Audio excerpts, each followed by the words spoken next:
你开了间当铺，可以随意抓皇帝来交易。你想知道大明王于谁？是的，代价是需要朱棣过来给我白干1年。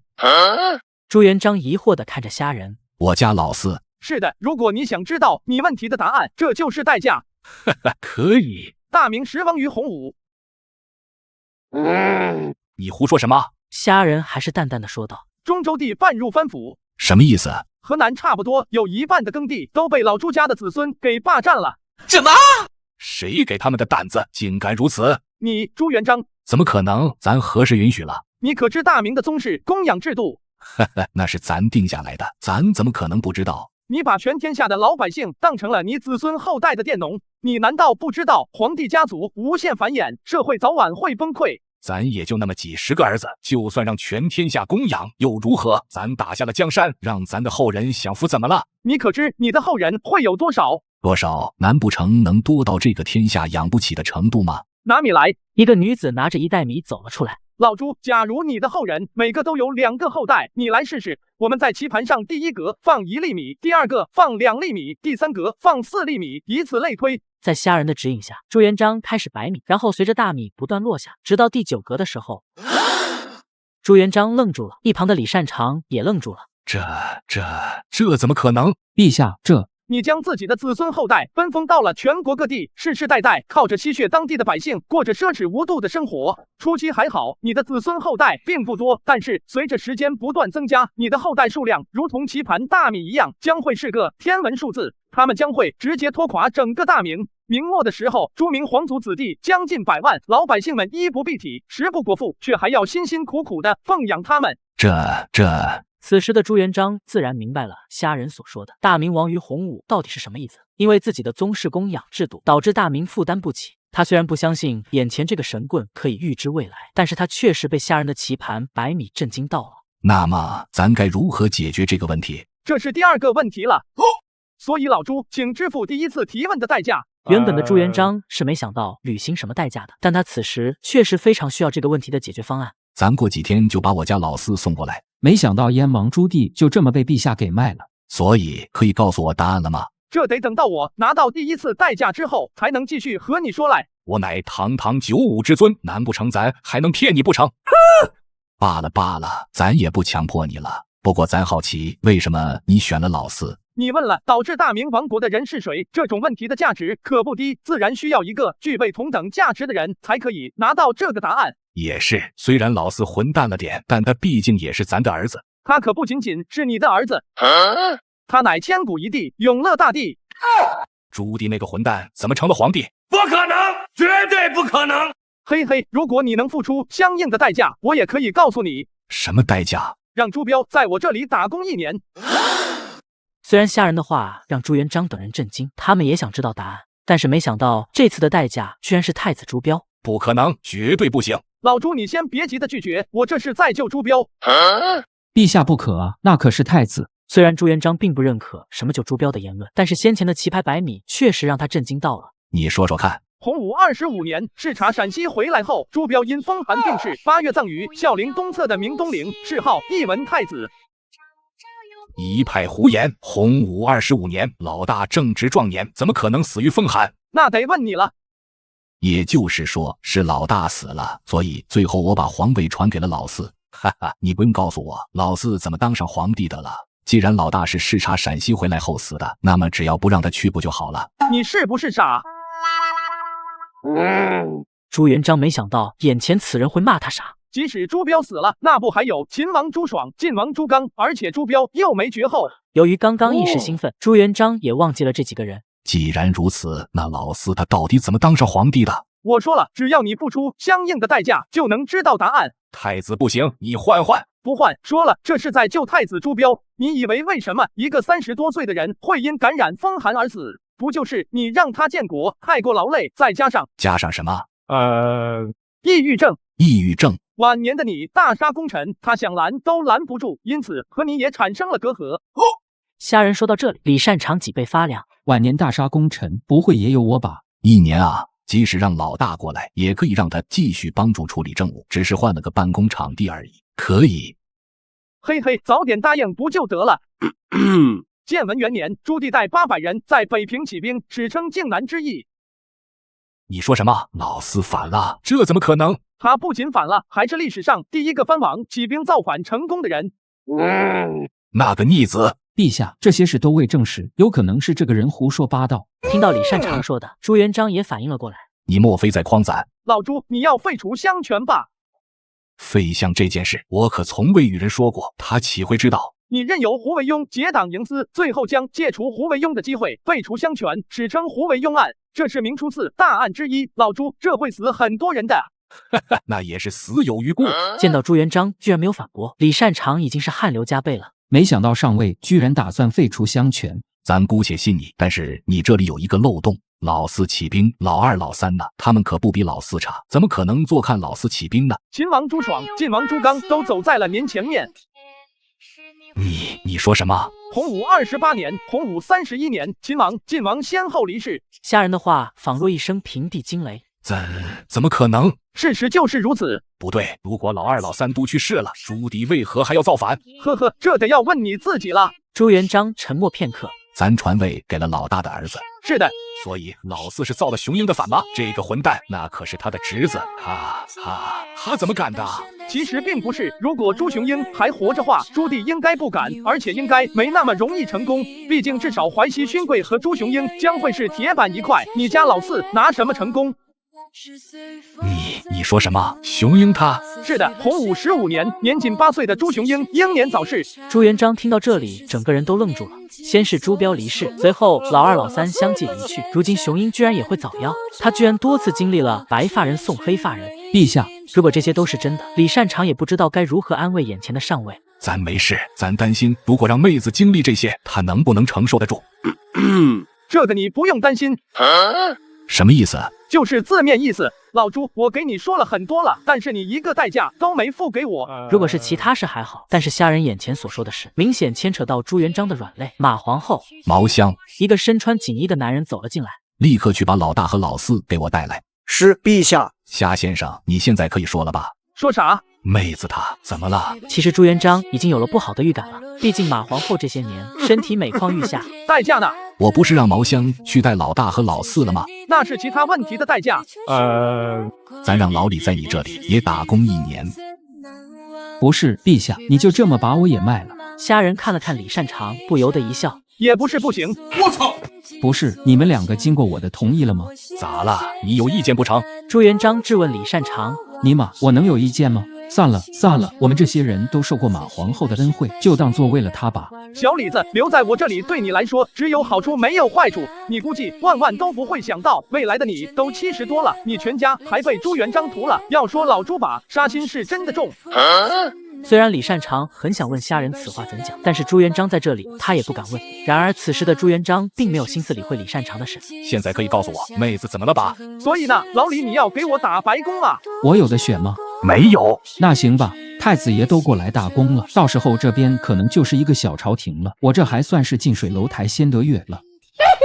现在可以告诉咱了吧？洪武15年，千古贤后马秀英病逝于坤宁宫。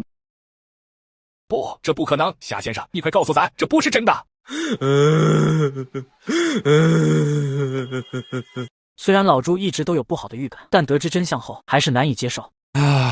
这就是事实。同年9月，马皇后葬于明孝陵，谥号孝慈高皇后。咱的妹子，咱的彪儿，咱的大孙。朱元璋这下子彻底绷不住了。如果说之前听到朱雄鹰和朱标他们离世，他非常心痛，这回就是彻底心碎了。相依为命30年的糟糠之妻走了，以后连个说知心话的人都没有了。陛下，你要保重龙体呀。一时没收住，给老朱派的刀子有点多了，我还是稍微安慰几句吧。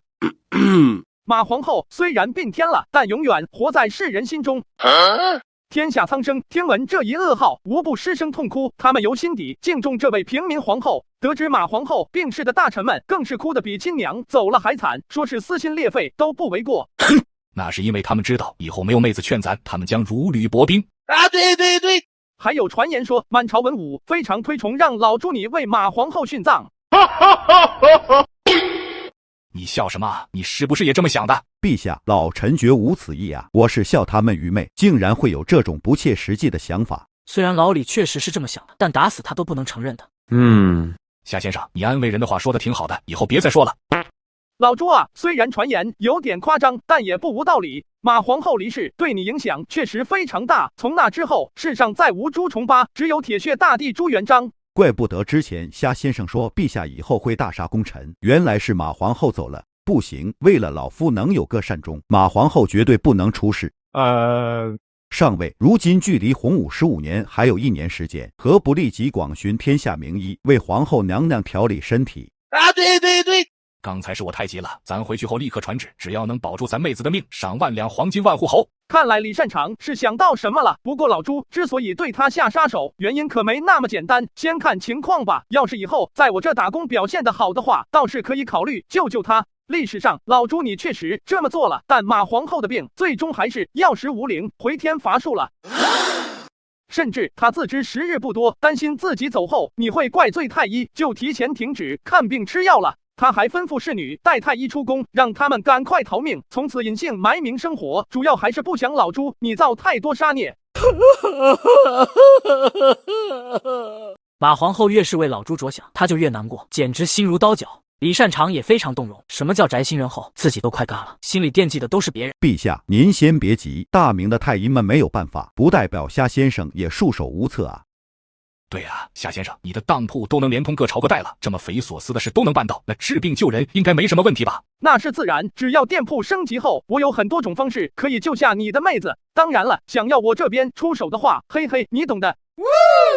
懂，咱知道你这里的规矩，只要付出相应的代价就行。您尽管提，想要什么代价都可以，就算是让咱也过来替你打工都成。陛下，这万万不可了！大明朝堂没有你坐镇，是会天下大乱的。我尼玛，不止太子、燕王，还有我，现在狠起来，连自己都要卖了。大可不必，虽然马皇后乃千古贤后，但也达不到用你洪武大帝作为代价的程度，这事以后再说，不必着急。对，老臣恳请陛下三思。那咱听夏先生的安排，现在继续说老四的事。得知马皇后有救之后，老朱心中的悲伤情绪就一扫而空了。你之前说老四率800人奉天靖南，他是怎么成功的？难道说在咱走了之后，大明朝廷已经如此不堪了吗？严格来说，这都是拜你所赐。朱棣不仅成功了，而且仅用了4年就拿下了应天。夏先生何出此言？咱都嘎了，关我什么事啊？是啊，夏先生，就算我们已经信任你了，也不能这么瞎编吧？咱能走点行吗？不谈其他的，就说大将蓝玉吧。燕王区800人，是绝对不可能击败他的。对，洪武26年，老朱下旨诛杀了大将蓝玉。那李文忠、汤和徐达呢？大明那么多开过武将，可都不是草包，他们也全都被嘎了。老朱，你就说是不是怪你吧？你但凡给朱允文留下一些可用的武将，他就不会输给朱棣了，还输得这么惨。老朱并没有反驳。如果彪和雄鹰都走了，咱要扶允文上位，那蓝玉他们确实必须死。一旁的李善长也不出声了，他现在最想问的是自己最后有没有被嘎，可是不敢。即使少了这些功臣名将，老四区800人，咱的大明朝廷也不可能会输。理论上确实如此，只不过不过什么？当时的大明朝廷出现了一位被后世称为大明战神的人物。大明战神，这应该是武将最高称号了吧？了不起！居然还有这种人才！夏先生，此人是谁？李景龙。原来是我那大外甥之子，好，真是虎父无犬子。是啊，李文忠在天之灵，应该也可以安息了。我看是棺材板压不住才对。夏先生何故发笑？这不对啊！既然李景龙是大明战神，为何老四还造反成功了？难道说李景龙也反了？他跟朱棣里应外合，因此靖难之役才如此顺利。这个小兔崽子真是个白眼狼，咱这些年对他也够好了吧？他怎能如此？李景龙并没有反。这个战神并不是你们以为的战神，事实上他屡战屡败，最后还亲自为朱棣打开了应天府的大门，朱允文朝廷才就此覆灭。好啊！朱元璋怒极反笑，咬牙切齿地说道：好一个大明战神，这次回去咱一定要好好收拾他。我操！看来这次李景龙没有个把月是下不了床了。我大外甥李文忠一世英名，景龙怎会如此不堪？呵呵，要是我告诉你另一位大明战神，估计你会气得吐血。算了，为了当铺的业绩，还是悠着点吧。其实这样也好，在朱允炆和李景隆双剑合璧之下，减少了战乱带来的祸患，对大明百姓反而更好。虾先生这么说，好像也有几分道理。哼，好什么好？再怎么说也是咱的大明被造反成功了，这是永远不可磨灭的污点。作为开国皇帝，老朱对大明的感情跟别人是不一样的，看法自然不同。话不是这么说，老朱你应该庆幸一点，还好造反的人是朱棣，你辛苦打下的江山，最后还是落在朱家人的手中了。如果是一个外人的话，你的大明朝就是二世而亡了。再说了，纵观华夏历史，哪个王朝的覆灭不是被造反颠覆的呢？就像当年的你一样，不也是草根造反上位的？朱元璋没有反驳，因为虾仁说的对，他也有点庆幸了。如果真是二世而亡，那他真是死不瞑目了。而且朱棣在后世可是被评为千古一帝，一代明君，圣人可汗。你说这个逆子居然成了千古一帝，他竟然这么厉害？是的，那你就要咱说说老四都干了什么，竟然能让后世对他这个谋权篡位的皇帝做出这么高的评价？迁都北京，北控草原，南扼中原，开启了大明朝天子守国门，君王死社稷的时代。还算这小子有魄力。这么说，大明迁都北京是正确的决定。从后世的评价来看，是的。还有呢？疏浚大运河，贯通南北，为明朝的繁荣稳定奠定了坚实的基础。六下西洋，增强了大明在国际上的地位和影响力。听到这里，老朱露出了思索的神色，因为前不久他还颁布旨意，三令五申，再次强调海禁的重要性。看得出，他想要隔绝大明与外界的一切联系。难道说咱定的海禁策略是错的吗？从后世看，确实是大错特错。朱棣派郑和六下西洋，使大明威加海外，各国的国王陆续前来觐见大明皇帝，并且向大明俯首称臣。这盛世来临，万国朝贺啊！真没想到，咱的大明有朝一日竟也有昔日大唐之盛况。还有呢，修撰了《永乐大典》，听起来好像是书籍，这也能算功绩吗？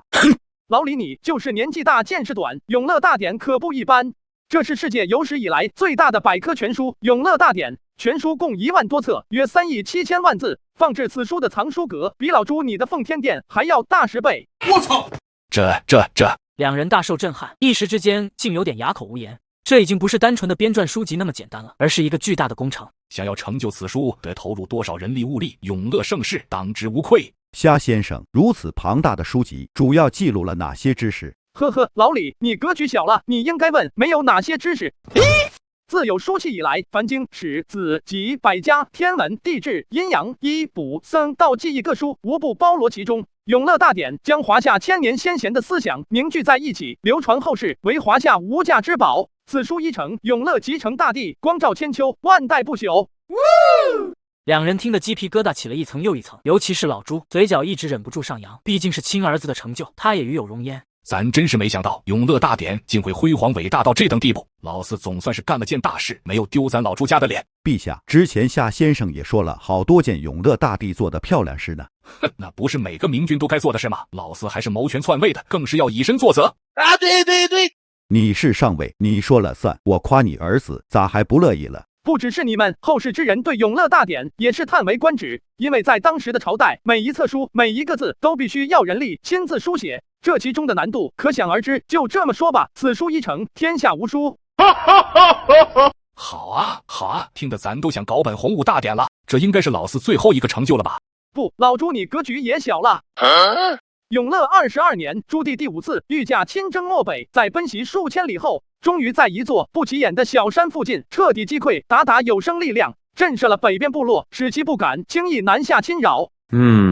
五征漠北，保我大明边境安宁，确实不错，但也仅此而已，没什么大不了的。说着，老朱还瞥了一眼李善长，疯狂给他使眼色。啊，对对对，陛下当年为了彻底消灭元朝残余势力，也亲征漠北了，而且打得势如破竹，元朝余孽无不闻风丧胆。没错，老四打个北方蛮夷，居然还要御驾亲征5次，真是有辱咱马上皇帝的威名，还是得多练啊！哟呵，如果我说那座不起眼的小山名叫狼居胥山，那我操，封狼居胥。是的。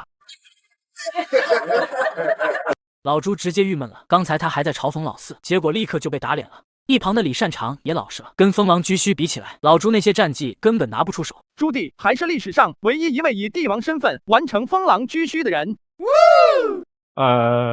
老四这小子是挺不错的，前500年能打到那里的人也只有他了。老朱，你可以再大胆一点，再往后500年，能打到那里的也只有永乐大帝一人。听完朱棣的事迹，老朱沉默了。从一开始愤怒，然后逐渐认可，到现在已经是羡慕了。老四这皇帝当的比咱强多了，老朱，你也不必妄自菲薄。后世如何评价咱洪武大帝的？夏先生，你快给咱说说。得加钱。夏先生，你好歹是万朝当铺的老板，格局应该大一点，怎么一股子铜臭味呢？这次你就当送给咱得了。别给我戴高帽，本当铺的规矩就这样，想要知道答案，就要付出相应的代价。罢了，咱堂堂95至尊也不占你便宜，再付一个代价给你就是了。老朱给自己找了个台阶下，没办法，现在是他有求于人。我把李景龙那小子也送到你这当铺打白工如何？虽然那小子被后世戏称为垃圾战神，但再怎么差劲也是一位国公啊！用我大明国公换后世几句评价，夏老板你赚大了啊！对，上尉言之有理。切，我看老朱你是不想李景龙这个祸害留在大明朝廷吧？不过也不是不行。正如老朱所说，李景龙的身份摆在那里，员工的级别越高，虾仁当铺升级就越快。好啊，事后我立刻找人把李景龙送过来。不行，所谓事不过三，我已经给了你3个答案了，还没有拿到任何一个代价。老李，从现在开始你就是虾老板的人了，去吧。李善长叹了口气，默默地走到虾仁身边。老李，你别一副苦瓜相，很快你就知道留在我这有多么明智。就在虾仁准备说的时候，陛下，2位殿下已经到了。真是岂有此理，偏偏是这种激动人心的时刻来打断。老朱，你先别急，这种装13的时刻，当然是听众越多越好。啊！对，赶快进来，还站外面干啥呢？朱标俩兄弟快步走了进来。朱棣还好，年仅14的他，只是好奇地打量了一下周围。朱标就不一样了，如今正是政务繁忙的时候，所以一脸疑惑地看着老朱，仿佛在问：叫我过来干啥？最好能给个合理的解释。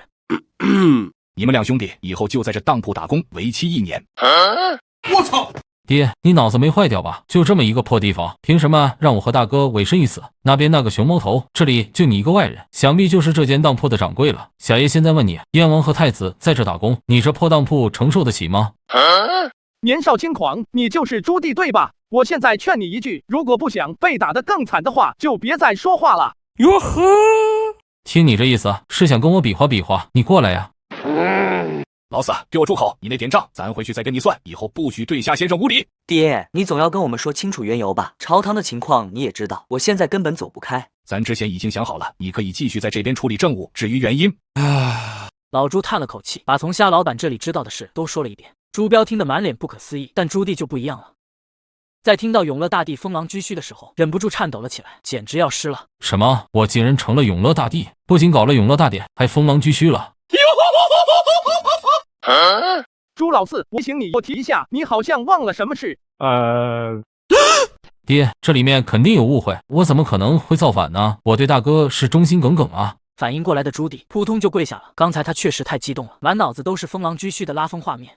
哼，咱当然知道你对老大一片忠心，但你后面造的是允文的反，那就更加离谱了。我可是大哥一手带大的，如果还造他儿子的反，那我跟畜生有什么区别？永乐大帝确实曾经与猪同吃同睡。竟有此事，夏先生展开说说。加钱。爹，四弟是我拉扯大的，我了解他，我相信他肯定是有苦衷的。朱标终于缓过神来了，听到刚才那些事，他内心的震撼程度并不比老四低。你了解？那你说说，就他平时吊儿郎当的表现，有哪一点像是能当皇帝的样子？我看他是早有不轨之心，平时都是伪装给我们看的。彪儿，你就别维护他了，这个混蛋可是造了你儿子的反呢。朱标被说的无言以对，他确实也想不通，自家四弟怎么看都不是当皇帝的料啊。爹，我还是那句话，四弟造反肯定另有苦衷。彪儿，你看到大哥这么维护自己，朱棣感动得一塌糊涂。不过他也知道，此事想要过去，只靠大哥是不行的。夏先生，我承认自己刚才对你说话大声了一点，您大人不计小人过，帮我说一句公道话吧。毕竟我还要在你这里打工1年呢，要是我被废了，对咱们店影响也不好。哟呵，还咱们店，燕王殿下，你这样我很难办啊！我这破当铺怎么能容得下你这尊大佛呢？虾先生，我替四弟刚才的无礼行为向您道歉，请您放心，我们兄弟俩日后肯定会全心全意为你工作，所以恳请您消除一些误会。看到这里，虾人觉得后世的猜测有道理。如果朱标活着，朱棣100%不会造反。行了，老朱，朱棣之所以造反，确实是有不得已的苦衷。爹，你听到没？听到虾仁的话语，朱标也松了口气，他没有看错人。哼，看在你还要为夏先生打工的份上，咱饶你一次，否则的话，咱爹要让你竖着进来，横着出去。谢谢夏先生，以后我这100多斤就是你的了。老四的事放一边了，现在可以说说我这一集了吧？爹，你说啥？之前夏先生说后世对我的评价不比永乐大帝低，姑也有点好奇了，后世怎么评价我爹的？暴君，洪武大帝朱元璋乃千古暴君也。这夏先生，您不是说后世对我爹的评价不比我差吗？那是永乐时空的朱棣，跟你这个燕王有啥关系？别往自己脸上贴金。这不重要，你现在咋又说我爹是暴君了？咱后来是做了什么天怒人怨的事吗？这就不得不提名出4大案了。洪武13年，随着宰相胡惟庸被下令处死，长达10年的胡惟庸案就此拉开序幕。夏老板的话犹如一道惊雷，是10年。朱标脸色大变。去年胡惟庸被处死后，老朱就一直在赶人，为此他和老朱吵过很多次。本以为最多杀个1、2年，没想到这么长。此案牵连到了3万多人，全部被嘎。我操！3万多人啊！爹，你怎能如此？切，这才哪到哪啊！夏先生刚才说4大案，难道另外3个也这么狠吗？洪武15年，空印案爆发，老朱陆陆续续的又嘎了1万多人。还好，这次才1万多。你这是什么虎狼之子？看来燕王也是个狠人呐，难怪能成为永乐大帝。夏先生，这空印案是怎么回事？明年你就知道了。洪武18年，重大贪腐案件郭桓案爆发，老朱对贪腐向来是零容忍的，所以这次又嘎了3万人。咱生平最恨的就是贪官污吏，有多少我就敢嘎多少。夏先生，最后一案呢？洪武26年，老朱发动了蓝玉案，不过也是蓝玉作死，此案又嘎了1.5万人。4大案总共牵连致死人数近10万。爹，你这暴君的名头来得不冤。咱杀的都是该死之人，不管后世怎么说，咱都不会妥协。老朱，你也不必太在意，你嘎的都是士大夫，而历史又是这类人写的，难道还指望他们夸你不成？别说是你了，就算是那个男人，在很长一段时间里也一直被认为是暴君。那个男人，秦始皇嬴政。那么问题来了，我爹哪里比得上永乐大帝了？我看连一根腿毛都比不过吧。老四，你已有取死之道。爹，我就那么一说，你先别急。夏先生既然说比得上，那好戏肯定在后头。虽然后世对老朱你的评价有很多争议，但你有一个功绩却是不争的事实，也是这一功绩让你在千古一帝的排名中直追那个男人。咱的功绩竟然堪比秦始皇？不可能，绝对不可能！刚才还暴君呢，现在又堪比秦始皇，隔着都小孩呢。虽然我确实还是个14岁的孩子，但这也太离谱了。不只是朱棣，其他人也觉得非常不可思议。夏先生，听你这么一说，咱虽然很高兴，但要说跟始皇帝比，咱自认为还是有不小差距的。老朱，你不必妄自菲薄，后世甚至有一种说法，你是千万古一帝。我操！这在华夏历史所有开国皇帝中，老朱你的起点是最低的，哪怕是汉高祖刘邦，至少还是个亭长，而老朱你开局只有1个碗。开局1个碗，这是说咱当乞丐流浪的那段日子吧，倒是很形象。老朱并没有在意，因为他一向承认自己出身低微，从不遮遮掩掩。就是在如此地狱开局的情况下，你还能一路从南打到北，削平群雄，结束了蒙元的统治，恢复了汉民族在传统中国疆域内丧失已久的政权。除了老朱你，还有谁能做到？低调，大呼小叫的成何体统？对华夏国家层面来说，你收复了南宋时期丢失近100年的江南，收复了北宋时期丢失200多年的中原，收复了晚唐和5代十国丢失的云南、贵州等。你还是400多年来第一个北伐成功的人，收复了拱卫中原腹地的燕云16州，这个就非常了不起了。夏先生，这里面有什么说法吗？如果老朱你没有拿回这片国土，经过大几百年的分裂，北方人在文化和语言上和中原失去交流，那后世的北方极有可能从华夏版图中脱离出去，甚至被外族彻底吞掉。这就算没有我爹，后世也有人会做到。且燕云地区的汉人从5代的时候就这么想的，可结果呢？这一等就是400多年。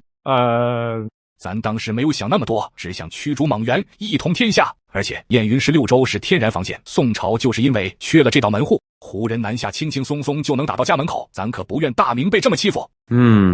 其他的都先不提，仅凭以上这些，你就有再造华夏的功绩，并不逊色于秦始皇的伟大功业。恭喜上位，贺喜上位！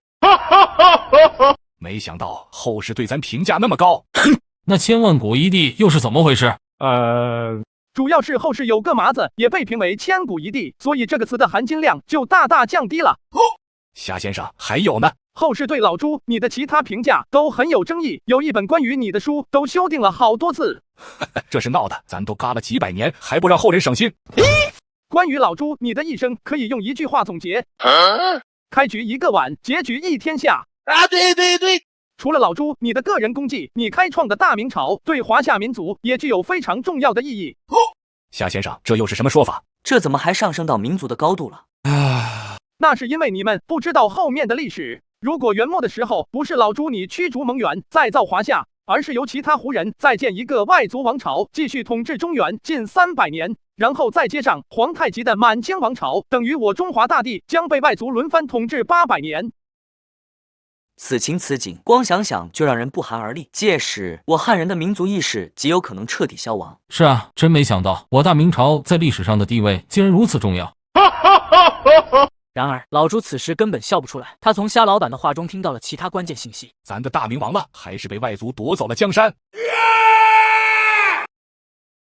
其他人也反应过来了，虾老板刚才的话可不就是这个意思吗？是的，亡了，大明朝是汉人最后一个王朝。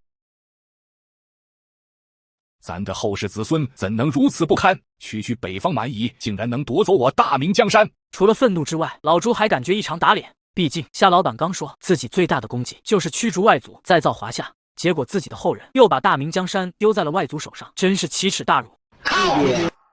想为永乐大帝武争漠北，封狼居胥，那是何等威名！这大明后世的皇帝都是吃干饭的吗？除了老朱，最愤怒的就是朱棣了。自从得知自己是永乐大帝后，他的心态就不一样了，对大明的感情也到了全新的高度。朱老四，最没发言权的人就是你了。严格来说，大明是在你这一脉的后人手中弄丢的。没错，老四，你都是怎么教育后人的？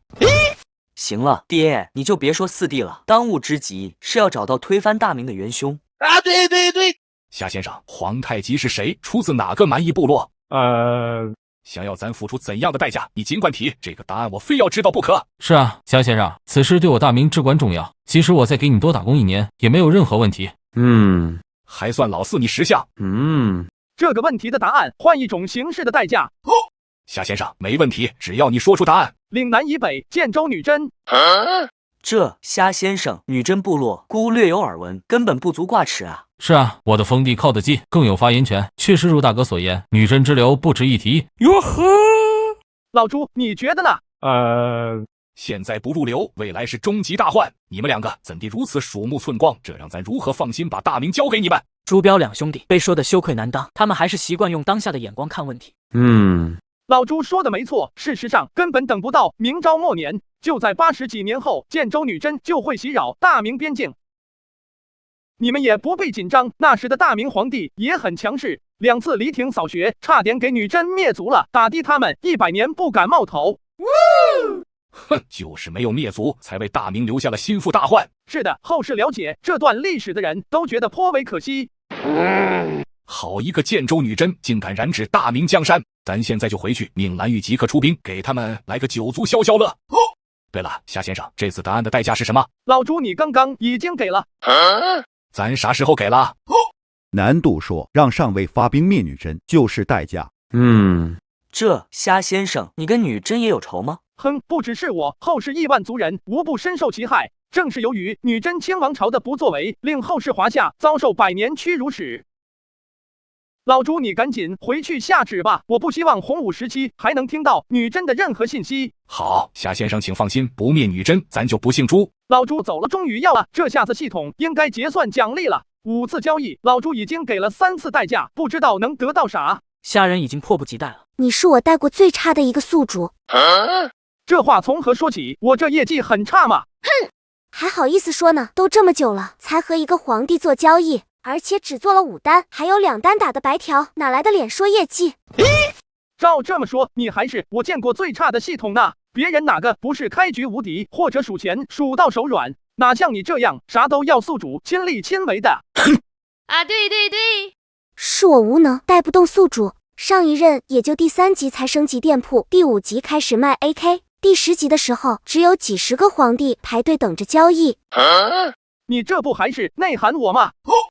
不是，怎么连 AK 都卖上了？我怎么不见店里有这玩意？别说是 AK 了，店里简直毛都没有。之前那袋米还是我买来自己吃的。切，你现在还是初级店铺，当然啥都没有。想要出售先进物品，就多和皇帝交易，多收员工，尽快升级店铺。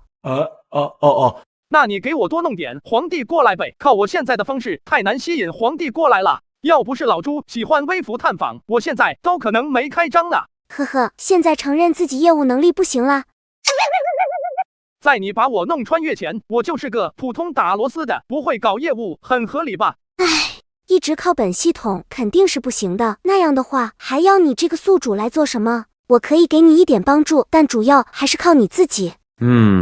先说说我这几个交易完成的奖励是什么？店铺可以升到中级，内部自成空间，独立于世界之外，然后再给你送几件家用电器。花里胡哨的，这有啥用啊？能不能来点实际的？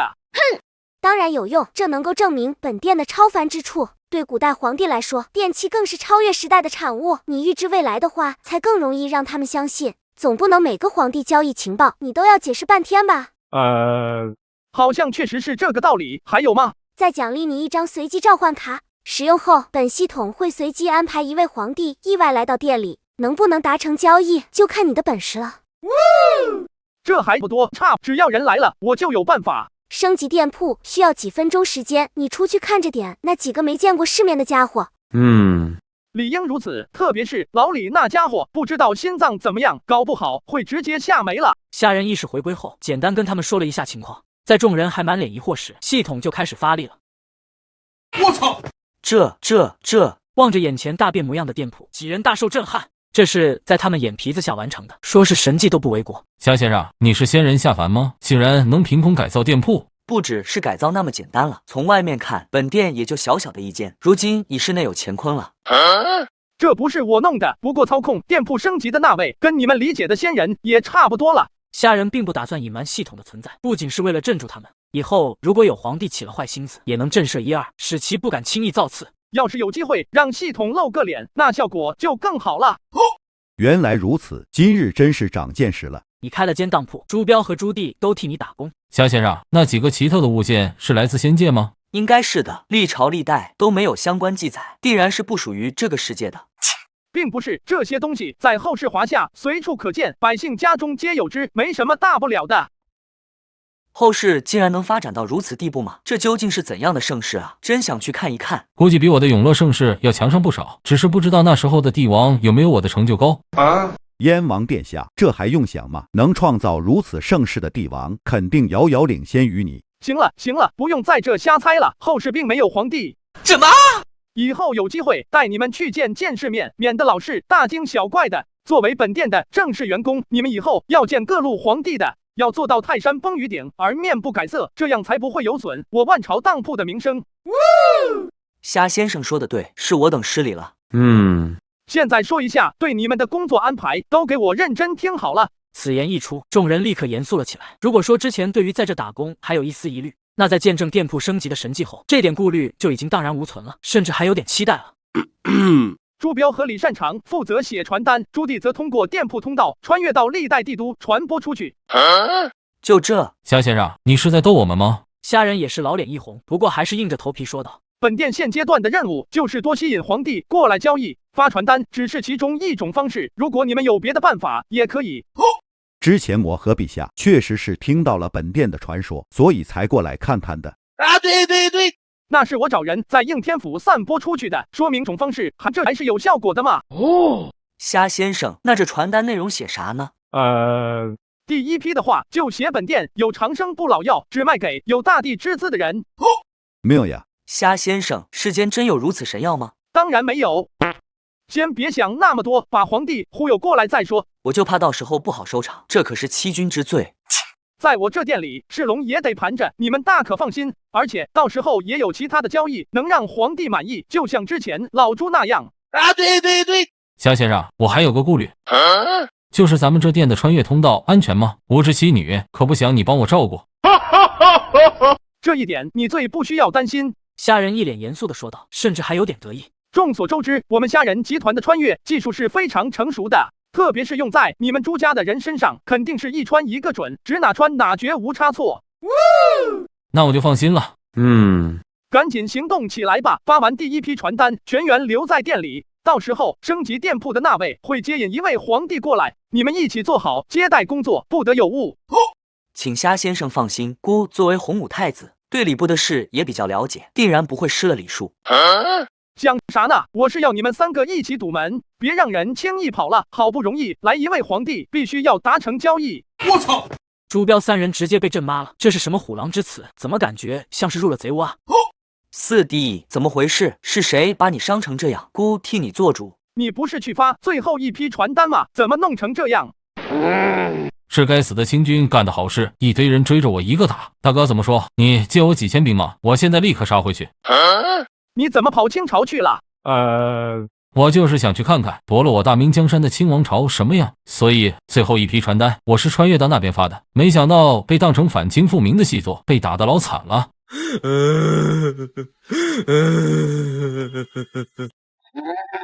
真是岂有此理！大哥，你一定要帮我报这个仇啊！你们报不了，目前店铺通道只有员工可以穿越。行了，朱老四，赶紧收拾干净，我现在要开始召唤新皇帝过来了。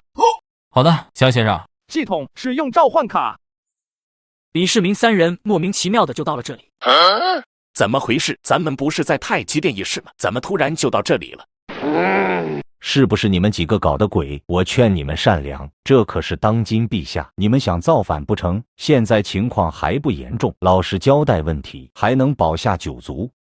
朱棣等人没有在意，只要来这的皇帝不是老朱，他们都不带怕的。你们不必紧张，我们并没有恶意，我简单介绍一下本店的情况吧。不知这位皇帝来自哪朝哪代？连通历代，知晓古今未来。你咋不说自己是仙人呢？虾先生虽然不是仙人，但不代表本店没有，要不然你们以为自己是怎么凭空来到这里的？想到这点，3人一下子就满头大汗了，显然已经开始相信虾老板的说辞了。于是老程就不说话了，后面怎么办就不是他能做主的了。我叫李世民。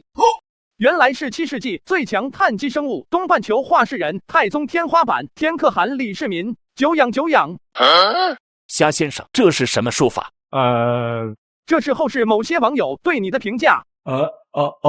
这李世民的称号怎么比我永乐大帝多这么多？真是可恶啊！后面2位是朕的得力干将，秦琼和程咬金。刚才老程说的话有点冒犯，希望虾先生不要介怀。无妨。这位秦将军，莫非就是秦叔宝？虾先生，在下的罪确实是叔宝。竟然能见到活着的秦叔宝，幸会幸会。虾先生，你知道我？不只是我，在后世很多人都知道你的名头，几乎是家喻户晓的程度。虾先生，这不可能吧？他又不是皇帝。你可别不信，很多皇帝都没有他出名，即使是永乐大帝都比不过。我操！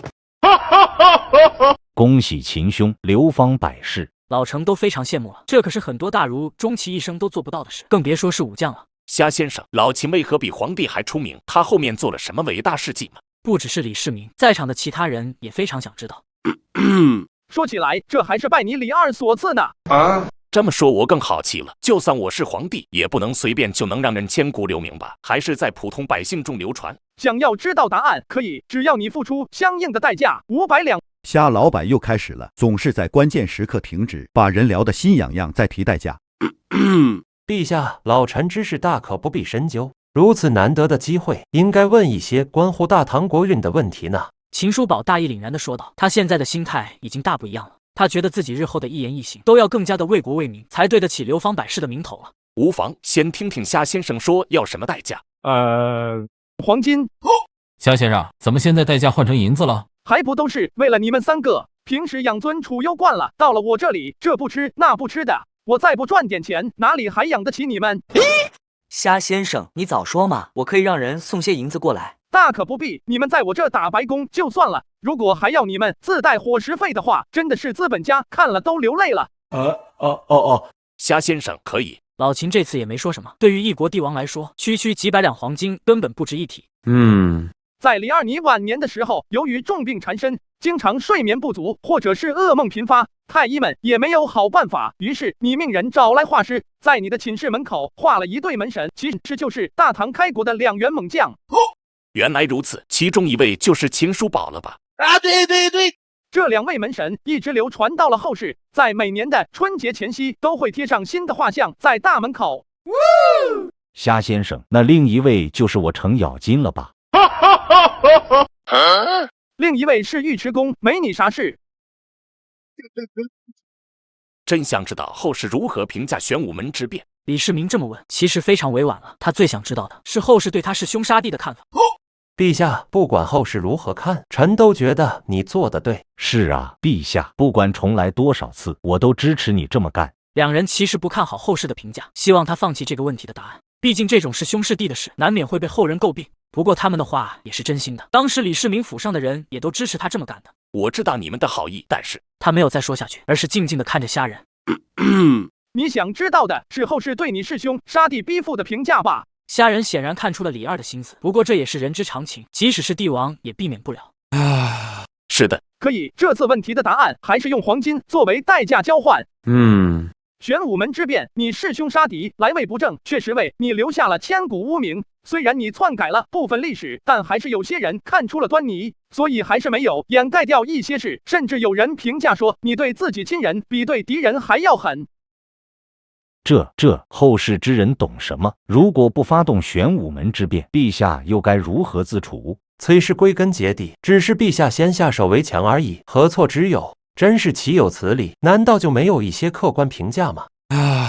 无妨，朕在做这件事前就知道会有怎样的后果了，也算是有心理准备了。朕登基之后一直兢兢业业，就是希望用此生的功绩来洗刷这个污点。陛下，陛下苦啊2人也不知道怎么安慰眼前的李二，于是求助般看向虾老板。李二，你也不要太在意，后世对你的正面评价是远远高于负面评价的。虾先生，展开说说，你不会是单纯的在安慰我吧？当然不是，我说的是实话。就当时大唐的局面来看，你父亲李渊这皇帝做的真是不咋地。很多人认为只有你能做好当时的唐皇，后人都很庆幸是你上位了。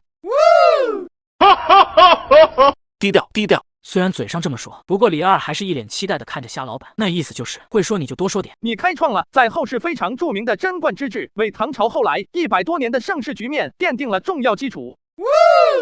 军事方面，你多次对外用兵，先后平定突厥、回纥、高昌等，使得唐朝声威远播，万国来朝，因此你被尊称为天可汗，这就非常了不起了。用后世的话来说，你就是亚洲州长。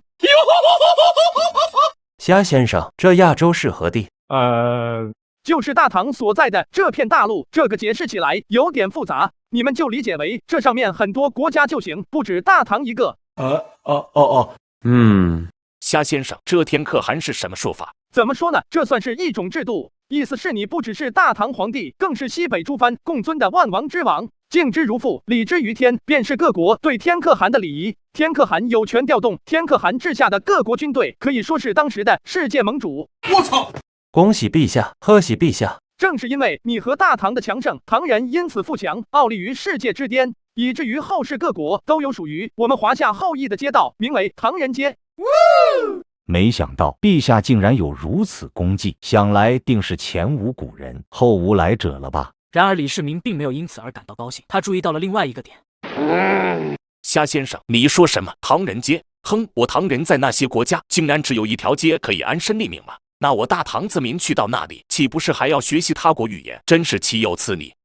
吾为天可汗，当镇压世间一切敌。虾先生，你快说出那些有唐人街的国家的方位，朕有生之年必定让那里成为唐人之国。末将愿为先锋，替陛下扫平那些蛮夷之地。俺也一样。你们2个很不错。不是，你们先冷静一下。从后世来看，能在诸多国家中有属于华夏后裔的街道，已经是很了不起的成就了。朕的后世子民竟然如此不堪吗？区区一街之地就能让他们心满意足了？太不像话了！这跟偏安一隅的江东鼠辈有何区别？不对，江东一带何止一街之地，我看连江东支流都比不过。没错，大丈夫生于天地之间，岂能郁郁久居人下？凡我大唐子民所到之处，皆应身着唐服，口吐唐语。唐人街算怎么回事？施舍这一街之地给朕的大唐子民吗？依朕所见，就应该让这些地方都成为唐人之国，才不会辱没大唐威名。陛下圣明。言之有理，是我格局小了。不过我也是担心，以你们这个时代的技术，很多偏远之地不好征讨。无妨，这是朕该想的事，夏先生无需操心。既然如此，在你离开之前，我会给你拿一份世界地图。本来是想留给郑哥的，没想到李二竟也有此野心。好啊，朕定要让我大唐国界达到前所未有之高度。吾皇万岁万岁万万岁！两人也被说得热血沸腾了。他们身为武将，不怕打仗，相反，没仗打才是真的要糟呢。你有如此凌云之志也是好事，日后店铺升级了，我会适当给你一些帮助，也算是为了让后世之人不用学习英语，尽一点绵薄之力。如此便多谢夏先生了。此时李二的心境也大不一样了，不仅是玄武门之变积压已久的郁闷情绪一扫而空，更是对大唐未来更广阔的天地有着美好的憧憬。李二，你别高兴得太早。虽然你的功绩让玄武门之变的污点不值一提，但这个事件对大唐来说也有很深远的影响，并且你个人的寿命在华夏历代皇帝中虽然不算短命，但也绝对谈不上长命。因此，如果你想尽统一可能世界的话，留给你的时间并不算很多。夏老板的话犹如一盘冷水浇在了李二热切的心头上，这也是虾人故意为之，免得他太飘了。夏先生，其中缘由还望详细说来。你放心，这些问题的代价朕会如数奉上。玄武门之变是李二你为后人开了个头，算是为他们打开了新世界的大门。原来这皇位不仅是太子可以做，还可以自己去抢啊！这不就是谋权篡位吗？啊，对，后面大唐有多次地位更迭，都是通过政变夺来的。因此后世还调侃说，玄武门大舞台，有胆你就来。造孽！夏先生，朕有没有拿个逆子造反的？我看看谁胆子那么肥。太子李承乾，我操！朕的太子李承乾造反了？不可能，绝对不可能！他可是太子，这皇位迟早是他的，为何还要造反呢？是啊，这不符合逻辑啊！秦叔宝和程咬金同样不可置信，他们想破脑袋也想不明白，李承乾堂堂太子怎么会想着造反呢？事实就是如此。贞观17年，李承乾召集麾下一众党羽，密谋造反。不过中途出了个叛徒，在造反计划实施前就被告发了。最后，李承乾被贬为庶人，即往黔州，没多久就郁郁而终了，年仅26岁。听到夏老板确认的答复，李世民气得一口老血喷了出来。如果是其他皇子为了争抢皇位而造反，他勉强可以理解，万万没想到是太子造反。陛下，你要保重龙体啊！无妨，夏先生，你继续说，都有谁参与了？毕竟是太子造反，参与者很多都跟李二你沾亲带故的，比如城阳公主、汉王李元昌、侯君集、赵杰、窦和等。朕平时待他们不薄啊，他们怎能如此？真是群养不熟的白眼狼。愤怒之后，李世民更多的是悲伤情绪，毕竟好多个都算是自家人，竟然联合起来造他的反。这个事情对李二你的心理打击确实挺大的，毕竟是晚年时期，心灵相对脆弱些。很多人你是不想杀的，但大臣们都不同意，毕竟是谋反之罪，不杀的话，等于告诉天下人造反并不是重罪，那还得了。李二叹了口气，也不知道说什么。他开始有点理解当初父亲李渊的心情了。陛下，你先别急，此事还没有发生，还有挽回的余地啊！对。夏先生，李承乾到底为何要造反呢？这要问你自己了。你这话说的，难道是朕拿刀架他脖子上，逼着他造反吗？对李承乾来说，当时的局面差不多就这样。从小你就对李承乾极其严格，不仅安排了常规老师，还安排了一批像魏征那样的谏臣，专门去挑他的毛病，这给他造成了很大的心理压力，因此做了一些导致自己风评不好的疯狂事来发泄自己的情绪。朕这是要消除他所有的缺点，以后好做个完美的皇帝，这点压力都承受不了，别说做帝王了，当个太子都不够格。你这是典型的父母病，觉得自己做的一切都是为孩子好，你也不想想你自己被魏征谏言挑毛病，都气得说要砍了他。更何况李承乾还是个孩子，本身因为瘸腿这个缺陷，心里就很敏感，你还这么搞，他不疯不叛逆才怪。相反，除了李承乾外，你对其他皇子又非常宽容宠爱，特别是魏王李泰，你对他的某些封赏甚至超过了太子的规格。你自己想想，这会造成什么局面？太子口碑变差，李泰又宠冠诸王，百官可能会误以为朕想换一个太子。自信点，把可能这2个字去掉。不仅是文武百官，李泰本人也是这么认为的，因此他步步紧逼，使用各种计策谋夺太子之位。当时的局面与玄武门之变何其相似，李承乾就像当年的李建成，李泰就像李二你一样，这让李承乾如何放心得下？所以就密谋造反，想请你直接做太上皇。这李世民张了张嘴，愣是说不出一个字。如果真是这样，他本身确实理亏。虾先生，那陛下这受命又是怎么回事？看到李二哑口无言，秦叔宝赶忙转移话题，反正此事已经了解清楚了，回去后再解决就行了。贞观23年，唐太宗李世民驾崩于寒风殿，享年52岁。关于李二你的死因，后世有多种猜测，其中有一点你最需要注意。关于朕的死因有什么不对之处吗？难道说后面又有人造反，并且成功谋害了陛下？没有，最重要的是李二你不要吞服丹药。这难道说有人在丹药里下毒，要谋害朕？虾先生，你快说，此人是谁？我要把威胁扼杀在摇篮中。不是，你们都想啥呢？没人造反，没人投毒。不对，丹药确实有毒，但不是别人故意毒害李二你的。虾老板这话直接把3人都整懵了。虾先生，你这怎么一下子没毒，一下子又有毒的？那到底是有毒还是没毒啊？俺怎么听不明白呢？别说是你们2个了，朕都听得犯迷糊了。古代方士炼制丹药的方式有问题，所以丹药本身就是有毒的，但他们自己都不知道。不可能啊！据朕所知，方士丹药已经有大几百年历史了。要是有毒的话，怎么还能流传至今呢？期间还有那么多皇帝吃过呢。是啊，虾先生，迄今为止也没有记载说有皇帝因为吃丹药中毒而死啊。对，你们爱信不信，后世已经证实了，方士丹药里的成分有重金属存在，如果人体长期服用，就会导致中毒。之所以没有记载，只是古代检测不出来，没有证据表明丹药有毒而已。别说是你们这个时代了，再往后几百年，还是有很多皇帝因为吃丹药中毒而死。你们要是不信，尽管去吃，我又不拦着。虾先生，这是哪里话？我自然是信你的，只是文人常说不耻下问，所以我就多问了几句嘛。对，虾先生不要介意，朕以后绝对不碰丹药。要是以后还有方士进贡丹药，朕第一时间砍了他。孺子可教也。除此之外，李二你还要多加强心理建设，特别是长孙在皇后死后要保持身心开朗，不要积郁太深。我操！虾先生，你说什么？朕的观音币他……是的，贞观10年6月，长孙皇后因病去世，享年36岁。不，朕的观音币不。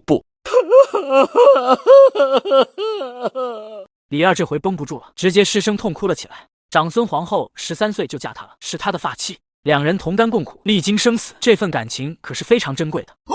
陛下，现在不是悲伤的时候，如今正是贞观10年。按照虾先生所说，皇后娘娘所剩时日不多了，应该尽快想办法救治才是啊。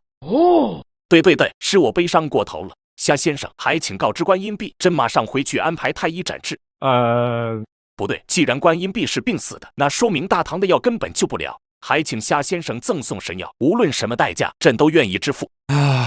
根据后世推测，长孙皇后有哮喘病，我这里也没有药，实际上是啥都没有卖。以后升级店铺可能会有，但你的观音币估计是等不到了。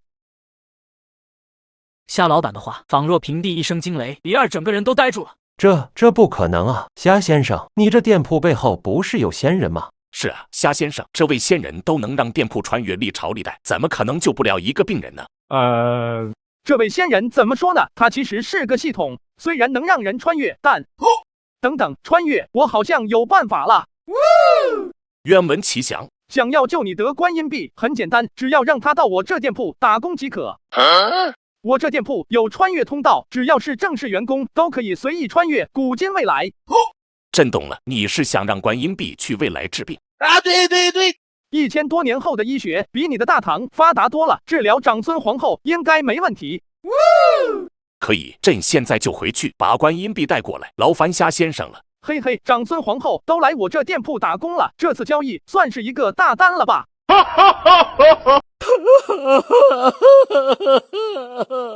看到眼前这一幕，朱标两兄弟忍不住失声痛哭了起来。这可是大明皇帝啊，没想到竟被逼到如此地步。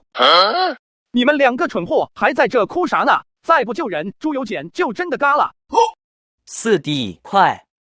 朱由检看着眼前突然冒出来的3个人，并没有因为自己被他们救下心存感激，而是一脸愤怒地说道：“你们这些闯贼还追过来做什么？朕跑到此处，脱下冠冕，上吊自缢，就是希望减少捣乱，以免误伤百姓。已经拿下京城了，你们还不知足吗？”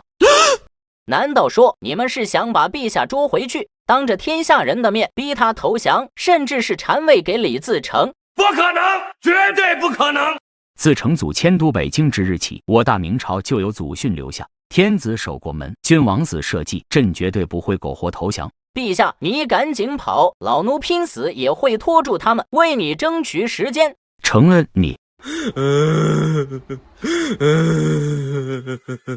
陛下，别哭了，快点换个地方上吊吧，否则就来不及了。你这奴才，前面半句说的挺好，怎么后面听起来怪怪的？行了行了，大后生，你不必上吊自缢了。我们不是你口中的闯贼，是特意过来救你的。实际上，我们是你的祖宗。听到这话，朱由检直接笑了起来，只不过笑声听起来有些凄凉。哼，祖宗，朕已经到了如此地步了，你们还要来羞辱我吗？苍天啊，大地啊！朕登基17年，一直兢兢业业，你为何要如此惩罚我？不是，朱由检，你想啥呢？我们真是你祖宗，我是朱标，他是朱棣。该死的闯贼，竟敢冒充一文太子和明成祖，朕要和你们拼了！我操！不是朱由检啊，你先别激动，我们是不确是闯贼李自成的手下，他们2个真的是你祖宗。准确的，他们说是洪武系的使者朱标和朱棣，我们是穿越过来救你的，并没有恶意。洪武17穿越这2个字我都懂，但连起来是啥意思就不知道了。夏先生，我看直接把这小子绑回去得了，别在这废话了。没错，要不是看在他最后还有点骨气的份上，姑都懒得救，直接让他自生自灭了。虾人并没有同意这个做法，而是耐心地解释了一下穿越是什么。原来如此，晚辈刚才多有冒犯，还望2位先辈不要见怪，我愿意跟你们走。算你小子识相。诸位，自从唐太宗李世民走后，咱们店铺已经2天没有皇帝来交易了，你们快想想办法提示业绩，本店可是不养闲人的。这虾先生，我们这几天全按你教的方式发了很多传单了。是啊，虾先生，我这腿都快跑断了，已经很努力在做了。虾先生，您不是可以直接召唤皇帝过来吗？何必如此大费周章呢？召唤有次数限制的，哪有那么容易就得？要是系统给我无限召唤卡，哪里还需要你们想办法？传单可能需要一点时间才有效果，你们要发散思维，想想其他方式。此话一出，朱棣等人立刻冥思苦想起来。虾先生，我有一计，不知当讲不当讲。有话快说，有屁就放。嘿嘿，既然传单吸引不了皇帝来咱们店铺，我们为何不主动出击，直接去各个时空把皇帝绑过来交易呢？燕王殿下，你可真是个大聪明，那可是皇帝，身边护卫随从不知凡几，哪有那么容易就能挡？好像确实是不好搞。也不是不行，据我所知，有一个皇帝身边就没有护卫，只有一个太监，而且不在皇宫里。虾先生是哪位皇帝啊？怎么听着如此拉胯？呵呵，穿越过去你们就知道了。说起来，还是你们大明的皇帝呢。在朱标还疑惑时，虾人就带着2兄弟穿越到崇祯眉山自缢那一刻，于是就有了开头那一幕。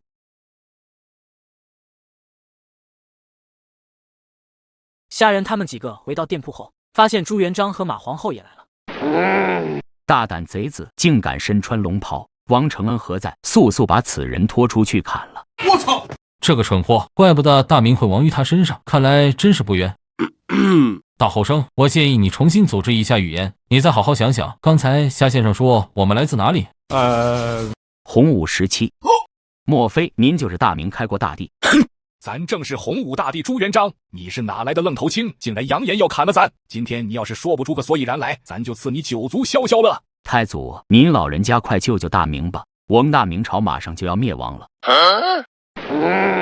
一派胡言，咱的大明正是蒸蒸日上的时候，何来灭亡一说？还有，谁是你太祖了？别以为这么说，咱就不会诛你九族。咱现在就下。老朱话还没说完，就愣在原地了。他突然想到，虾老板的店铺是可以连通各个朝代的。难道说你小子是未来的大明皇帝？是的，不孝子孙朱由检拜见明太祖。这彪儿，这是什么情况？我看你们刚才好像是一起回来的。爹，他是大明最后一位皇帝，我们刚才跟虾先生一起穿越过去，把他带回来的。在他的时空里，大明确实要亡了。我们过去的时候，他正在上吊自缢呢。自缢！你这个懦夫！值此国难当头之际，不想着如何挽救大明于水火，竟然跑去上吊！今天我非抽死你不可！行了，老朱，别打了。大明亡国也不全怪他，客观来讲，他的态度还是很好的，一直要做中兴之主呢。夏先生，那你给咱说说，这小子有啥功绩？抛开功绩不谈，朱由检个人是非常节俭的，甚至到了穷酸的地步。除此之外，他在位期间也是非常勤奋的，比如经常通宵达旦批阅奏折，这点跟老朱你比起来也是不遑多让的。既然如此勤政，那咱的大明怎么还会亡呢？这怎么说呢？他是有中兴之志，但是没有那个能力，因此反而加速了大明的灭亡。比如乱杀文臣，导致朝廷几乎无官可用；还有几个重要战役，他亲自瞎指挥，导致明军最终大败而归。我是怕文武百官误我，所以才亲力亲为的。还敢在这里狡辩？你还没意识到自己的问题吗？我有罪，请太祖责罚。老朱，你怎么又打上了？这可是我好不容易带回来的皇帝，还等着和他交易呢，你可别把人给我打废了。夏先生，你不要介意，咱一想到辛苦建立的大明毁于他手上，就气不打一处来。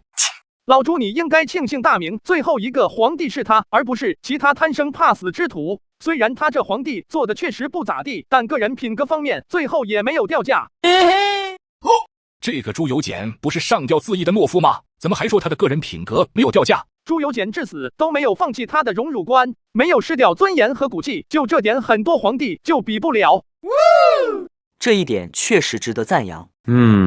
天子守国门，君王死社稷，这句话有他很大一部分功劳。在闯贼李自成攻入京师之后，他没有像宋徽宗、宋钦宗那样举手投降，而是选择玉石俱焚，与大明江山共存亡。在留下一份血诏之后，自缢身亡，这才拉高了后世对大明的评价。血诏拿出来给咱看看，这人都嘎了，还留个诏书有啥用？刚才走的匆忙，忘记带回来了。这算是朱由检为百姓做的最后一点努力。至于写了什么，让他自己给你念吧。朱由检叹了口气，稍微调整了一下情绪，毕竟是要念自己的遗诏，感觉怪怪的。朕登基17年，制敌入内地4次，闯兵直逼京师，虽朕保得匪共，上干天救，然皆诸臣之误朕也。朕死，无面目见祖宗于地下，自去冠冕，以发覆面，任贼分裂阵势，误伤百姓一人。听到这份遗诏内容，在场众人都沉默了，一股悲凉的情绪在心底缓缓升起，除了虾老板这个例外。孩子，你先起来吧，别跪着了，这些年也真是苦了你了。还是马皇后最先开口了，她一向仁慈，看到自己后人落得如此下场，忍不住就心疼了起来。感谢太太奶奶的好意，我有罪就该跪着，不配站起来说话。算你小子有自知之明。不管怎么说，大明都是亡在你手上，你确实是咱老朱家的千古罪人。行了，重八，你就别再说了，这孩子心里已经够难受的了，就不要再责怪他了。你看他身上这件缝缝补补的龙袍，就能知道他的处境有多艰难了。也许真的是大明气数已尽了吧。看在妹子的份上，今天咱就先饶你一次，你这亡国之罪，后面再慢慢跟你算。重八，你……马皇后叹了口气，也没有再说什么。她是看着老朱一点点建立起大明的，也能理解他此刻的心情。谢太祖，不孝子孙朱由检，随时可以领发。老朱，你就是典型的站着说话不腰疼，就明末那样的局面，别说是朱由检了，就是把你放上去，估计也是无力回天的。夏先生，我大明后期竟然如此不堪吗？咱当年开局可是只有一个碗，如此本事都挽救不了末期的大明吗？何止是不堪，说是天要亡大明都不为过。这有那么夸张吗？别说是你了，我们后世之人看到史书中的记载，也觉得非常不可思议。就这么跟你说吧，崇祯帝朱由检在后世被称为位面弃子。朱由检被称为位面弃子，夏先生，这是什么说法？你们可能不理解位面弃子是啥意思，说呢？怎么这个词的反义词是天选之子？天选之子，位面弃子，这夏先生，此话怎讲？究竟有多离谱，才会有这么极端的评价？在场众人也非常震惊，于是齐刷刷的看向虾老板，期待着他继续说下去。何止是离谱，简直是离谱他妈给离谱开门，离谱到家了。朱由检在位期间，基本上什么坏事和破事都被他赶上了，就连天灾人祸都是绝无仅有的那种。大明百姓一直生活在水深火热之中。切，遇到自然灾害不是很正常吗？纵观历朝历代，哪个时期没有经历过？我看这小子就是能力不行。太祖，你说的那些都是小儿科，跟我遇到的不可相提并论。没错，崇祯时期的天灾，即使是用后世的眼光来看，也是非常炸裂的。夏先生展开说说。比如光冰雹灾害就有11次之多，其中最大的一次冰雹发生在崇祯10年的4月，武乡沁园竟然下了一场冰雹雨，最大块的如象自如牛。我操！如象如牛，这特么的还是冰雹吗？这跟天降巨石有啥区别？岂不是砸谁谁死？是的，所以别说是你们了，就算是后世之人在观看史书时，也都觉得难以置信。我记得刚才说过，崇祯一朝总共就17年，竟然就有这么多次冰雹，真是苦了这孩子了。这才哪到哪啊，马皇后，你先别急着同情，就一个冰雹你就受不了了。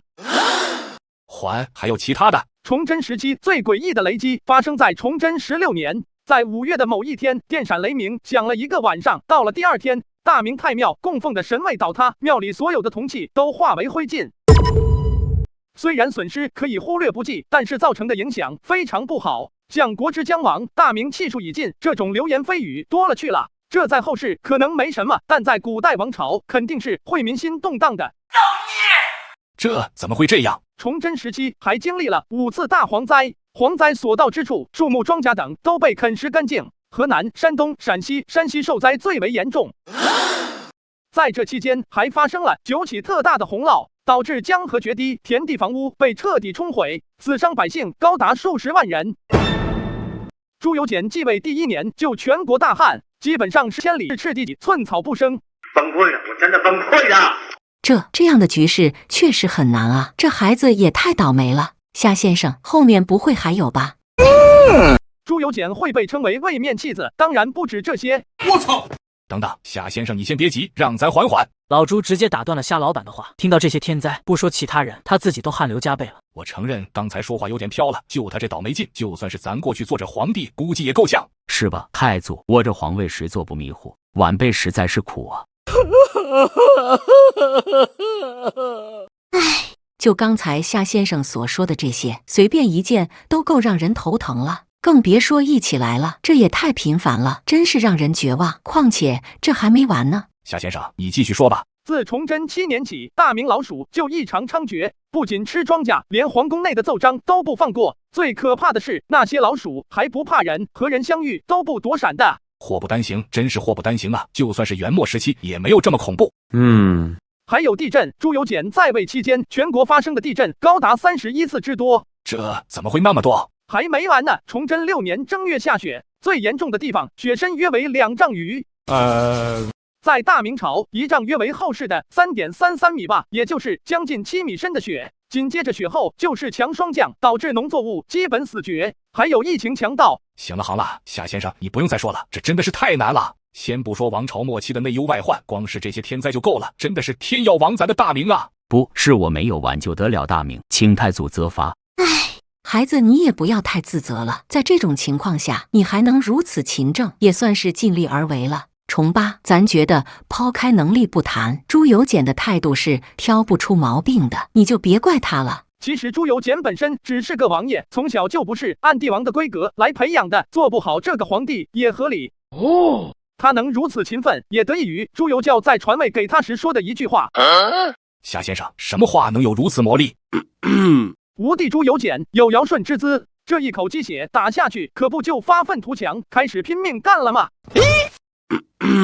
就算没有兄长的鼓励，朕也会努力做中兴之主。哟呵，得了吧，你还隔着中兴呢？刚才夏先生都说了，你不仅没有挽救大明，还加快了大明灭亡的速度。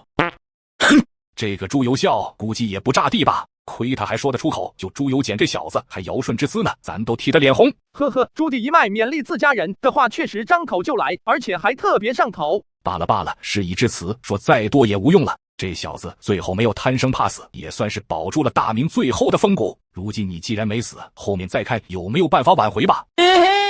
谢太祖，晚辈也盼着有一天能够亲手嘎了闯贼李自成。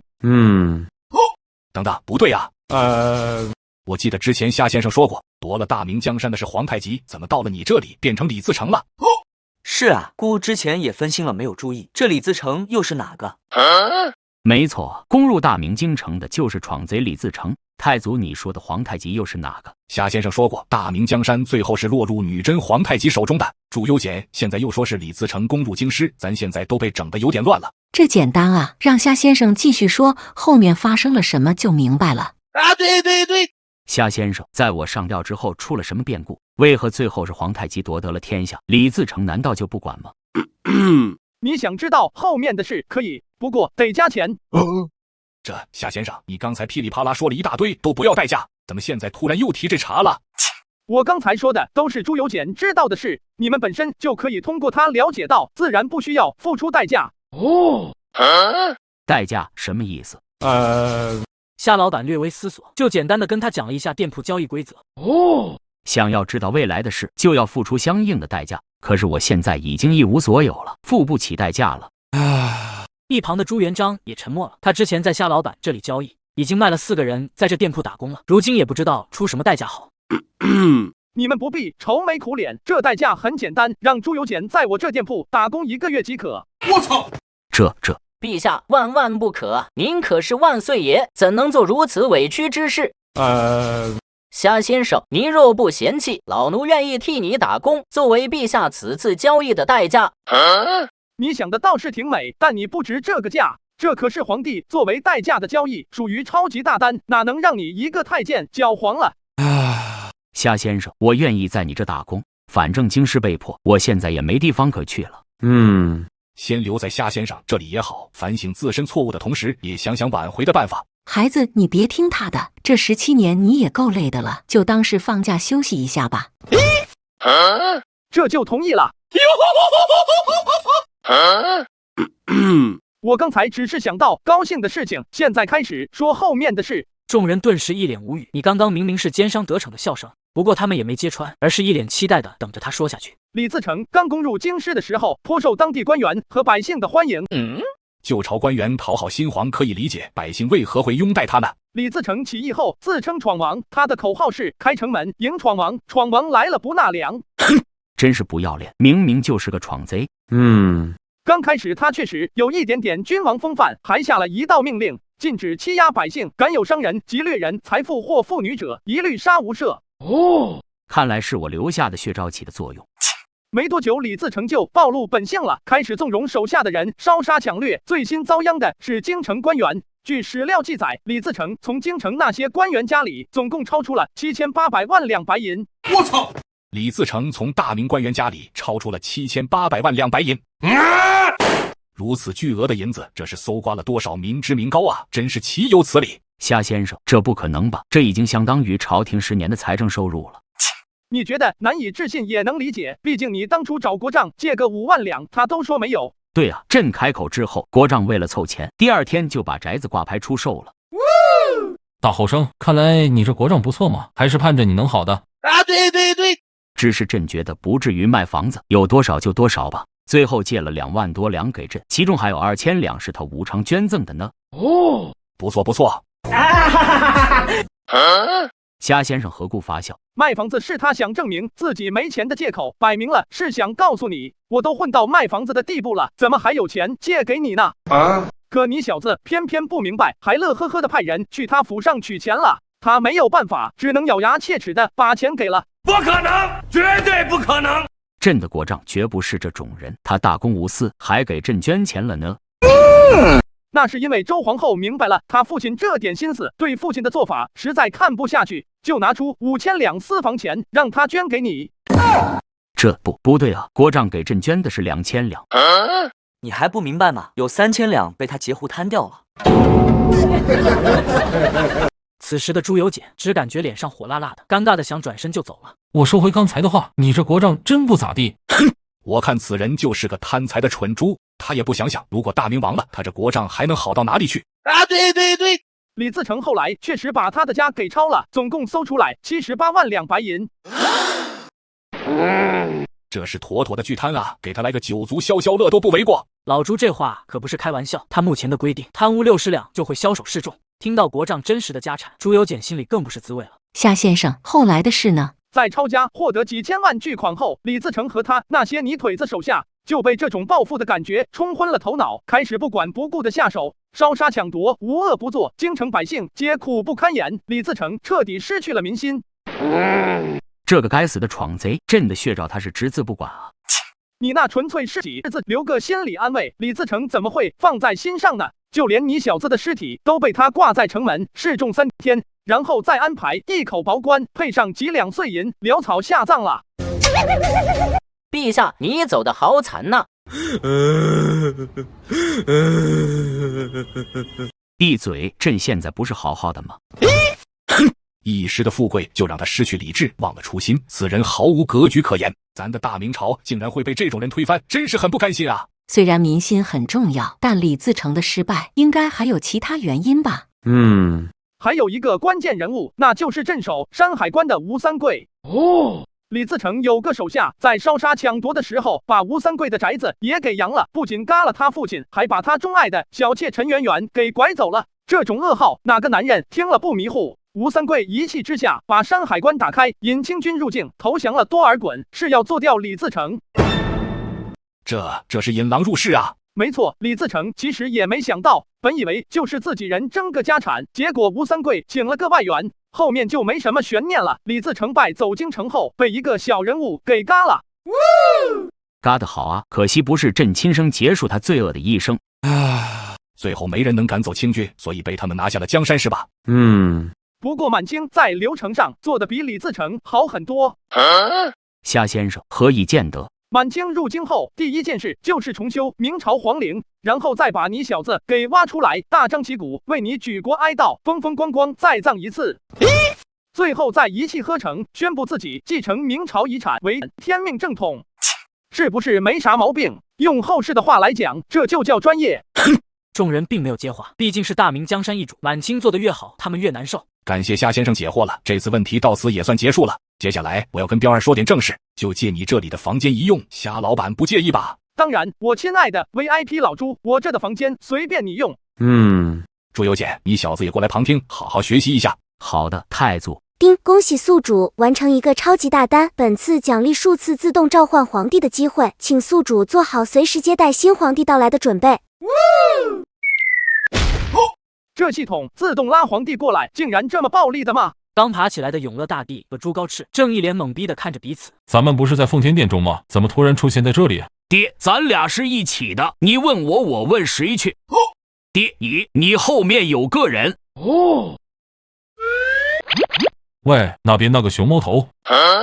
熊猫头，这话怎么听起来这么耳熟？说的就是你，还发什么呆呢？我们父子俩突然出现在这里，是不是你小子搞的鬼？这里是什么地方？你到底是何居心？老老实实交代。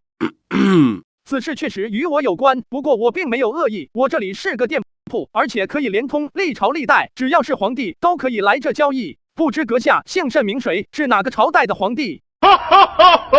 一派胡言，世间怎会有如此离谱的店铺？既然知道朕是皇帝，我劝你乖乖说实话，否则就是欺君之罪。这是事实，本店自有无上伟力，连通古今未来。要是没点实力的话，怎么能凭空把你们拉过来呢？夏老板此话一出，朱棣若有所思了起来。父皇，你别听他胡说，我看就是个障眼法。他这店铺任何商品都没有，什么狗屁交易，子肯定另有所图啊！对，小子，你撒谎都不动脑子的吗？满口都是破绽。父皇，他本来就是个熊猫头，根本没脑子。本店等级不够，暂时没有商品，不过本虾通晓古今未来，可以交易情报。小子，别白费力气了，朕给你最后一次机会，赶紧交代清楚，否则的话，朕就诛你始祖。朱始祖？你是永乐大帝朱棣？小子，你怎么知道是我？呵呵，纵观华夏历史，朱始祖这种事只有你朱棣干过。父皇，这并不能说明什么。整个大明境内，谁不知道皇帝是你呢？你都自称朕了，很容易就能猜到啊！对，呵呵，还不信我的话是吧？老李，麻溜的给我出来！李善长一脸疑惑的跑了出来。李善长，你不是早就高了吗？怎么会在这？难道说这里实际是地狱？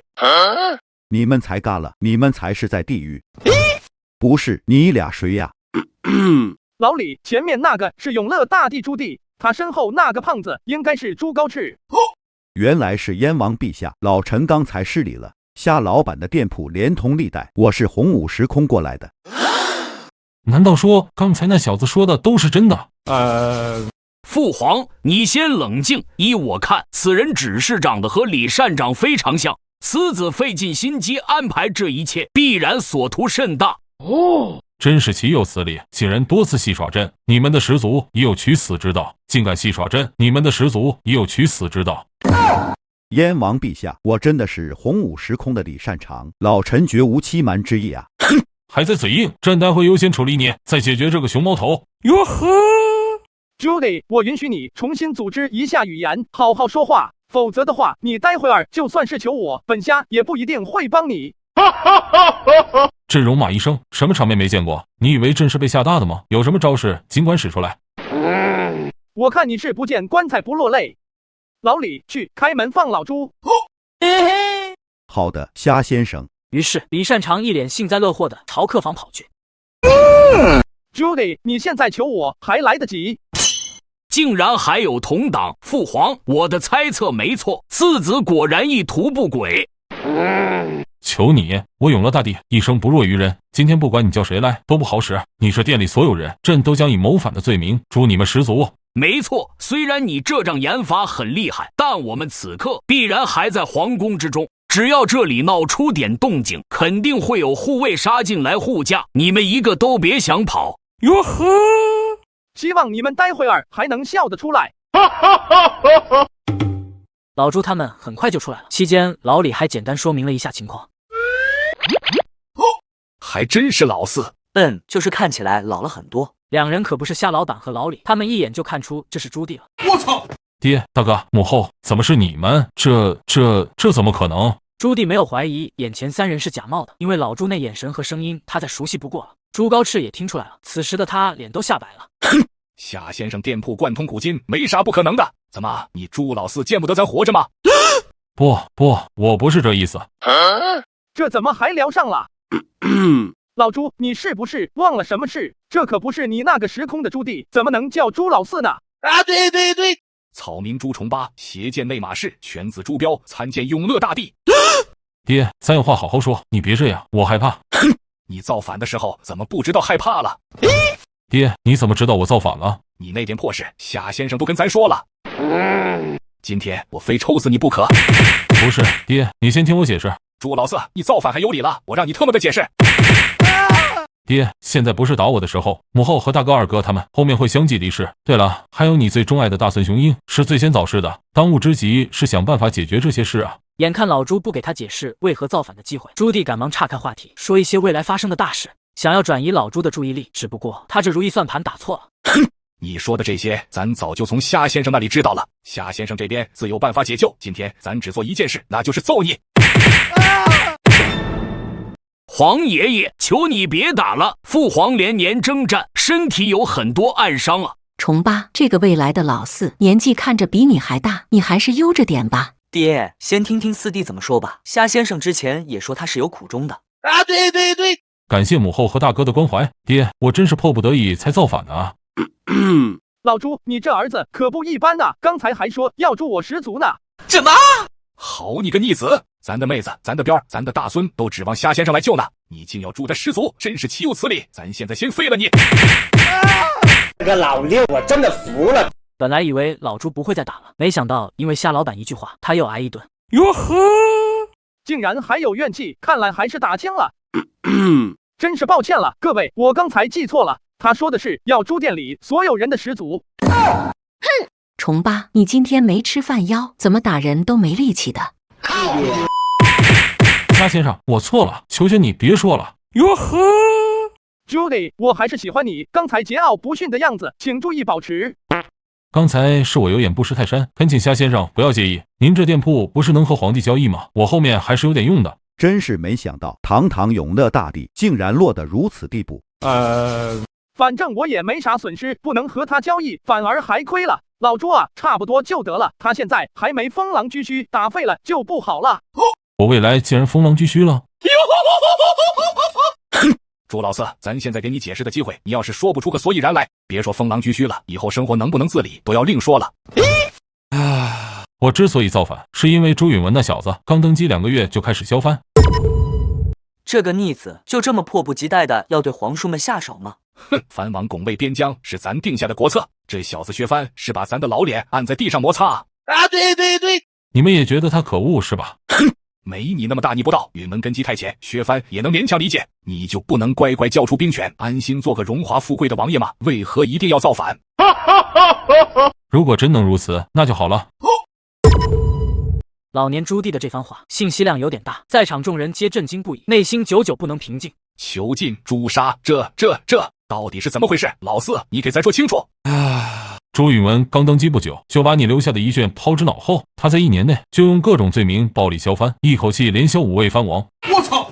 这个蠢货竟然如此莽撞，这不是逼着藩王造反吗？就算是要削藩，也应该徐徐图之，怎能如此急功近利？呵呵，他也不是特别蠢，还是有一点策略的。诸王中我的实力最强，为了测试我的反应，他派李景龙把和我一母同胞的周王朱祚抓回京城内囚禁，并贬为庶人。只要我有任何异动，他就有理由对我下手了。你说什么？贬为庶人？这是哪门子效法？直接就一刀切了啊！爹，这就是你给我们几个儿子选的好皇帝啊！还有呢？看到其他藩王没反应，朱允文继续重拳出击。齐王朱福、代王朱贵均被贬为庶人，并囚禁了起来。明王朱骈被诬告谋反，废为庶人后，还流放至福建漳州。听到清一色贬为庶人，众人都快麻木了。这个混账蛮夷，他怎么敢的啊？他可是皇帝，有什么不敢？朱允文那都不叫削藩，而是消灭。四弟，你不是说连削5王吗？还有一个呢？囚禁、诛杀？难道说最后一个藩王他？爹，就是你想的那样，最后一位是12弟襄王朱柏，他没了。咱的板儿他怎么没的？老四，你快点说，快！朱允文想要用同样的做法废了襄王朱柏，不过朱柏宁死不屈，在朝廷人马围住王府时，他自己点燃了王府，然后和王妃纵马入火海，自焚身亡了。自焚？不，咱的板儿啊！12弟朱柏在自焚前留下了一句话。老四，板儿说了什么？朱伯自焚前说了什么？老四，你别磨磨唧唧的，快点告诉咱。本王听闻前有暴君当道，贤王下狱，堪比猪狗。本王乃高皇帝血印，岂能受辱于苍途？本王乃高皇帝血印，岂能受辱于苍途？虽然这句话不长，但老朱还是能感觉到这里面的悲愤之意，心里特别不是滋味。爹，12弟觉得他是你的儿子，如果被废作阶下囚，不仅是对他的折磨，更是对你的羞辱，所以才自焚的。博儿。朱棣这么一说，老朱心里更加难受了。朱允文这小子竟然把亲皇叔逼到如此地步，咱恨不得现在就回去把他揍一顿。爹，你以为这就完了吗？这人都自焚身亡了，难道板儿的事还没结束吗？朱允文这小子在朱柏嘎了之后，还给他上了个恶事离异。他怎能如此？难道板儿跟他有私仇吗？呵呵，并没有。爹，你自己想想，12弟怎么嘎的？为了不让自己背负逼死皇叔的骂名，朱允文给板儿弄了个恶事，让后世之人觉得他罪有应得。没错，12弟自焚事件最后被定性为畏罪自尽。这个畜生真是不当人子啊！那板儿他的后人呢？老朱其实有一定的猜测，应该是没啥好下场了。12弟嘎的时候年仅28岁，还没有子嗣，襄王一脉就此断绝了。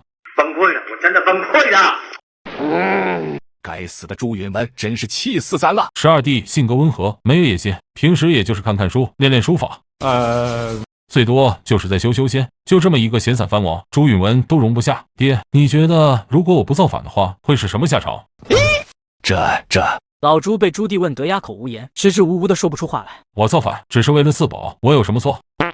燕王陛下，朱允文削藩怎么没削到你头上？他就眼睁睁地看着你起兵吗？当然不是，为了麻痹朱允文那小子，我整日衣不蔽体，到大街上装疯卖傻，房间也不回，到猪圈里与猪同吃同睡，这才逃过一劫，为荆南争取到准备时间。我操！老四，你这狠起来，连自己都不放过啊！有事二弟这个前车之鉴，我也顾不得那么多了。你们一来我就容易吗？那段时间你们知道我是怎么过的吗？众人没有接话，这种经历想想都觉得头皮发麻了。四弟，是大哥教子无方，是我对不起你们这帮兄弟。不，大哥，这不怪你，在我心里，你永远是我的好大哥。四弟，大哥。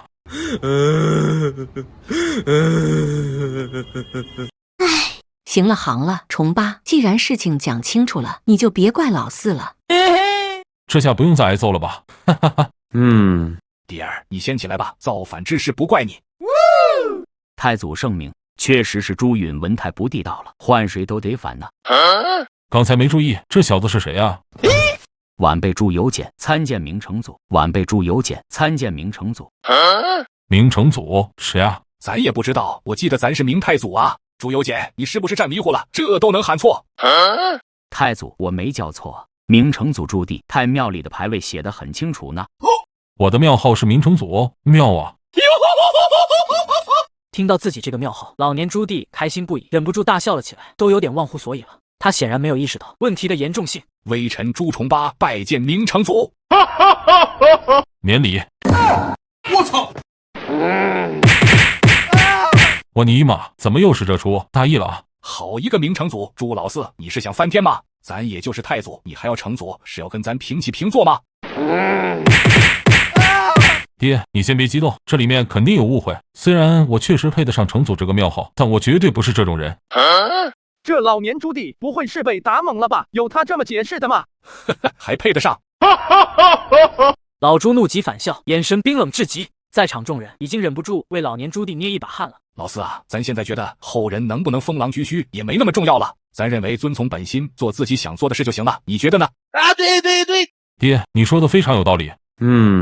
咱现在最想做的就是往死里抽你！你小子未来还能不能封狼居胥，关老子屁事！先吃我一套大残2个月连招再说。这个老六，我真的服了。还以为这事过去了，原来搁这等着我呢。爹，这事真不怪我啊，皇帝的庙号又不是自己取的，这事你应该问朱高炽去。不是，父皇，有你这么坑儿子的吗？自己挨打了就想引到我身上。高炽啊，你爹说的有道理，明成祖这个庙号应该是你起的吧？不可能的，皇爷爷，在我心里，我爹顶天就是个太宗。臭小子，你看不起谁呢？父皇，那你到底是要做太宗还是成祖？太宗就好，太宗就好。成祖一开始的庙号确实是太宗，是后来才被改为成祖的。你个坑祖宗的玩意儿！刚才我被打的时候，你怎么不说？我那不是看你好像挺喜欢的吗？朱由检是吧？你现在告诉我，到底是哪个混蛋把我的庙号改了的？等他也来夏先生的店铺时，我一定好好关爱他。老年朱棣现在只有一个想法，他这顿打绝对不能白挨。朱由检目前是我的员工，你们要从他那里知道答案，也要付出代价才行。到底是哪个混蛋把我的庙号改为明成祖的？夏先生，你快说，要什么代价我都给。这种问题的答案价值不高，用黄金作为代价即可。没问题。嘉靖17年，也就是100多年后，嘉靖帝朱厚熜把朱老四你的庙号改为明成祖。好一个朱厚熜，此子也有挨揍之道。夏先生，这小子为何要改老四的庙号呢？这个要从朱厚熜继位之后发生的一件大事说起，也就是大礼仪之争。大礼仪之争？对，朱厚熜本身只是个藩王，他这皇位并不是顺位继承的。我操！难道说这小子也是造反登基的？朱老四，你真是给自己后人开了个好头啊！老朱，你先别激动。朱厚熜上一任皇帝是朱厚照，并没有子嗣。在朱厚照嘎了之后，大家伙一商量，就让朱厚熜这个堂弟来继承皇位。他并没有造反。既然都推举他做皇帝，为何还有大礼仪之争呢？皇位传承总是讲究皇嗣继承的。朱厚熜生父兴献王本身不是皇帝，大臣们觉得有瑕疵，于是带领百官们请求嘉靖帝认朱厚照的父亲明孝宗朱佑樘为父。好像也不是不行，但跟我庙号有啥关系啊？当然有关，你先别急。当时兴献王已经嘎了，如果朱厚熜这么做，相当于他生父就绝后了，所以不同意。这是小问题，再过几个儿子给他生父不就完了吗？应该还有其他原因吧？表面上看是皇嗣正统之争，实际上是朝廷内部的权柄之争。如果朱厚熜顺从大臣这个提议，等于承认自己的位不正，这就低了别的皇帝一等，还要改任父亲才能坐稳皇位，那以后在朝堂上的话语权和地位就被这些大臣压一头了。老年朱棣自己就得位不正，所以对这方面的看法非常敏感，一想就通了。正是如此。朱厚熜这个皇帝怎么当的？竟然有大臣敢叫他做事，咱在朝廷上向来是说一不二的主。又不是个个都像你，开国皇帝是个，别说是朱厚熜了，就连朱棣在朝廷上也没你那样的威慑力。老四，你还得练啊！朱厚熜最后的解决方式是把生父兴献王尊为皇考校穆献皇帝。这个称号是要进太庙的节奏啊，这样就能提升他自己的出身地位了。没错，不过又遇到了另外的问题，太庙正殿牌位的位置不够了，必须要抽走一个。从礼法上讲，要从高位往下抽。老朱是太祖，带祖字的牌位是不能动的。朱允炆连年号都被我废了，太庙里根本没有他，下一个就是我了。没错，但后世的皇帝都是你这一脉的，把你的牌位抽走也不合适。所以就把老四的庙号改为明成祖，这样就不用动了，还不违背礼法。对。不过还是有个倒霉蛋的牌位被抽走了，毕竟位置不够嘛。虾先生，这倒霉皇帝是谁啊？太庙牌位都被拿走了，真想看看他知道此事后是什么表情。是哪个倒霉蛋的牌位被朱厚熜从太庙里抽走的？真是笑死我了！朱胖子，你现在什么身份？永乐太子啊！呵呵，那你觉得朱棣之后的皇帝是谁呢？虾先生，你这不是废话吗？我是太子，我父皇驾崩之后，皇帝当然是我呗。按礼法规定，太庙要从高位往下抽走牌位，我爹庙号改为明成祖后不能动，那下一个岂不就是我了？我操！虾先生，被朱厚熜那小子从太庙里抽掉牌位的是我。正是你啊，胖不，亲爱的明仁宗朱高炽阁下。朱高炽一下子就无语了，没想到吃瓜吃到自己头上，小丑竟是我自己。在场众人都忍不住笑出声了。朱高炽听着感觉格外刺耳，他现在尴尬的鞋底都快扣烂了。朱厚熜这小子竟敢抽走我的太庙牌位，真是岂有此理！我只是身体长得胖而已，我的牌位又不胖。主要是按礼法来讲，确实是轮到你了，而且你小子在位时间最短，被拿掉反而没那么碍眼。高炽在位时间最短，这怎么可能？朱允炆那小子在位不到4年就被我拿下了，高炽怎么会4年都坚持不了？难道说是朱高煦造反，把他的皇位夺走了？老年朱棣有这想法很正常，他的次子朱高煦勇猛无比，在战场就曾多次救过他。因为怕朱高炽压不过朱高煦，老年朱棣甚至还动过换太子的想法。跟朱高煦无关，朱高炽是突然暴毙的，在位时间只有10个月。呵呵，只要不是高煦造反就好。父皇，这是关注点吗？虾先生说我突然嘎了，皇位只做了10个月啊。虾先生，高炽的死因是什么？有没有挽救的办法？有一种猜测，他太过肥胖，再加上操劳过度，突发心脑血管疾病暴毙的。不是说能吃是福吗？怎么我太胖还不行了？呵呵，当然不行，后世生活条件好了，因为肥胖导致的疾病多了去了。我早就说过让他注意饮食，可他偏偏不听，真是自作自受。朱老四，你还好意思说他的死有你一半责任？要不是整日替你操持政务，他何至于疲劳过度？你的永乐盛世有一半是他的功劳，要不是他坐镇朝廷，你哪能到处征战？后世甚至有戏称说你朱老四实际是朱高炽的征北大将军。后世说我是朱高炽的征北大将军，这是什么狗屁说法？我乃永乐大帝，岂能如此非议？我爹是我的征北大将军。朱高炽可不这么想，反而直接笑了。想想自己这些年的监国经历，好像确实挺适合这个说法的。高炽，你笑什么？你是不是也这么认为的？当然不是，傻子才会承认。虽然是戏称，但能有这种说法传出，说明高炽这太子做得不错嘛。老朱，你个小了许幼啊，何止是不错啊？朱高炽可以说是大明最强太子。大明最强太子，这连咱的边儿都比不过吗？朱棣在位期间，朝廷干了很多大事，都是非常耗费财力的。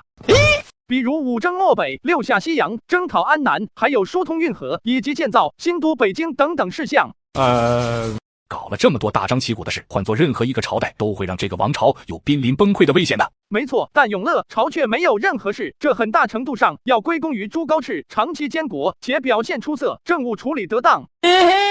夏先生，低调低调，孤毕竟是太子，这都是应该做的嘛。虽然朱高炽嘴上这么说，但他的嘴角一直忍不住上扬，简直比 AK 还难压。胖啊，想笑就笑吧，不必控制自己。你这大明最强太子可是实至名归的。朱标在的时候，老朱起码也在朝堂上，可朱棣经常外出征战，你都是自己处理朝政，说是常务副皇帝都不为过。夏先生，你都快把他夸上天了，如果再说下去，估计回去之后就要请我做太上皇了。不可能的，父皇，我绝无二心呐。如此出色的能力，可惜只做了10个月的皇帝。皇爷爷，我现在还没嘎呢，还有挽回的余地。对。虽然在位时间短，不过他推行了一系列仁政举措，再加上他本人宽厚的性格，最后也被评为一代人君了。自古以来，庙号里能带人字的皇帝可不多，高炽能被尊为明仁宗，也算是难得了。本来我也不指望他能做千古一帝，能顺利继位就好了。其实我一直担心自己高了之后，朱高煦不服他这个大哥，会直接造反。如今终于可以放心了。那个成祖啊，我有句话不知当讲不当讲。有屁快放！还有，以后不要叫我成祖，我是太宗。太宗。太宗，其实吧，朱高煦跟你一样，没有造他大哥的反，而是造了他侄子的反。什么？朱高煦也造了他侄子的反？这个混账东西！我那么多优点他不学，偏偏学造反。又是造反，又是对侄子下手，真是虎父无犬子啊！老年朱棣没有插话，这话可不是夸他的，接什么话都要挨打。前有唐朝玄武门大舞台，难道咱的大明后面也出了个靖南大舞台吗？不至于，不至于，老朱你先别急着惆怅。夏先生，高适嘎了之后，继位的应该是朱瞻基吧？正是你的好圣孙朱瞻基。圣孙？对。爹，是我疯的。瞻基这孩子打小就聪明，我可是对他寄予厚望的。看来这小子不错啊，想来会是个明君。那朱高煦怎么还造反呢？我也纳闷了，朱瞻基肯定不会像朱允炆那样削藩，朱高煦怎么会造反呢？难道吃饱了撑的？说起来，朱高煦之所以造反，也是你朱老四的锅。我操！夏先生，虽然我造反朱允炆开了个坏头，但也不能啥锅都往我身上盖吧？难道后世有人造反都怪在我头上吗？这不一样，朱高煦这个锅你至少要背一半。你自己想想，他是不是在战场上救过你几次？没错，高适这孩子确实神勇。然后呢，你被他救下之后，是不是经常对他说“世子多病，汝当勉励之”？好像确实是这么回事，呵呵，我就随口那么一说。你这么画饼是爽了，但这话落到朱高煦的耳朵里就不一样了。我感觉他连自己的年号都想好了。正是这一句话，让朱高煦觉得太子之位迟早是他的，皇位本身也是他的。看来这小子一直都有不轨之心呐。对，其实，在朱棣嘎的时候，朱高煦就想篡位了，不过当时消息被封锁了。等他反应过来的时候，朱高炽已经登基了。这个逆子！等到朱高炽嘎的时候，他还是错过了最佳时机，干脆直接发兵造反。反正造反是你们老朱家的传统了，也算是专业对口。这个事件被后世某些网友戏称为靖南之役 2.0 版。倒是很贴切的说法，这样的局面像极了朱允炆时期，此时的朱瞻基根基尚浅，怕是会凶多吉少了。不，我的好圣孙呐！朱老四，你又急？难道说朱高煦没有成功？朱瞻基御驾亲征去平叛，朱高煦那边军心动摇，他被迫出城投降了。夏先生，那朱高煦的下场如何？怎么形容呢？他最后被做成了瓦罐鸡。朱高煦被做成了瓦罐鸡。夏先生，这是什么情况？简单来讲，就是朱瞻基命人拿了一口大铜缸，把朱高煦扣在里面，然后在铜缸外面烧火，把朱高煦活活烤死了。我操！活活烤死？这……朱瞻基这个臭小子，他怎能如此残忍？这可是他的亲二叔啊，真是气死我了。听到朱高煦的下场，老年朱棣异常的愤怒。再怎么说，这都是他的亲儿子。是啊，夏先生，就算朱高煦犯了谋反大罪，但最后也主动投降了，何至于此呢？这个逆子，看来我平时的教导还不够，这次回去后，我一定要狠狠教训他。其实吧，朱高煦落得如此下场，完全是他自作自受。夏先生，这是何意？难道是高旭主动求死？不应该啊，他之前不是自己投降的吗？要是想死的话，直接硬拼到底不就得了？这样名声还能好一点。不懂他咋想的，反正他被抓之后的行为和把求死2个字贴在脑门上没啥区别。高旭之后到底干了什么？竟然能把我的好圣孙激怒到这种程度？朱高煦被囚禁之后，朱瞻基为了展示自己宽厚仁爱的形象，就带着一批官员亲自去大牢里看望朱高煦。一个造反谋逆之徒，皇帝还亲自去看望，确实能拉高朱瞻基的形象。朱高煦应该会感动得一塌糊涂吧？正常人确实会感动，但朱高煦显然不正常。他不知道脑子哪根筋搭错了，趁朱瞻基不注意的时候，朱高煦一脚过去把他绊了一下。完全没有防备的朱瞻基直接摔了个狗啃屎，相当狼狈。我操！堂堂95之尊，大庭广众之下摔了个狗啃屎啊！对，朱高煦这一脚被称为大明第一扫堂腿。就是这一脚把朱瞻基惹毛了吧？是的，这小子确实是自作自受。夏先生，那朱瞻基这皇帝做的怎么样？朱高炽赶忙转移话题，希望有点好消息让老年朱棣开心一下。还不错，他和你在位的时间加起来被称为仁宣之治，朱瞻基本人还被称为6边形战士呢。不愧是我的好圣孙。笑吧，马上说到朱祁镇了，到时候你们的脸不变成猪肝色，都算你们养生有道。夏先生，这6边形战士又是什么说法？展开讲讲。朱瞻基被称为6边形战士，这是什么说法？意思是全能型皇帝。不愧是我的好圣孙。咱还是头一回听到这种评价，夏先生都有哪些方面呢？朱瞻基在治国、军事、文化、艺术等多个领域都有卓越表现。治国方面确实突出，毕竟是仁宣之治嘛。在军事上呢，宣德3年被朱棣五征漠北打怕的蒙古兀良哈部觉得他们又行了，于是再次入侵大明边境。这些北方蛮夷真是不长记性啊！朱瞻基只率领3000骑兵便击败了敌军，打到兀良哈跪地投降。好啊，没有枉费我一直以来的大力培养。除了文治武功，朱瞻基在诗词书面上面也有很高的造诣。在大明宣宗皇帝御制集中有他大量的诗词作品，保守估计有上千首之多。我操！我知道他爱诗词，没想到这么能写。再说这个书画，朱瞻基玩的就更溜了，什么都会画，还非常的写意。他还非常尊重画家，让他们混得风生水起，影响力甚至传到了烟花等国。老四，你这圣孙真不错。咱决定了，这次回去后也要大力教导雄鹰，争取把他也培养成6边形战士，不是8边形战士。夏先生，咱继续说朱瞻基吧。可惜的是，他在位只有10年就驾崩了。这么出色的皇帝怎么又没了？真是天妒我大明啊！皇爷爷淡定，这也是可以挽回的啊！对，只是咱刚听到兴头上就这么没了，有点意犹未尽呐。既然气氛都烘到这了，我看就继续让夏先生说下一个皇帝的事吧，反正不差这点代价。言之有理。朱瞻基之后就是朱祁镇了，这位皇帝可就有的说了。难道说朱祁镇青出于蓝而胜于蓝，他的成就还在其父朱瞻基之上？如果是这样的话，确实不是1、2集就能说得清的啊！对，朱祁镇的事迹确实不是1、2集就能说得清的。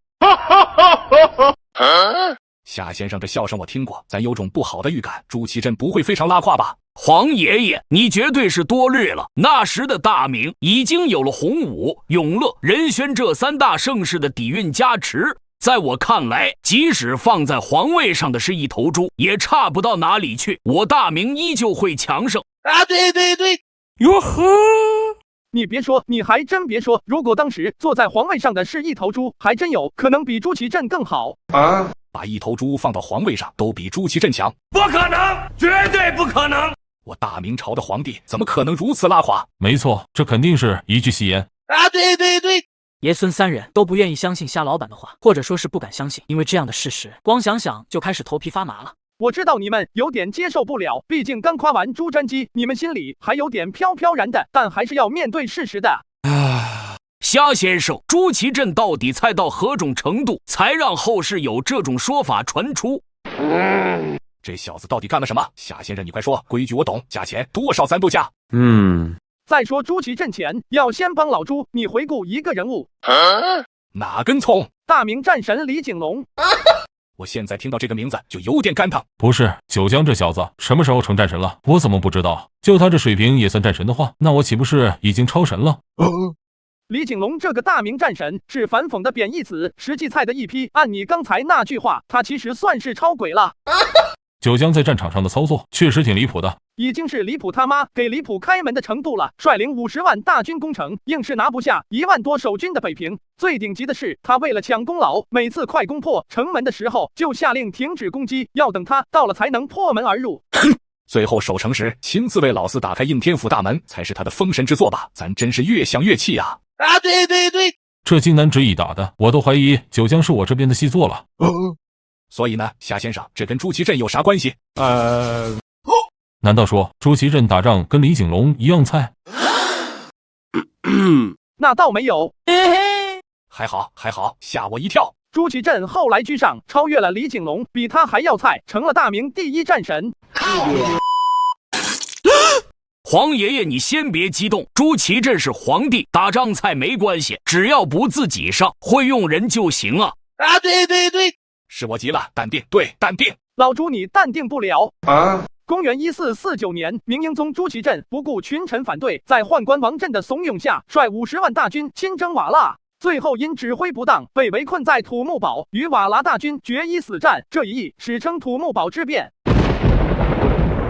夏老板的话仿若平地一声惊雷，震得老朱和朱棣久久说不出话来。他俩非常清楚菜鸟皇帝御驾亲征有多可怕。夏先生，这一战结果如何？夏人能明显感觉到老朱的声音已经有些颤抖了。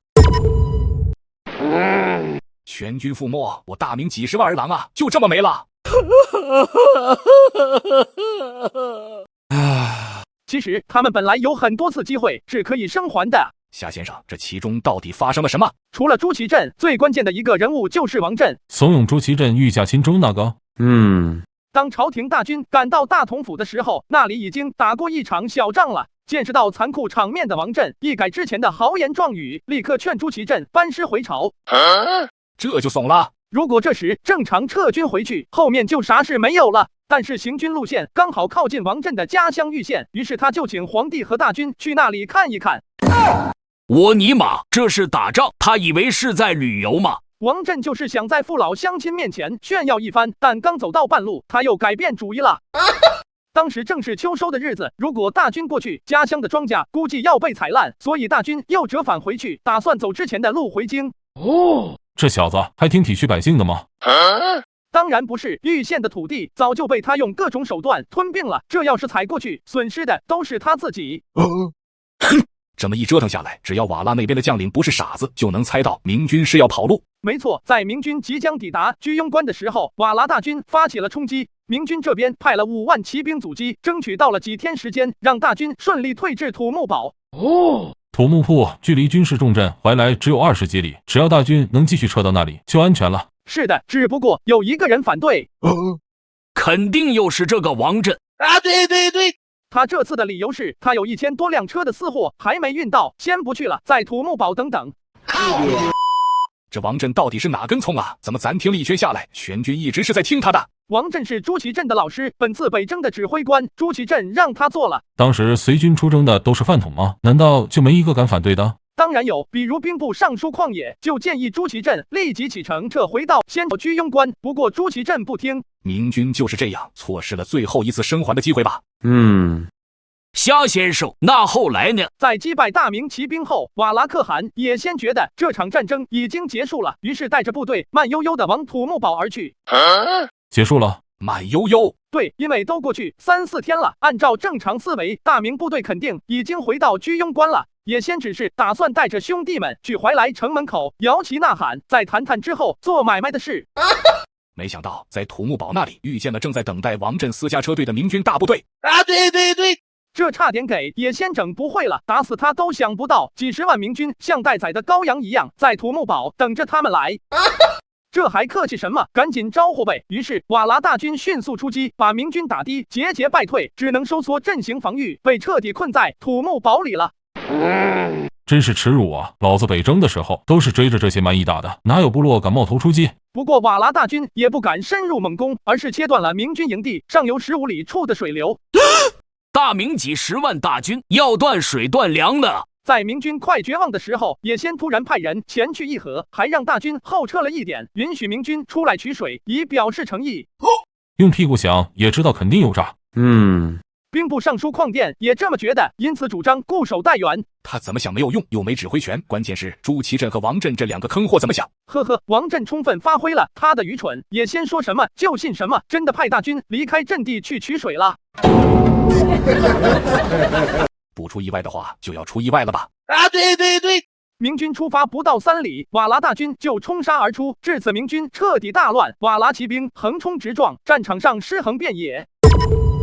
在乱军拼杀之际，护卫将军樊中看到了瑟瑟发抖的王震，终于压不住心中的怒火，大吼一声：“我为天下诛此贼！”然后一锤就把王震的脑袋砸碎了。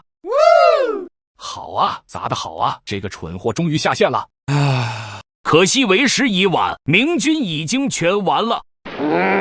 该死的瓦剌，竟敢屠我大明几10万儿郎！我现在就回去亲征漠北，先给他们屠了。说得好，咱现在也回去发兵北援，全给他们做掉。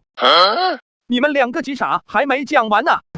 夏先生，不是全军覆没了吗？还有啥好讲的？下一个皇帝的事以后再问了，咱现在只想做掉瓦剌。没完，朱祁镇并没有死，后面还蹦跶好久呢。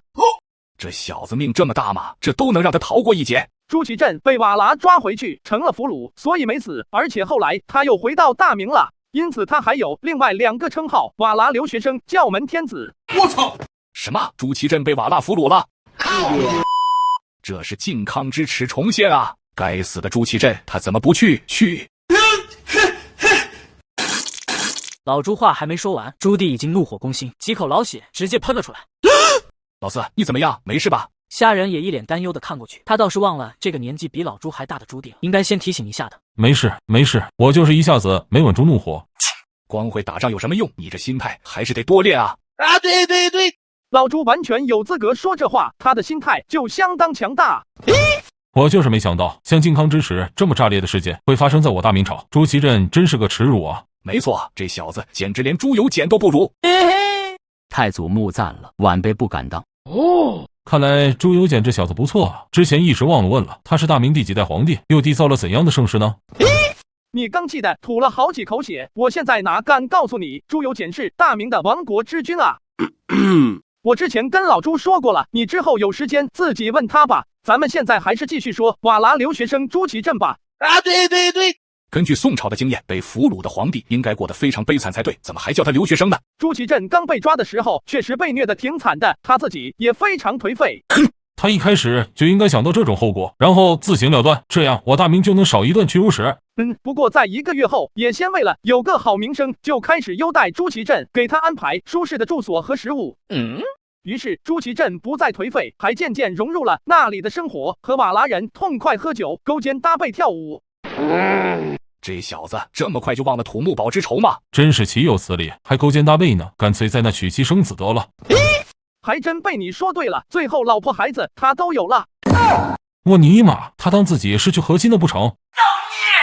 夏先生，我记得你说过，他后来又回到大明了，这是瓦剌故意的吧？没错，故意放一个太上皇回来，扰乱大明朝局。这么明显的诡计，朱祁镇不会不知道，反而还感谢他们吧？对。在临走前，朱祁镇还用你们几个列祖列宗的英名来起誓，要永生和瓦剌交好呢。这个逆子，崩溃了，我真的崩溃了。虾先生，那教门天子又是怎么回事？朱祁镇被称为教门天子，跟另一件大事有关。夏先生，啥事啊？大明王朝第1次灭国危机。这怎么突然就上升到灭国的程度了？呵呵，这不是很明显了吗？你们不会以为瓦剌在土木堡大胜之后就直接回去了吧？朱祁镇带了几10万大军北征，已经在土木堡全军覆没了。此时的大明京师必然手背空虚。瓦剌可汗也先不是傻子，如此天赐良机，肯定不会放过，于是就发兵南下擒龙。龙已经在瓦剌手上了，你忘了吗？嘴飘了，用词不当，我就是那意思。瓦剌大军确实南下了，而且势如破竹，几乎是兵不血刃就杀到了大明京城。兵不血刃？不可能，绝对不可能！就算当时的大明守军个个都是像朱祁镇和李景龙那样的大明战神，瓦剌大军也不可能不费一兵一卒就攻到大明京师。对。呵呵，虾仁只是笑了笑，没有说话。不，还真有这个可能，因为朱祁镇在瓦剌手上。教门天子，教门天子！我操！瓦剌用朱祁镇开路，让守关的明军开门放行。正是如此。这个混账，他怎么不一头撞死在城墙上？怎么能引外敌打上自家京师？这小子要不是贪生怕死，在土木铺就自行了断了。正是在朱祁镇的带领下，瓦剌大军很快就打到了当京城时，大明这边守军只剩数万人了。还真是灭国危机啊！该死的朱祁镇，我大明基业就这么毁在他手上了吗？什么叫门天子？我看是个亡国之君才对，真是气死我了！完了，太宗对亡国之君的怨气好像很深啊！要是以后知道我就是的话怎么办？老四，淡定，大明还没亡呢，要不然哪还有朱由检什么事啊？对，是我老糊涂了，都忘了我大明后世之中还出了朱由检这么个优秀的后辈。我尼玛，就因为太祖说了一句朱祁镇连我都不如，现在太宗对我的期望越来越高了。夏先生，这次危机是如何化解的？难道朱祁镇到了京城后良心发现，不再叫门了？我赌1000战马，他肯定叫得更大声。不过朝廷已经提前换一个皇帝了，所以朱祁镇的命令已经没用了。换得好啊，这小子终于不是大明皇帝了。大明这次灭国危机能够顺利过渡，多亏了一个人。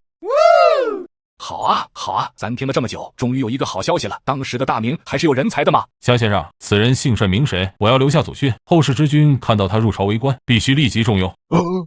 大可不必，你可以亲自重用。看来是我永乐时期就有的人才。严格来说，是洪武时期就有了。老四，看来轮不到你来重用了。老朱，你就不要想了，你嘎的时候他还没断奶呢。他以忠心义烈，与日月争光著称，他的事迹和精神被后世广泛传颂，与岳飞、张煌言并称西湖三杰。我靠，牛逼！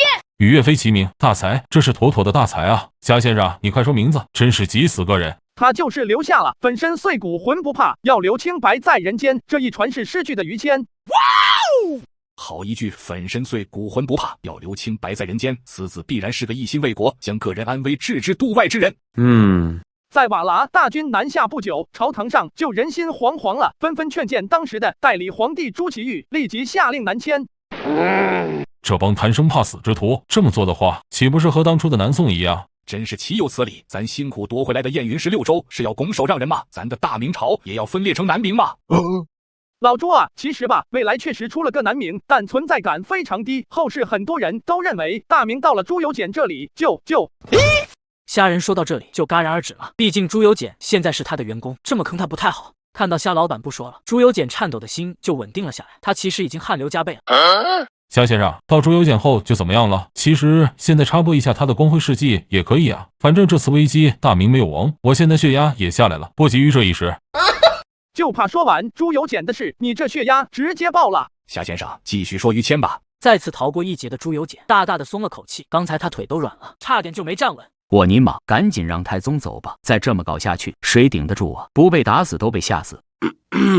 时任兵部侍郎的于谦极力反对南迁，正是在他的努力劝说下，众人最终才决定死守北平。好，这才叫天子守国门，这才是我大明该有的风骨。确定死守后，于谦被升为兵部尚书，并作为防御总指挥，抵御瓦剌几10万大军。这一战史称北平保卫战，于谦一人救一国。于谦力挽狂澜，拯救了大明，他是如何做到的？土木堡一战后，明军精锐尽失，都是因为朱祁镇这个坑货。升任兵部尚书后，于谦立即调集京城附近的秦王之师到山东、山西、河南等地，并且招募士兵，很快就聚集了22万人。此子当机立断，有勇有谋啊！有了人之后，于谦又从南直隶那边调来了126万兵器，再派人去土木堡捡回之前战败的明军留下的一些装备。去土木铺的话，不会碰到正在南下的瓦剌大军吗？这倒不会，瓦剌的行军路线是不一样的。然后就是加强边关的守备，这一系列举措总算是稳住了大明将士的军心。好啊，就怕敌军未到，我大明这边就人心惶惶了。人心可用之后，就可以召集全部工匠，修理加固京城的所有城门了。啊，对。除此之外，于谦还分析了土木堡战败的原因，然后高价筹措粮食，准备了京城百姓1年的用量。为了鼓舞人心，他又下令给所有官兵先预发半年俸禄，此举令守军士气大振，时刻准备迎战瓦剌大军。虽说做的都挺好的，但我听着总是不得劲，我大明竟然沦落到被动挨打的份。咱也这么觉得，有点太窝囊了。一开始吧，总兵石亨确实建议坚守城门，但于谦可不这么想。他认为大明兵多将勇，为何要示弱于瓦剌？说得好。于谦主张出城迎击，他要背城一战，于是他将大军布置在京城9门之外列阵，然后下令关闭城门，不留退路。我靠，牛逼！好小子，有一点老子的风范了。他也没躲着，而是和众将士一起镇守德胜门。瓦剌遇到这么无畏的将领，估计很不好搞吧？对，在于谦的领导下，瓦剌不仅久攻不下，而且还经常被日夜骚扰，搞得疲惫不堪。最终，瓦剌只能带着朱祁镇灰溜溜的回到漠北了。夏先生，于谦这么大的功绩，在他100年之后，朝廷应该会追赠官职，并赐予谥号吧？叫什么呢？公元1457年，明代宗朱祁钰病重，朱祁镇发动夺门之变，重新登上皇位，当天就以谋逆的罪名处死了于谦。我操！怎么又是朱祁镇？这小子怎么还不下线？如此功臣，怎么落得如此下场？真是气煞我也！高炽，你回去后告诉朱瞻基，这第一弹直接弄墙上，不要也罢。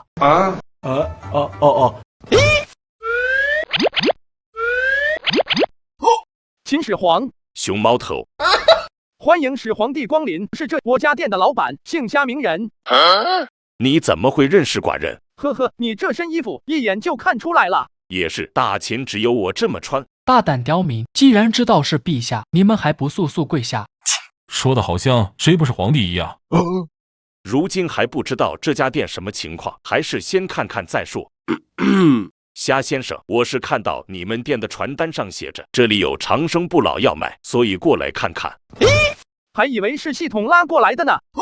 长生不老药，夏先生你怎么不早说呢？咱也想要。夏先生也送我一个。本店没有长生不老药，传单是底下的人乱写的。明明是你叫太子殿下写的，真是不要脸。始皇帝啊，其实我是后世之人，我这店铺能连通古今未来，你要是想活得久一点，我可以带你去后世检查身体。竟然如此神奇，怪不得一间小门店内部能自成空间。原来不只是店铺员工可以穿越，皇帝也可以啊。那我岂不是可以穿越到未来去揍朱允文和朱祁镇了？我也可以穿越去揍该我庙号那小子了。你们确定敢自己去？夏先生，你既然来自后世，那寡人想问，大秦是不是存在了万世千秋？并没有。不是呀，那是存在了多久呢？我给你个提示，你看我有多少只眼睛？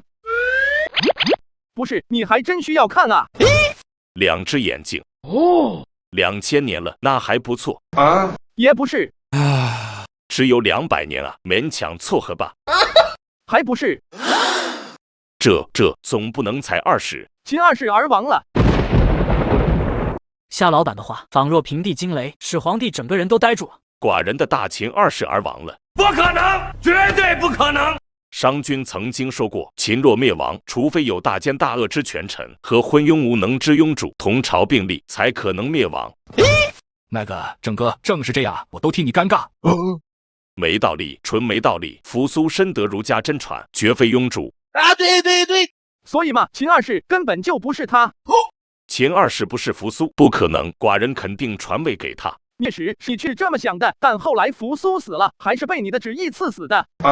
那更离谱了，寡人一直在重点培养他，怎么可能会赐死他呢？那个郑哥，你看有没有一种可能，在你嘎了之后，有人冒充你的旨意把他赐死呢？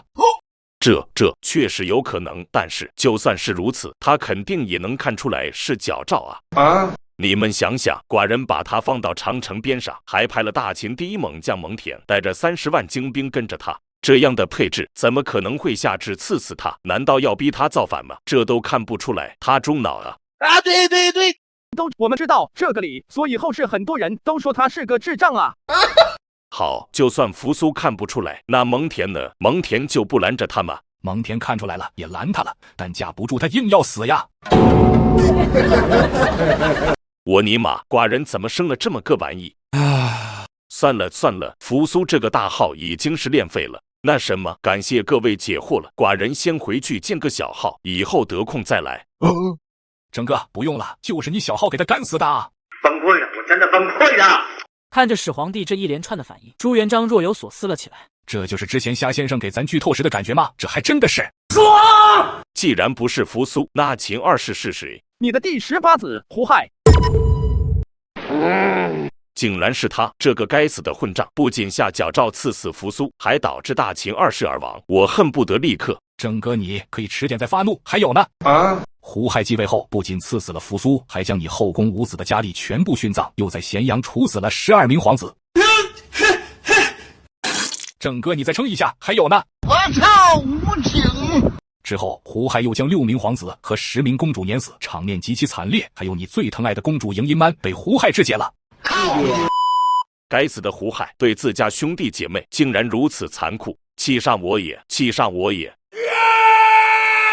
始皇帝终于绷不住了，一股滔天的怒火宣泄而出。除了愤怒，他还感觉心如刀绞。等等，这不对啊！既然陛下是想让扶苏继位，那胡亥是怎么坐上皇位的呢？你是哪个？这里轮得到你说话？老朱剧透被打断了，心里有点不爽。本官乃大秦中车府令赵高，为陛下分忧，是我的职责。胡亥到底是怎么登上皇位的？这是你们刚才那些话最大的漏洞。哟呵，赵高是吧？你这个问题问得非常好啊！对对对，望着赵高这一副仿佛看穿一切的样子，夏老板他们感觉非常想笑。呵呵，我能成为陛下的左膀右臂，自然是有实力的。赵青言之有理，虾先生，这是什么情况啊？郑哥啊，胡亥能够继位，多亏了你这位足智多谋的左膀右臂啊！你是说赵高？是的。我操！你胡说什么？我警告你不要乱讲话。你算哪根葱？区区一个将死之人罢了。夏老板这句话让赵高有了非常不好的预感。始皇37年，郑哥你在第5次巡游途中病重，于沙丘平台驾崩。原本你是想让扶苏回咸阳主持大局的，但遗诏尚未发出，你就嘎了。赵高趁机与胡亥、李斯密谋篡改遗诏，改立胡亥为太子。他们还伪造了一份矫诏，赐扶苏和蒙恬自尽。一派胡言，这绝对不是真的！我告你诽谤啊！陛下，微臣冤枉啊！我对你一直忠心耿耿，怎么可能做出这种事？陛下，我才是最冤那个啊！我这进来之后啥也没干，这里面肯定有误会啊！李斯说着说着就忍不住痛哭了起来，他觉得自己完全是躺枪了。虾先生，刚才是赵高对你们大声说话，不关我的事啊！求求你放过我吧！原来你就是李斯啊，这不巧了吗？切，咱要除掉一个人，何须这种手段？我们只是陈述事实而已。赵高与扶苏有矛盾，可以理解。李斯怎么也参与了？郑哥啊，你之前说扶苏学得哪家真传？儒家啊。扶苏是儒家，李斯是法家。如果扶苏上位，他担心自己日子不好过啊！对对对，你们2个混蛋，真是罪该万死哈！看到暴怒的始皇帝，李斯和赵高2人顿时如坠冰窖，骂了一顿后，始皇帝就谅着他们了，没必要跟将死之人浪费口舌。虾先生，那胡亥是怎么导致大秦灭亡的？这个混账都做了什么？胡亥大兴土木，征发大量民夫，比你还过分，使得百姓疲于奔命，怨声载道。为了满足自己的奢侈生活和对战争的庞大开支，胡亥不断加重赋税和徭役，这使得百姓的负担更加沉重。在胡亥的暴政统治下，百姓终于忍无可忍，纷纷揭竿而起。揭竿而起，这是华夏历史上第1次大规模农民起义。胡亥元年，陈胜、吴广在大泽乡高喊了一句“王侯将相宁有种乎”，然后就揭竿而起，提出伐吴道、诛暴秦的口号，大秦灭亡的序幕就此拉开。你说什么？农民起义？我大秦是被一群农民灭的？不可能，绝对不可能！如果是6国余孽灭了大秦，还说得过去。区区一群草莽之徒，怎么可能做到？啊，对对对！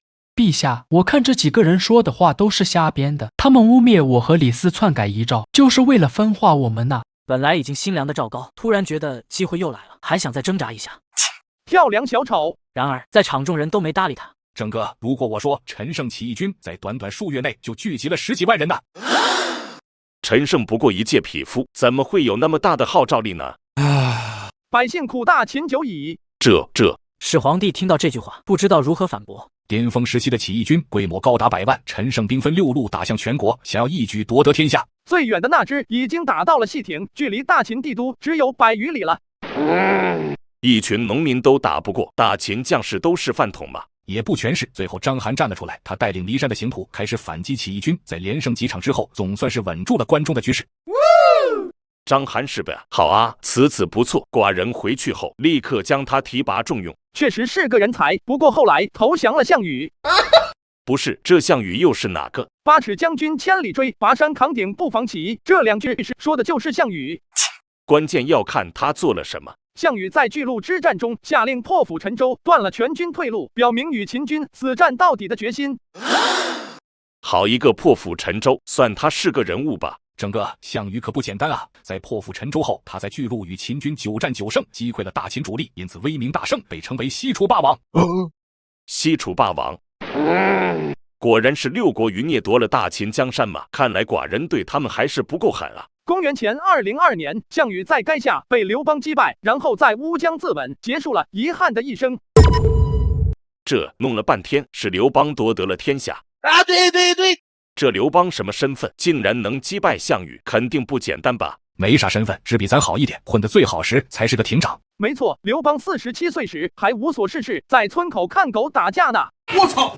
刘邦47岁还在村口看狗打架，这种货色怎么击败项羽，拿下大秦江山的？我有点接受不了。呵呵，刘邦能夺得天下，建立大汉王朝，多亏了汉初3杰。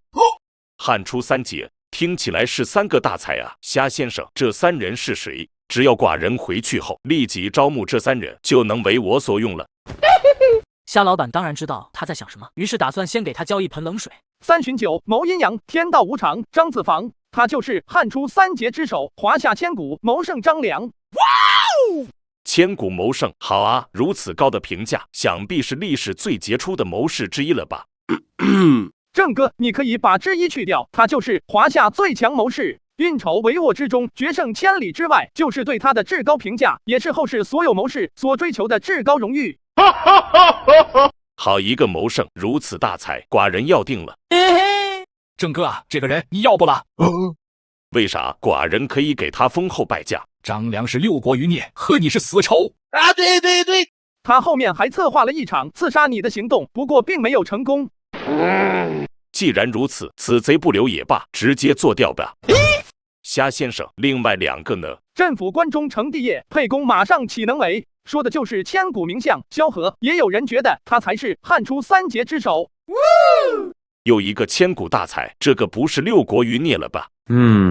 此人不仅有卓越的政治才能，还非常善于发掘人才，比如萧何月下追韩信一事，就为刘邦寻得一位开国大将。这个韩信想必也是3杰之一吧？没错，历史上名将如云，但只有韩信有资格被称为兵仙。兵仙，此子寡人必须要拿下，大秦开疆扩土就靠他了。郑哥，这汉初3杰都没了，你打算怎么处理刘邦？此人虽然出身低微，但也是个人才，就让他也去给我开疆扩土吧。这你就不怕他造反？只要有寡人在，没有人能撼动得了大秦。我操，牛逼！不愧是始皇帝，格局就是大啊！我大秦正是用人之际，你们要是想建功立业，也可以过来跟着我干。郑哥，那你为何还要做到张良呢？死仇嘛，劝他原谅我，是鬼神的事，我只负责送他去见鬼神。郑哥，我有一件礼物要送给你。郑哥，这份世界地图就是我要送给你的礼物。世界地图？没错，这是2000多年后的产物，完整的世界地图。我操，牛逼！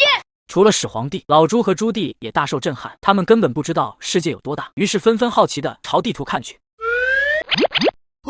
虾先生，你这上面标注的大秦是寡人所在的时代的疆域吗？啊，对，郑哥啊，这可是我特意为你准备的，其他皇帝可没这待遇。虽然虾老板说的好听，但始皇帝的心思根本不在这上面。原来寡人的大秦在整个世界上只是一隅之地，原来还有那么多地方等着寡人去征服啊！是的，亲爱的始皇帝陛下。虾先生，我看上面还标了好多点，难道那些都是国家？后世一共有200多个国家，几千种文字，语言就更多了。寡人当初看到6种就受不了了，后世竟然有几千种，这后世之君怎么睡得着的啊？我们后世之人确实苦啊，除了华夏自家的，还要学习他国的语言和文字。这还不简单，直接打过去书同门不就好了？后世局面很复杂，只能靠郑哥你来造福后人了。寡人已经有思路了，只要虾先生能为我续命，我大秦的旗帜必然插满全世界。续命是小问题。没想到世界如此辽阔，这么看的话，咱的大明也只是偏安一隅而已啊。没错，爹，我曾派郑和出海远航，这个世界确实比我们认识的辽阔很多啊。之前寡人一直忘了问了，你们两位是？咱是洪武大帝朱元璋，大明王朝的开国皇帝。我是永乐大帝朱棣，大明第3位皇帝，也是我爹的儿子。大明朝大秦之后不是大汉吗？郑哥啊，在咱那个时代，汉朝早就亡了。寡人的大秦都没有万世千秋，刘邦一个吕左之人，他见的大汉会亡也很合理。朱老弟啊，你既然能成为开国皇帝，想必不比刘邦那小子差吧？如今寡人已经有了世界地图，反正你的大明疆域也就一丢丢，不如过来跟着我干吧。我想想啊，地图你也看过了，你看欧洲那一片如何？只要打下来，以后就给你管理了。寡人封你为欧洲郡守，朱老弟只要能打下欧洲，我就封你为那边的郡守，如何？过来跟我干吧，我们一起统一世界。不必了，郑哥，要是想打的话，我回到大明时空去打也一样的。不，这怎么会一样呢？等我招揽了韩信，就让他给你做先锋。这可是能帮出身低微的刘邦打下天下的兵线啊！如此猛将配给你，总该心动了吧？郑哥啊，我觉得你对我有一定的误解，区区一个武将根本打动不了我。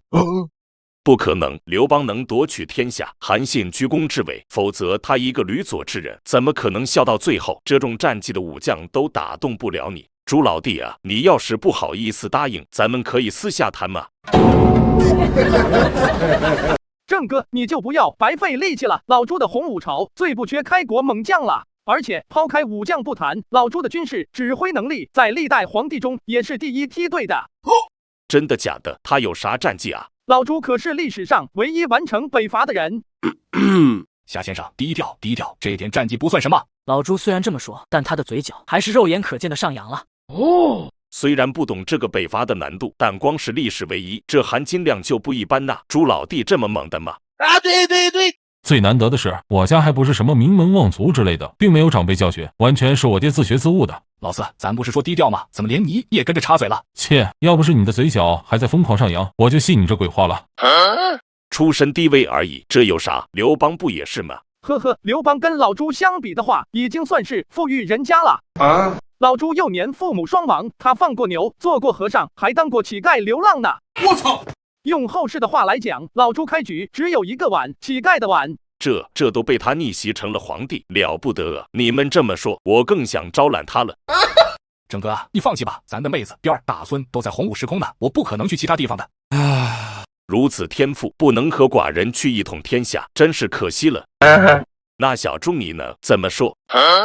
始皇帝，你问我？对，都说虎父无犬子，老朱这么强，你应该也差不到哪里去吧？只要你稍微能打一点点，就可以过来跟我干了，咱们一起统一世界。一点点，始皇帝啊，封狼居胥了解一下。这个封狼居胥是啥意思？跟朱棣有什么关系呢？封狼居胥象征着武将在边疆战事上能取得的至高荣誉。武将的至高荣誉到底是怎样的战绩才能有这等评价？公元前119年，大汉名将霍去病率领5万骑兵深入漠北，大破匈奴左贤王部，追击至狼居胥山，然后祭天封礼。郑哥，这位霍去病就是封狼居胥的鼻祖，是后世诸多武将追赶的目标。寡人还以为是啥战绩呢，不就是打个匈奴们？我大秦也曾把他们吊起来打，根本不值一提。哟呵！如果我说狼居胥山距离大秦咸阳城足足2000多里呢？我操！你说什么？2000多里？呵呵，蒙圈了吧？纵观华夏几千年历史，能打到那里的人不超过5个。确实了不起，不愧是至高荣誉。但是这跟小朱有什么关系呢？他是皇帝，又不是武将。来了，我的高光时刻。永乐大帝朱棣是历史上唯一一个以帝王身份完成封狼居胥的人。我操，牛逼！本以为老朱已经天下无敌了，没想到有人比他还勇猛。身为一国之君，还要御驾亲征，这只能说明他手下无将可用。朱老弟，这就是你的不对了，承认自己儿子优秀，有这么难吗？依我看，小猪就相当了不起啊！既然这个欧洲郡守你不当，那就让小猪过来跟我干得了。那个始皇帝啊，夏先生刚才说的是我未来的成就，我现在还没封狼居胥呢，就不去了。不打紧的，既然知道你未来能做到，现在就不用去证明了。可是我觉得吧，没有封狼居胥的永乐大帝是不完整的，所以我肯定要回去干完这一票的。小猪啊，怎么刚夸你几句，你这格局就蹭蹭往下掉呢？看到始皇帝突然一副恨铁不成钢的样子，瞪着他，朱老四猛圈了。小猪，你想想，霍去病是什么身份？武将啊。那你是什么身份？皇帝啊，怎么了吗？呵呵，还不明白吗？你身为皇帝，却执着于一个武将开创的荣誉，这有什么格局可言？这狼居胥山不应该是你的终点。身为帝王，你的格局应该更大点，眼光要更远点。你要超越霍去病，比他打得更远，比如先干到欧洲去，为后世开创一个欧狼居胥出来。此言一出，众人全都惊呆了。小猪啊，你觉得寡人说的有没有道理？你品，你细品。封狼居胥不是我的终点，我的格局应该更大，超越霍去病，打到更远的欧洲，开创欧狼居胥。始皇帝刚才的话就像循环播放一样，一直在朱棣的脑子里回放。我的天，我爹不会真被始皇帝说动了吧？望着陷入沉思的朱棣，朱高炽心中有种不好的预感。好像有效果，小猪这明显是心动的表情啊！呵呵，不怕你狼子野心，就怕你摆烂躺平。小猪啊，你要时刻谨记自己的帝王身份，不要用武将的眼光去看问题。你要想想怎么去超越，从追逐者变成领跑者，打造更高的军事荣耀，让你自己变成别人追赶的目标。更高的军事荣耀变成别人追逐的目标。笑得这么开心，看来已经拿下了，呵哈哈！不愧是始皇帝，这格局真不是一般的大，晚辈受教了。小猪啊，你终于想通了，你现在还觉得封狼居胥很重要吗？不，之前是我格局小了，区封狼居胥前人的荣耀而已。对，我永乐大帝一生不弱于人，要创造比这更高的军事荣耀，打得更远更广。好小子，我第一眼看到你就觉得你有欧洲郡守之资，果然不错啊！完了，我爹真要被始皇帝拐跑了。小猪啊，你看什么时候跟我回去远征欧洲呢？始皇帝，你说啥呢？我啥时候说要跟你走了？你不是要打得更远更广吗？对啊，我这次回去就召集文武百官，制定征服全世界的计划。才一个欧洲算啥？我要让大明旗帜插满全世界。鸡血打猛了，小猪这格局大过头了。我尼玛，还不如跟始皇帝走呢，回永乐时空打，受苦的不还是我吗？说得好，老四啊，咱觉得很欣慰，你终于长大了。爹，我本来就比你大啊。这对吗？行了，郑哥啊，你就不用想着招募他们父子俩了，毕竟都是威名赫赫的皇帝，岂能郁郁久居人下？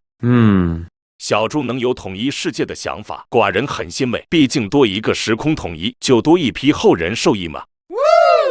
不愧是千古一帝榜一大哥，始皇帝你这格局真是没谁了。千古一帝，虾先生，你是说寡人吗？后世如何评价我这个始皇帝的？虾先生，你给寡人说说。得加钱。加什么钱？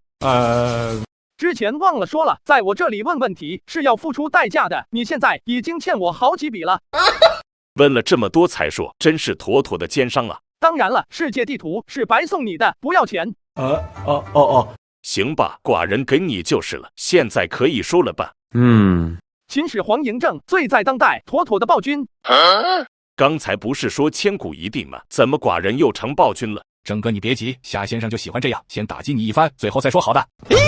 那也要有罪才能这么说，寡人何罪之有？你大兴土木，修建长城、阿房宫、骊山陵墓等工程，劳民伤财，导致百姓苦不堪言。寡人修长城是为了巩固国家统一和防御外地入侵，保护中原地区免受游牧民族侵扰。那阿房宫和骊山陵墓呢？这对大秦百姓有啥好处？你还推行严刑峻法，刑罚又残酷，导致百姓长期生活在恐惧中。严刑峻法是为了维护社会秩序，防止犯罪和叛乱。法治思想是全国统一的重要保障。郑哥啊，你这些工程和刑法对百姓来说太过苛刻了，这才导致民怨沸腾，最终揭竿而起。想到之前说的农民起义，始皇帝没有反驳。除了这些，没了吧？你还焚书坑儒，压制思想自由。焚书是为了统一思想，避免六国余孽和儒家复古派的分裂言论，动摇统治基础。对。而且正格坑杀的是方士而非儒生，他们招摇撞骗，诋毁朝政，咱也觉得该杀。这点确实最具争议。虾先生，现在该说好的评价了吧？秦始皇横扫六合，席卷八荒，建立了华夏历史上第一个大一统王朝，奠定了大一统思想的基础。实行书同文、车同轨、统一度量衡政策，促进了全国范围内的经济一体化和文化认同，大一统思想得到加强。低调。郑哥，你低调不了，你的大一统思想影响深远呐。就这么说吧，大秦之后，有些没有统一全国的王朝，在史书上都不配单开一页。所以寡人才被评为千古一帝。对，还是千古一帝榜首呢。才统一华夏就有这么高的评价，要是寡人统一世界会如何呢？虾先生，你这店铺还有没有其他朝代的皇帝？寡人再去招揽看看。始皇帝啊，我给你推荐个人才，是我大明后世之君，他叫朱由检。你就是朱由检？是的，不知始皇帝召在下，所为何事？朱由检此时还一脸懵逼呢，刚才他正在写传单，突然就被叫过来了。不会又是太宗想听我的官徽事迹吧？还是要早点跟他摊牌。我其实是亡国之君，要不然整天都要提心吊胆的。寡人得到了一份世界地图，如今想要统一世界，但这需要很多人才，因此把你叫过来，看看有没有想法。人才？这跟我有什么关系？始皇帝，你想让我帮你写传单，用来招贤纳士？朱由检，你想啥呢？是我向始皇帝推荐的你，让你过来面试的，看能不能加入他的团队。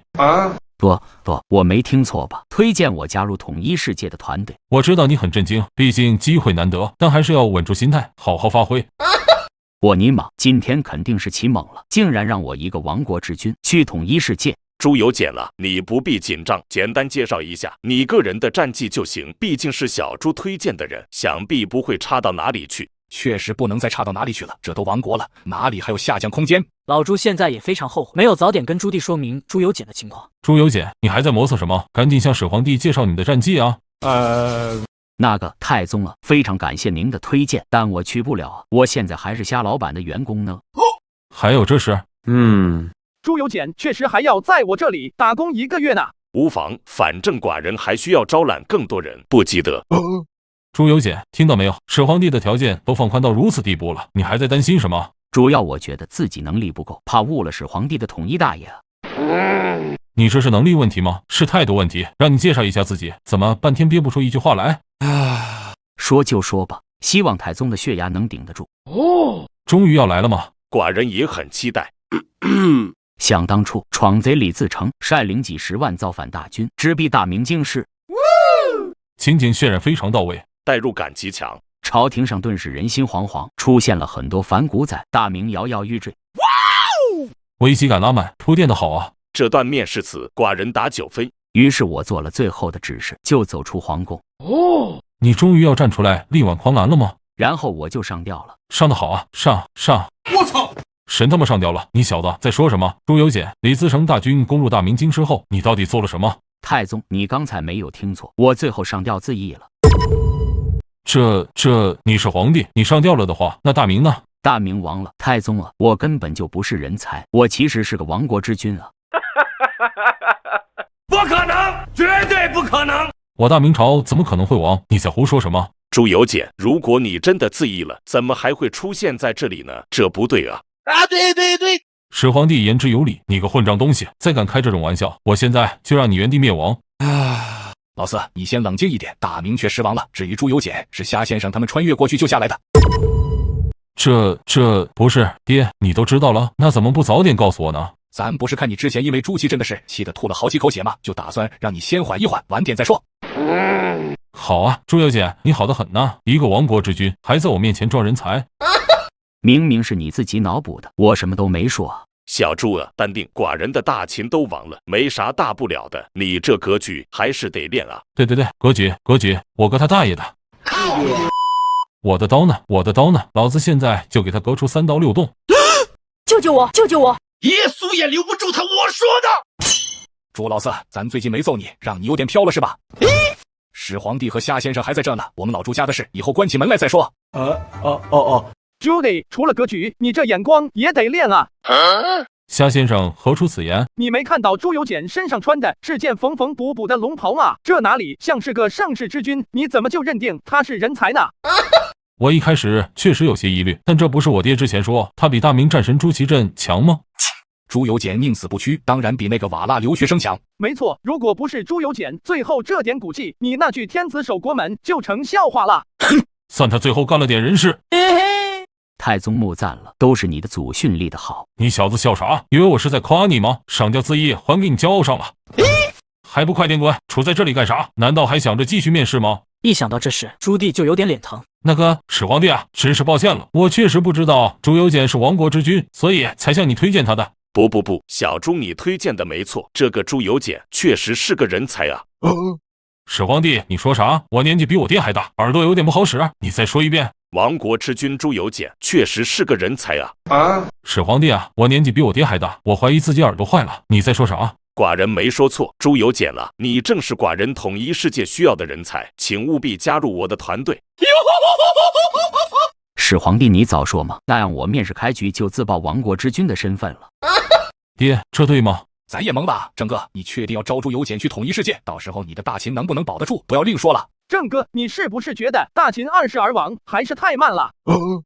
你们都在想啥呢？寡人看起来像是傻子吗？众人没有回话，不过从他们的眼神可以看出，你要是没个合理的解释，确实就是。你们细想，既然朱由检是亡国之君，那只要想办法把他安排到敌对国去做卧底皇帝不就好了？我操，还有这种操作？呵呵，谁说统一世界就一定要开疆拓土的猛将呢？安排一个废材过去搞垮对面朝堂不行吗？你别说，你还真别说，确实是妙啊！我尼玛，派废材去做卧底皇帝，小说都不敢这么写啊！还以为是看中我的品格，原来就是废物利用啊！始皇帝啊，我不懂怎么做卧底，我这演技也不行呢。你不需要演啊，像在大明一样正常做皇帝就行，做着对面不就亡了？反驳不了一点。对了，你在位多长时间？17年，虽然短了点，但是不，太长了啊！世界上那么多国家，你在位那么久才亡，寡人何时才能统一？你要再接再厉，比在大明的时候更加昏庸无道，争取1、2年就亡一国。我操，无情！郑哥，其实朱由检不是昏君，他一直要做中兴之主呢。啊，对，这么重要的点你怎么不早说？朱由检，你简直是个大才啊！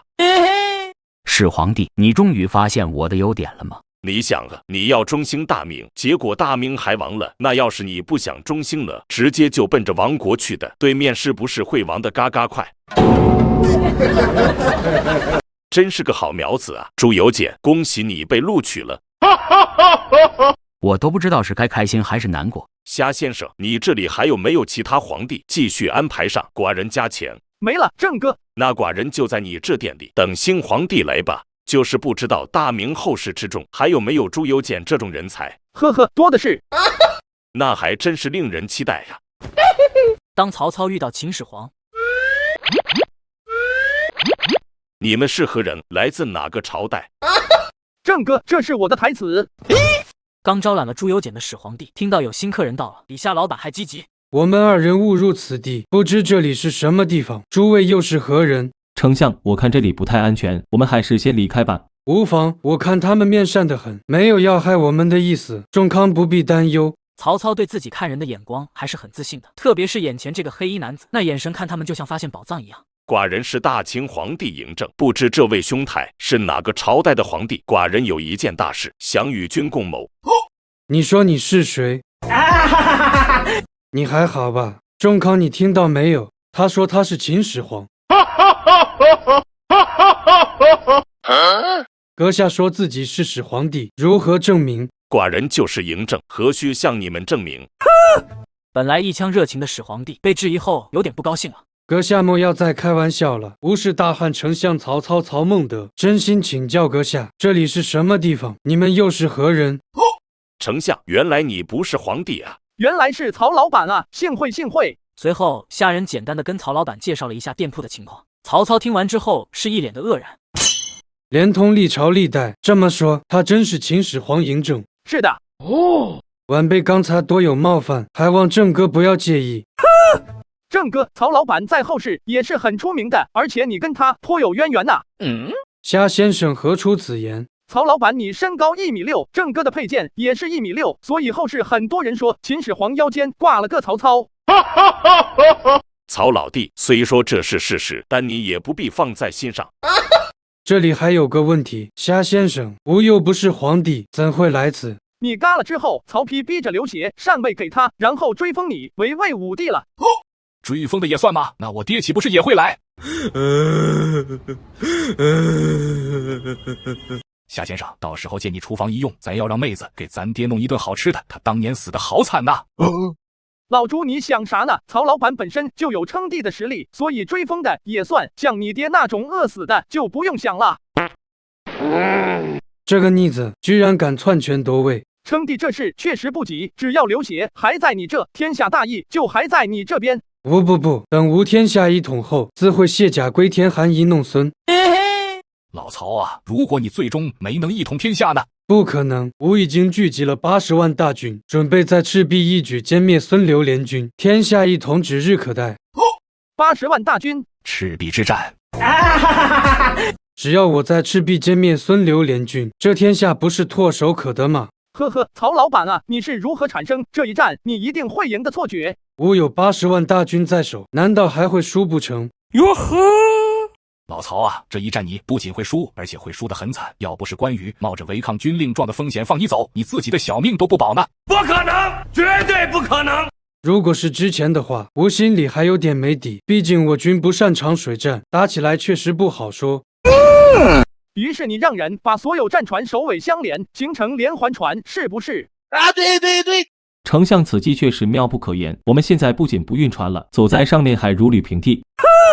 妙个屁啊！正是因为战船相连，才导致你们大败而归的。这怎会如此？你想啊，战船相连后就没有了机动性，如果对方采取火攻的话，你们该当如何？这好像确实不好搞啊！战船连在一起了，只要烧到一只船，就会蔓延到隔壁，躲都躲不了。这确实是一个缺陷，但是问题不大。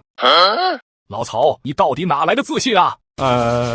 我懂了，此时黄盖已经投降于你了。啊，对。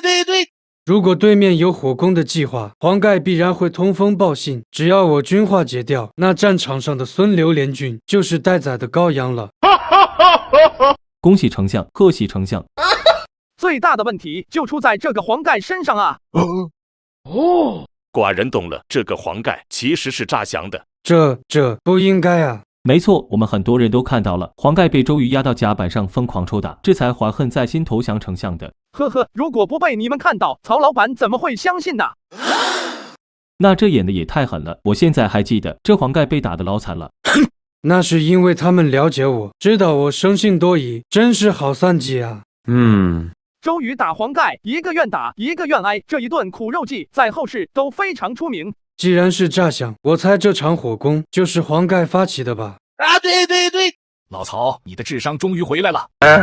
黄盖的船只靠近时，你们没啥防备，他就点燃船只冲过去，引发大火，烧毁了你们的连环战船，导致你们大败退走。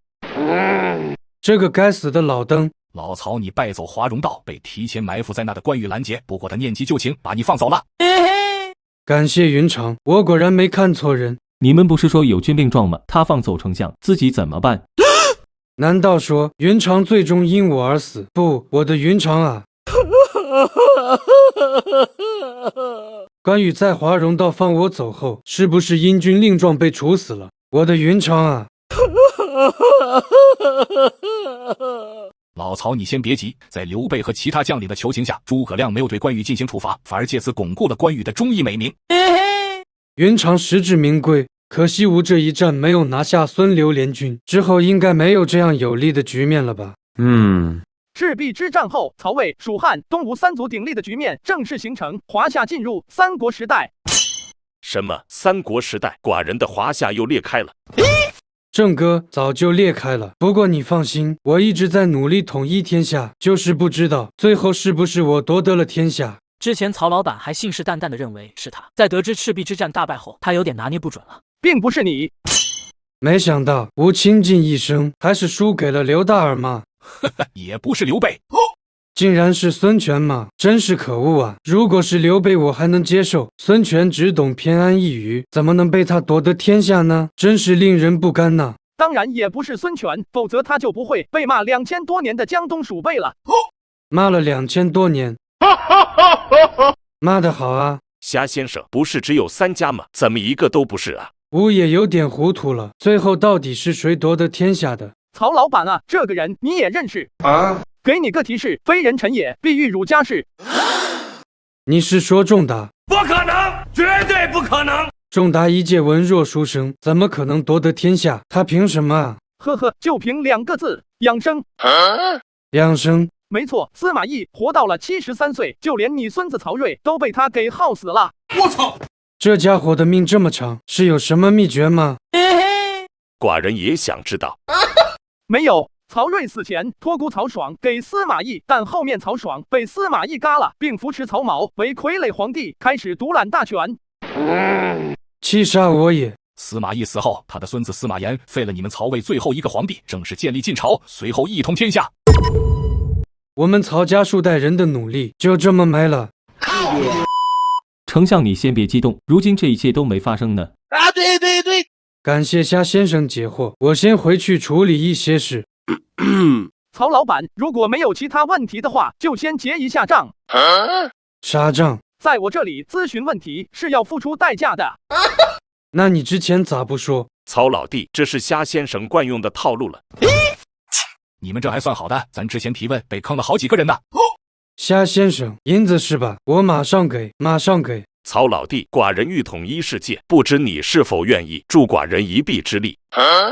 郑哥，这就是你把我留下要说的事吗？啊，对对对，反正你已经知道未来的一些事，不急这一时嘛。确实不急，不过郑哥，你不是早就统一了吗？怎么又要来一次？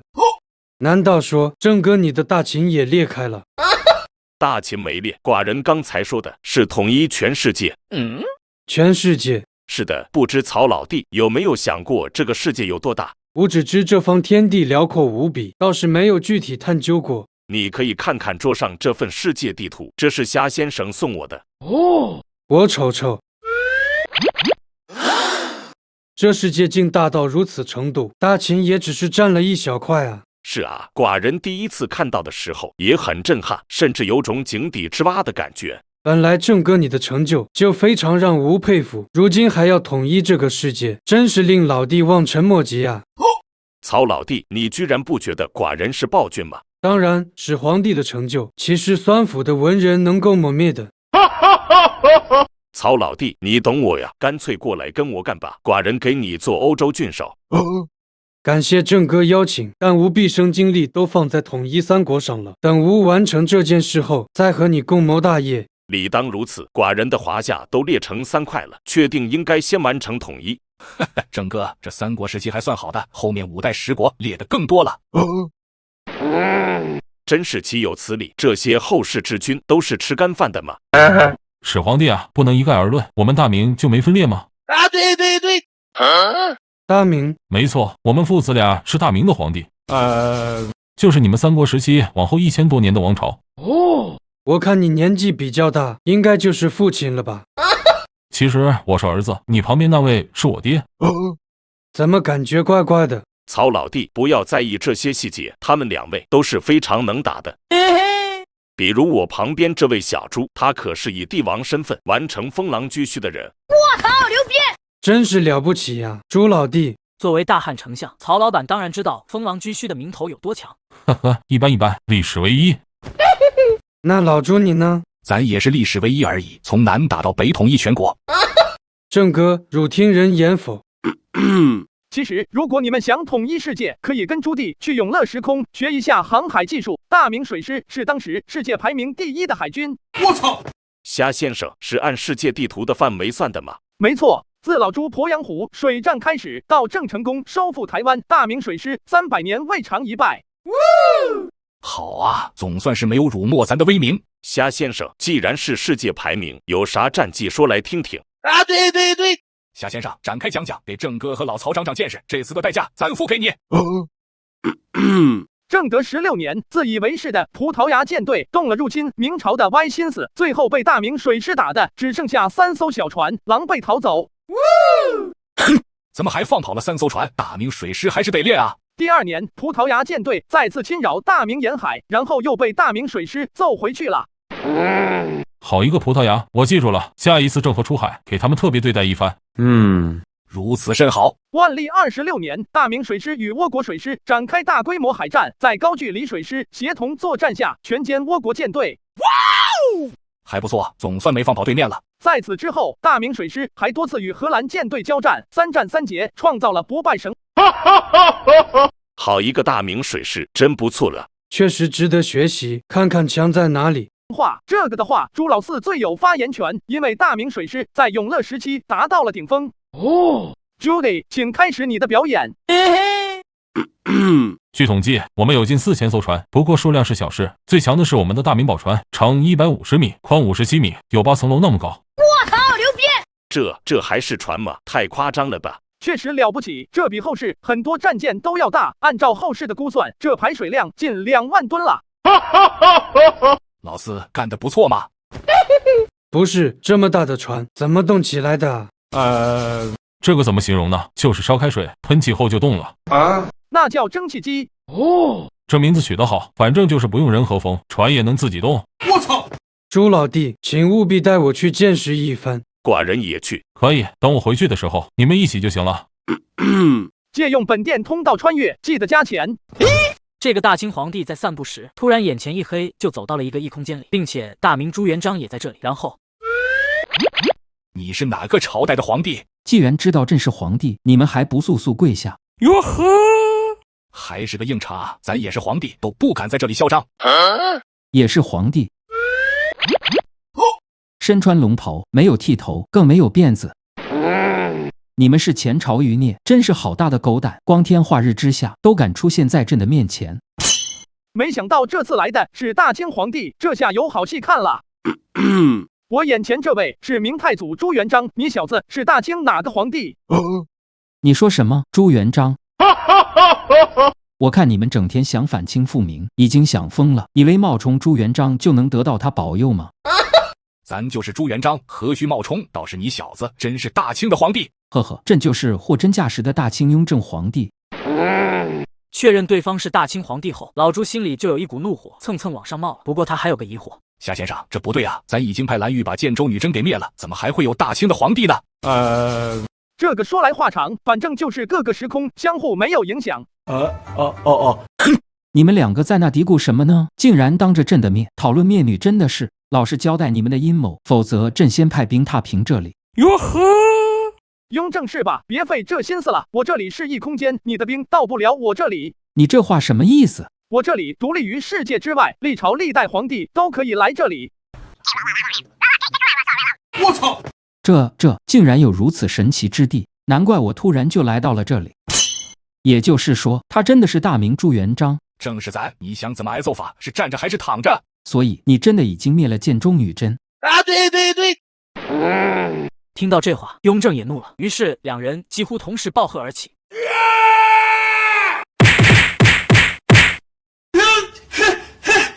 你怎么能抓我辫子？我不服！咱也不知道你怎么那么蠢，留个辫子不就是给人抓的吗？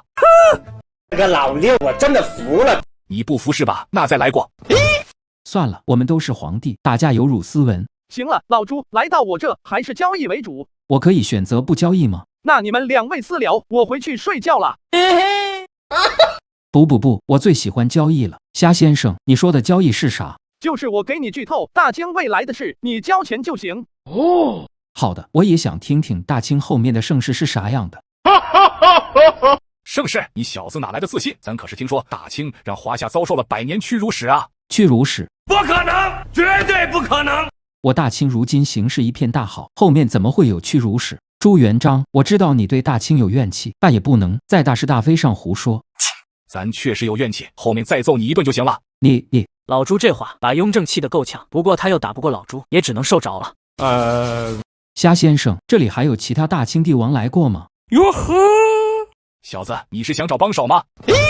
没用的，咱可不怕你们。老朱，这是实话。大明朝有4个常驻员工在这，不管是单挑还是群架，他都不怕。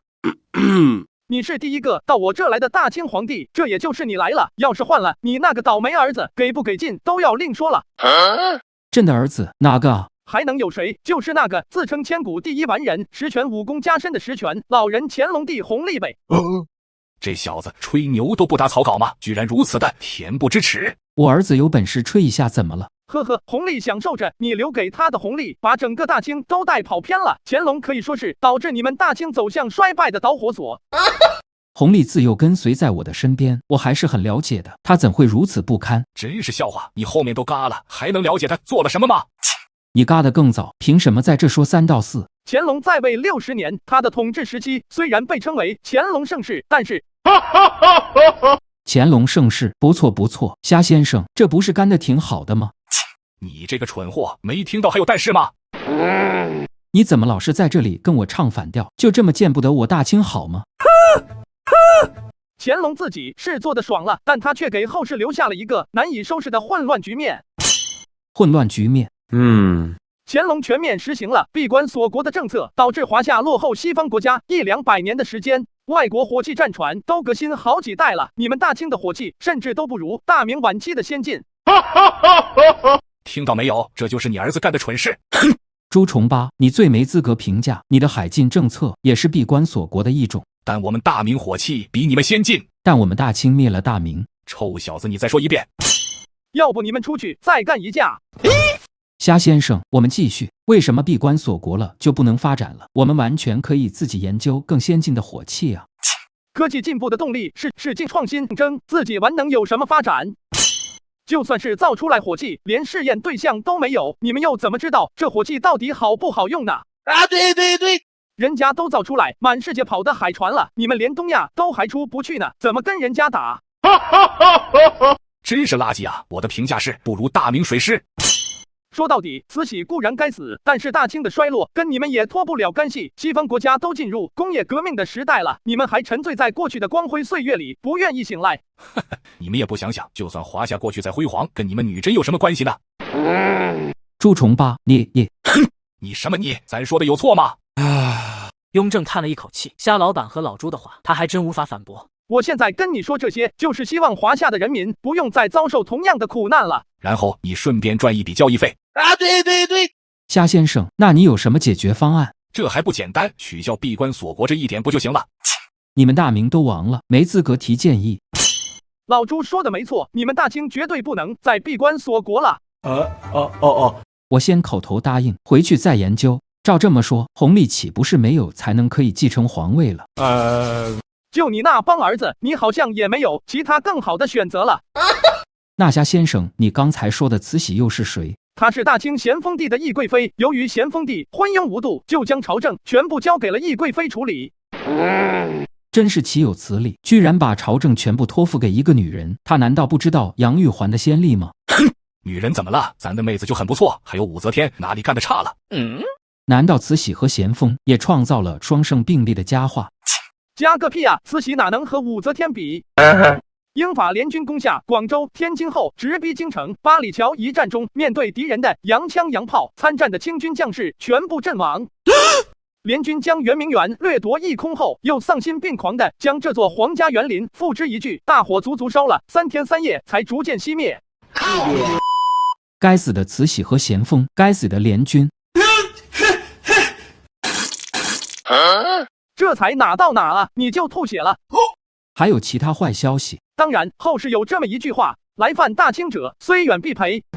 犯我大清者，虽远必赔，这是怎么回事？虾先生，你快说。这要从慈禧同时向世界上11个国家宣战开始说起。我操！你说什么？同时向11个国家宣战？是的，而且都是战力远超大清的强国。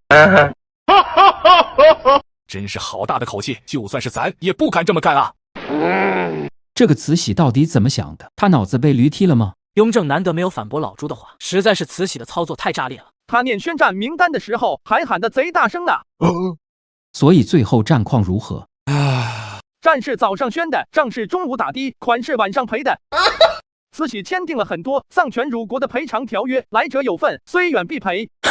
这哪里是宣战名单，简直就是中奖名单啊！据说单单一个辛丑条约，慈禧连本带息的就赔出去将近10亿两白银。那全部条约加起来，岂不是个天文数字？所以后世有一种说法，慈禧欠每个华夏人200万元。崩溃了，我真的崩溃了！该死的慈禧，真是气煞我也！青老四，你没事吧？老四，对，他也排老四。虾先生不必担忧，我没事。夏先生，你关心他干啥？你看看他们大清的慈禧把华夏祸害成啥样了？朱重八，你以为大明皇帝就没昏君吗？要不要我给你说说嘉靖和万历的事迹？行了，老朱你也少说2句。雍正是大清里最好的皇帝了。哟呵，没看出来啊，这小子竟然是个明君吗？那是自然。青老四，你是不是经常吃丹药来着？没错，自从改佛信道之后，我就经常吃丹药了。我就说嘛，你肯定是吃丹药吃死的，绝不是甄嬛给气死的啊！甄嬛是谁？不重要，以后你不能再吃丹药了，否则会在雍正13年突然暴毙的。怎么会这样呢？我每次吃完丹药都觉得精神抖擞，浑身有使不完的力气啊！丹药里边有大量的重金属成分，短期服用可能会让人精神亢奋，但是长期吃就会中毒。就这还明君呢？我看是蠢货还差不多，自己吃了毒药都不知道。你在这得意什么？要不是虾先生说出来，你会知道丹药有毒吗？这两货真是消停不了，爱咋咋地吧。虾先生，你能不能把慈禧也拉过来？你放心，我只是想教育一下她，绝对不会动手的。呦！你小子的心思都写在脸上了，不动手只动脚是吧？夏先生，你这店铺已经可以拉指定时空的人过来了吗？你想让我拉朱祁镇过来是吧？啊，对，暂时还做不到，不过也快了。哇！太好了，慈禧这个妖孽，我非揍不，我非教育她一顿不可。你高兴得太早了，慈禧不一样，她不是皇帝，后面店铺再升级也拉不了她过来。这难道就没有办法弄她吗？小子，咱有一个办法，就看你有没有这个胆量了。你有那么好心，主动跟我说。不要用你的眼光来看咱的格局，咱做好事向来是不留名的。呦！那你说说看。夏先生这个店铺里有穿越通道，你要是想揍慈禧，可以直接穿越到晚清去找他。虾先生，这是真的吗？是的，不过只有皇帝可以用。只有皇帝能用，那我岂不是只能自己去？该死的朱重八，你果然没安什么好心。如果我真穿越过去，别说揍慈禧了，估计连人都见不到就被嘎了。人还是能见到的，直接穿越到慈禧寝宫就行，但结果怎么样就不好说了。也许会被定性为采花贼，想对慈禧太后图谋不轨。你出的馊主意，还敢在这里笑？咱有何不敢？你小子能这么快就想到这点，还不算特别蠢。我忍你3级了，还不知收敛。虾先生，你这里有剪刀吗？我要把辫子剪了，再跟这个老登一决高下。玩这么大吗？你这个大清皇帝带头把辫子剪了，那这规矩岂不是定了个寂寞？早就该剪了，一个大男人留什么辫子？咱真是越看越不顺眼。你给我等着，马上就让你后悔。哟呵，你还真以为之前打不过我是因为辫子吗？不用麻烦了，这次咱不抓你辫子，还给你先出手，我让你输得心服口服。我尼玛！还啊不啊？都啊了。你说让谁后悔？我后悔。那什么，我突然想起来还有点事。虾先生，我先回去了。恭喜宿主完成任务，获得奖品电报机，终于可以卖货了！我要召唤所有皇帝过来，这是本当铺推出的第一个商品，诸位请看。这看起来好像是个铁疙瘩。是啊，夏先生，这玩意有什么用啊？这东西叫电报机，是用来传递信息的。就这，虾先生，我还以为是什么神兵利器呢，原来只是传递消息的啊！雍正听到电报机的用途，顿时大失所望。夏先生，咱们当铺第一件商品，怎么不弄点先进武器呢？那些东西很快就会有了，而且你们别小看了电报机，这对你们古代王朝有非常重大的价值。虾先生，真有这么好吗？展开讲讲。我先问个问题，你们现在要传递消息都是怎么做的？一般是信使加上驿站接力，着急一些的就飞鸽传书，紧急军情就800里加急。那你们传消息最快要多久呢？最稳定的800里加急，1天送达也不是没有可能。呵呵，垃圾。我这个电报机可以在几个呼吸间把消息传到8000里开外。我操！夏先生，您刚才说多远？8000里开外，几乎可以秒传信息。你们没有听错，而且这还是最低档的型号。我还有整个世界范围内都可传输的旗舰款。我操，牛逼！真是太好了，寡人一直在想，如果统一世界后，应该怎么高效管理？有了这电报机就方便了。此物确实价值非凡，有了它，朝廷就能加强对地方的控制，更有利于中央集权。啊，对对对，在军事上还能快速传达军令，实时调整战术，大大提升军队战斗力。还可以让情报传递更迅速，在很多事情上抢占先机啊！这只是部分作用，在经济文化方面也有极大的作用哦。总之，你们买不了吃亏，买不了上当。我收回刚才那句话，这电报机简直就是神器啊！虾先生，这电报机作价几何？寡人要买一批。我也要买一批，只要能解决远距离传信问题，多少白银都值得。大不了我让高吃再凑一凑。朱老四，你就放心吧，不管郑和下西洋去到多远，你都可以随时联系上他。来得早不如来得巧，虾先生如此神器，我也要买。啊，对对对，虾先生，这种好东西，奶公也不想错过啊。老李、老刘，欢迎两位再次光临。我最近在思考天可汗制度，发现跟外邦保持联系是个大难题呀。这个电报机正好能解决。天可汗制度？难道你就是李世民？正是在下。二哥，我是你粉丝。我不吃人，谢谢。朱老四，你从哪后世学的词汇？另一位兄台女，你又是哪个朝代的皇帝？身穿黑色龙袍，莫非此人就是始皇帝？在下刘季，无名之辈，不值一提。刘季是谁啊？哪个朝代的？刘季就是汉高祖刘邦啊！朱老四，你连这都不懂吗？我只是一时忘了，请老四赶紧给我闭嘴！上一季被我爹揍的还不够痛是吧？你就是那个夺了大秦江山的刘邦。郑哥，我的确是刘邦，但是……好啊，寡人终于等到你了。逆贼，你想怎么个死法？郑哥，你别激动，先听我解释。其实，寡人懒得听将死之人狡辩。刘邦老贼，拿命来吧！刘邦老贼，你竟敢染指大秦江山，拿命来吧！你特么有病吧？奶公话都没说完，你就要杀我？寡人杀的就是你，你又能如何？真是欺人太甚，真当我是软柿子不成？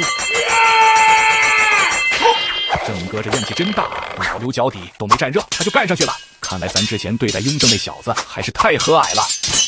朱重八，你什么眼神？我告诉你，不要乱来啊！这里可是虾先生的地盘。爹，看这情况，刘邦撑不了多久啊。刘邦打不过嬴政很正常。夏先生，你不打算管一管吗？无妨，只要是在店铺范围内死亡，都可以免代价复活。我操！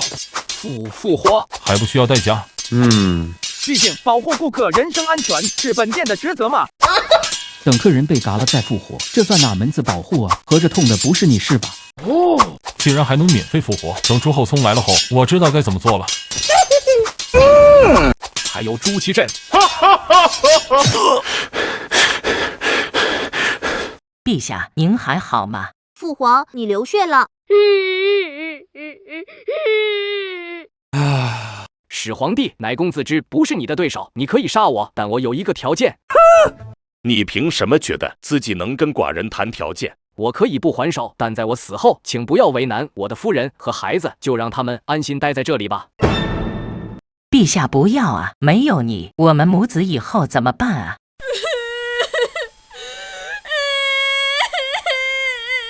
父皇，求求你不要丢下我和母后，好不好？李世民也是带着夫人和孩子来的，眼前这一幕让他看不下去了。始皇帝，大秦之所以灭亡，乃是大势所趋，你何必如此咄咄逼人？哟呵，小子，你算哪根葱，敢在这教寡人做事？信不信寡人连你一起杀？秦始皇冷冷地看着李世民，显然这话不是开玩笑。哼，你以为我会怕你不成？论武力，论功绩，本皇都不惧你。哟，真是勇气可嘉。如果你能接我3箭不死，寡人可以考虑把你收入麾下。这位兄台，感谢你的好意，这是我和始皇帝的私事，你不必掺和进来。爹，要不咱们也劝劝？大可不必，反正夏先生说了能复活，咱也想看看是不是真这么神奇。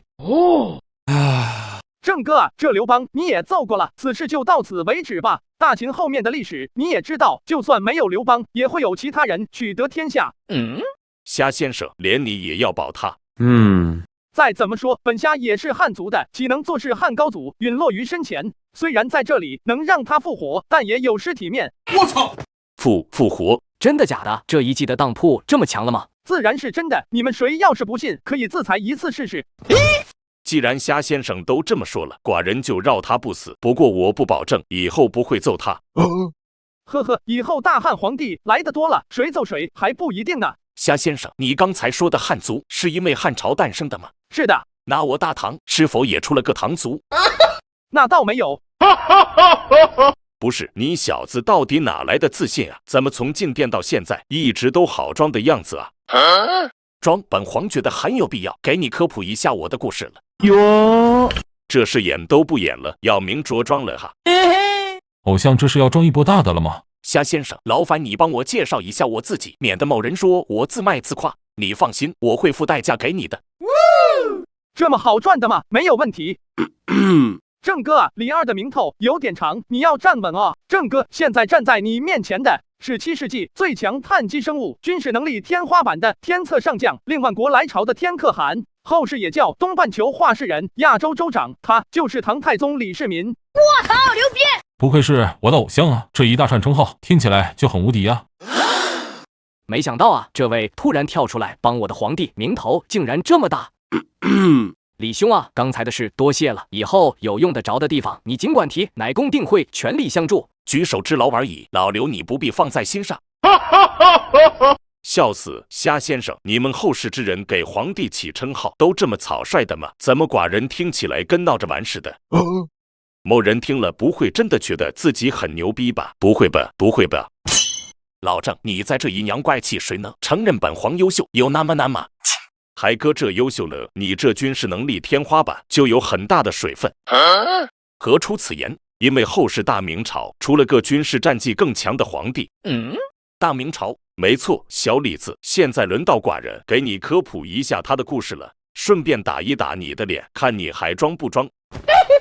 呵呵，虽然本皇觉得自己军事能力天花板的称号没问题，但既然你要说，我也可以听一听。还在装，真是受不了了。你赶紧看向虾先生那边，看靠边穿黄袍的那位。原来此人就在店里啊。李世民闻言，顿时饶有兴致地看了过去，不过他好像瞄错了人。小李子，你眼睛往哪飘呢？头上有辫子，这个不是，看另一边。现在站在你眼里的是大明永乐大帝，本名朱棣，他是历史上唯一一个以帝王身份完成封狼居胥的人。哟，原来是封狼居胥啊，还是以皇帝的身份，确实了不起。真要算起来，忽必烈也是一般，跟二哥你的成绩比不了。小猪，你怎么回事？寡人这是在夸你啊！你不配合寡人装一下就算了，怎么还帮这小子说话？关键是我在李二面前确实没啥好装的。老郑啊，封狼居胥确实不错，但在我看来也就那样。不可能，绝对不可能！狼居胥山距离大秦咸阳城2000多里，历史上能打到那里的人不超过5个，这样的战绩，你凭什么不放在眼里？老郑啊，你说有没有一种可能，狼居胥山就在我大唐境内？我操！我操！你说什么？狼居胥山就在你们大唐境内？惊不惊喜，意不意外？所以本皇说封狼居胥也就那样，有什么问题吗？没有问题。李二这小子看来确实有点东西，好企鹅，还真被他装到了。始皇帝啊，我之前就说我比不过二哥了，事实上他反而是我要学习的榜样呢。小猪，你为何要学他啊？这个吗？朱老四支支吾吾的，愣是说不下去。郑哥啊，咱看的那副心虚样就知道怎么回事了。朱老弟，这里面有什么说法？很简单，因为李二是杀兄上位，为了洗刷这个污点，就一直兢兢业业，把自己功绩做大。而朱老四是杀侄子上位，同样得位不正，所以就学李二做大功绩，希望减少骂名。也就是说，他俩其实都是反贼呗。始皇帝啊，我那叫奉天靖南，行军策，师出有名的。我那叫先下手为强，以求自保。什么反贼？别说的那么难听。呦！还在这狡辩，整了半天，原来你小子之前只挑好名头来装，反贼一事你是只字不提啊。不是我要反，是李建成和李元吉先在玄武门设伏，我是为了自保才提前发动政变。知道了，反贼李世民。玄武门之变是为了避免更大的内乱而采取的必要措施。知道了，反贼李世民。事实证明，我当皇帝比我父亲和李建成都更好，大唐更加繁荣昌盛了。知道了，反贼李世民。你他妈的有种再说一遍！他急了，他急了，你们看到没？李二他急了。我尼玛！老子造反是凶不是人，但你他妈是真的狗！赢老狗，随我去当铺外面决战，几分高下也决生死。二郎，你先冷静一点。观音币，你无需担忧，打一条狗而已，我还是有把握的。小子，你已有取死之道，这一诈，寡人奉陪到底。玩这么大吗？这要是真死了，可不能免费复活啊！天知道要多少代价才能复活皇帝。行了行了，本店连通历代，不是让你俩来撕逼找死的。都少说几句，这都3集过去了，我这电报机一个没卖掉，还让不让人做生意了？赶紧的，给我买！这下夏老板都发话了，在场皇帝纷纷下单，除了朱由检这个打工仔。丁，恭喜宿舍完成7次交易，可以任选7个新品上架。下次选什么好呢？各位皇帝，这是我刚选出的几件新品，你们先看看。众人闻言，纷纷朝桌子看去，只见这上面分别放着土豆、红薯、玉米，还有一把 AK 和手枪。这前面3样看起来像是食物啊。这3样都是物美价廉的农作物，适合大规模种植。夏先生，后面那2件应该是武器吧？啊，对，这2样属于热武器，跟你们认知里的冷兵器不是一个档次的。就这么说吧，在我们后世，这2件也叫众生平等器，不管多勇猛的人都一样，仅一击就能毙命。我操，牛逼！夏先生，你快详细说说这武器怎么个用法？寡人已经迫不及待了。我先介绍一下这些农作物吧，武器稍后再说。夏先生，不就是农作物吗？有啥好介绍的？又不是没东西种了，还是先说武器吧。啊，对，朱老弟言之有理。这可不是你们那些垃圾可以比拟的，本身这3样的产量就很高，再加上本当铺改良，百姓随便种植，亩产都能达到数千斤。我操！多少？亩产数千斤？比如这第1个产品叫做土豆，改良后的亩产可达6000斤，而且生长周期短，最多4个月就能收获，1年可以种植2季甚至3季。这……听到夏老板的介绍，老朱彻底惊呆了。夏先生，这么高的产量，对土地要求是不是也很高啊？土豆是一种耐寒耐旱的作物，能够在较为恶劣的气候条件下生长，只要有一定的水分和阳光，就能获得较好的收成。太好了，这简直就是神物啊！只要大规模普及，咱大明的百姓就不会再饿肚子了。确实不错，奶公的大汉也要整上一批。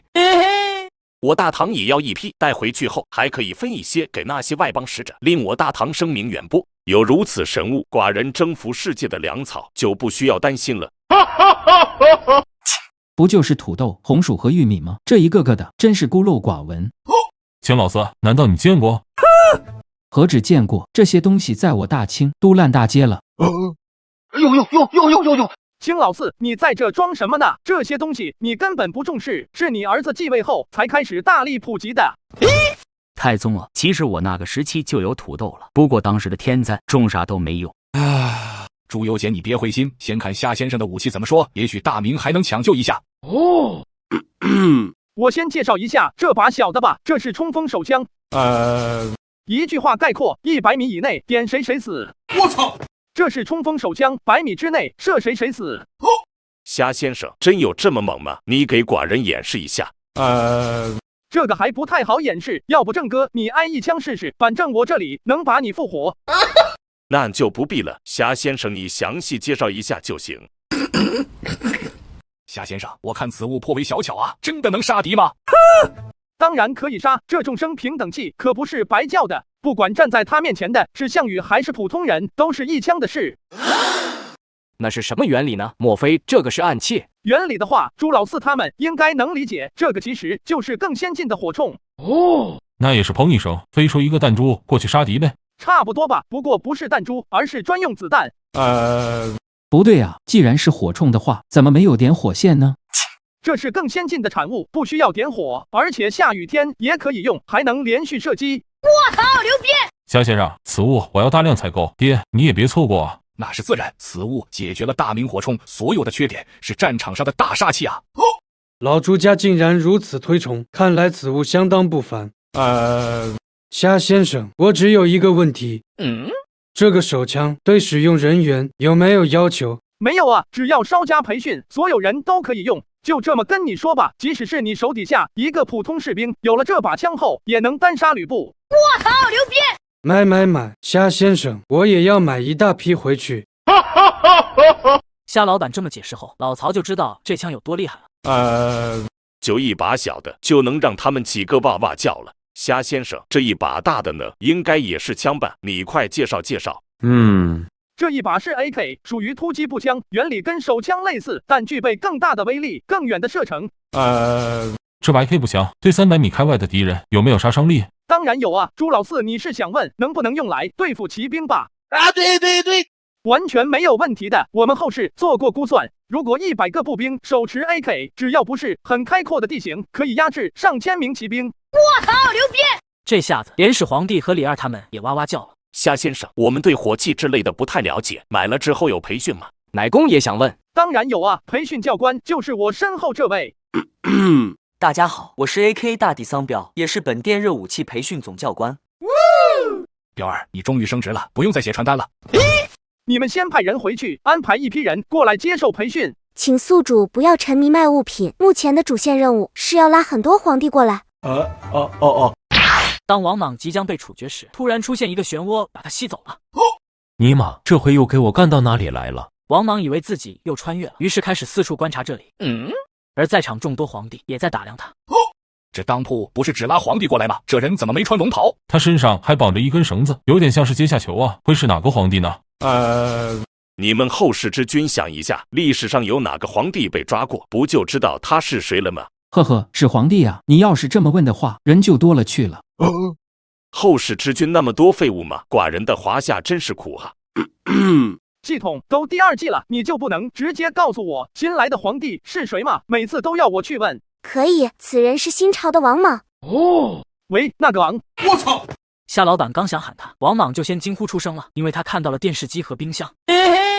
这里竟然有家用电器，看来我是穿回现代了，真是太好了。爹，这人好像还是个疯子，从进来到现在一直在自言自语。不是，大爷你误会了，我就是刚穿回来太高兴了，真不是疯子。大爷，穿回来。对。话说你们怎么穿着古代衣服？是在拍戏吗？说着，王莽终于开始审视这里的人，他刚才都没在意。现在世界变化这么大吗？怎么一部剧里面有这么多个皇帝啊？王莽，你先别激动，你其实根本没有穿回21世纪。不可能，绝对不可能！兄弟，你别开玩笑，如果这里还是古代，你怎么会知道21世纪？因为我也是穿越者啊。那这里到底是什么地方？欢迎来到超时空当铺，我是这里的老板。连通历朝历代，牛逼啊兄弟！莫非你有系统？当然。靠，大家都是穿越者，为什么我没有系统，也没有金手指？这么多年，你知道我怎么过的吗？就在刚才，我差点就被处决了。兄弟，帮我松一下绑，谢谢。我算是看明白了，这个王莽跟虾先生一样，来自后世，他是穿越到古代的。对。大爷，你看人真准。还来，你特么管谁叫大爷呢？我是永乐大帝。朱得，我是你粉丝啊，有空帮我签个名呗。怪不得他也是熊猫头，原来跟虾先生来自同一个时代啊！哈哈，老刘啊，说起来，这个王莽跟你也颇有渊源呢。何出此言？你的大汉就是被他灭的。逆贼受死！王莽小贼，拿命来吧！这么的，老乡，这老登是谁啊？怎么一上来就干我？他是汉高祖刘邦，而你灭了他的西汉，他不干你干谁？这刘邦之前还说寡人脑子有病，一上来就干他，现在自己还不是一样？小贼，你现在已知无名，可以死而无憾了。尼玛，老乡快救我！这老登有点猛，我快撑不住了。虾先生是汉族的，你觉得他会帮我这个汉高祖，还是帮你这个篡汉的反贼？高祖，我也是汉族的，都是误会，您老人家快收手吧。你特么大，既然知道自己是汉族的，怎么还灭了汉朝？我看你小子就是天生反骨，今日我必杀你！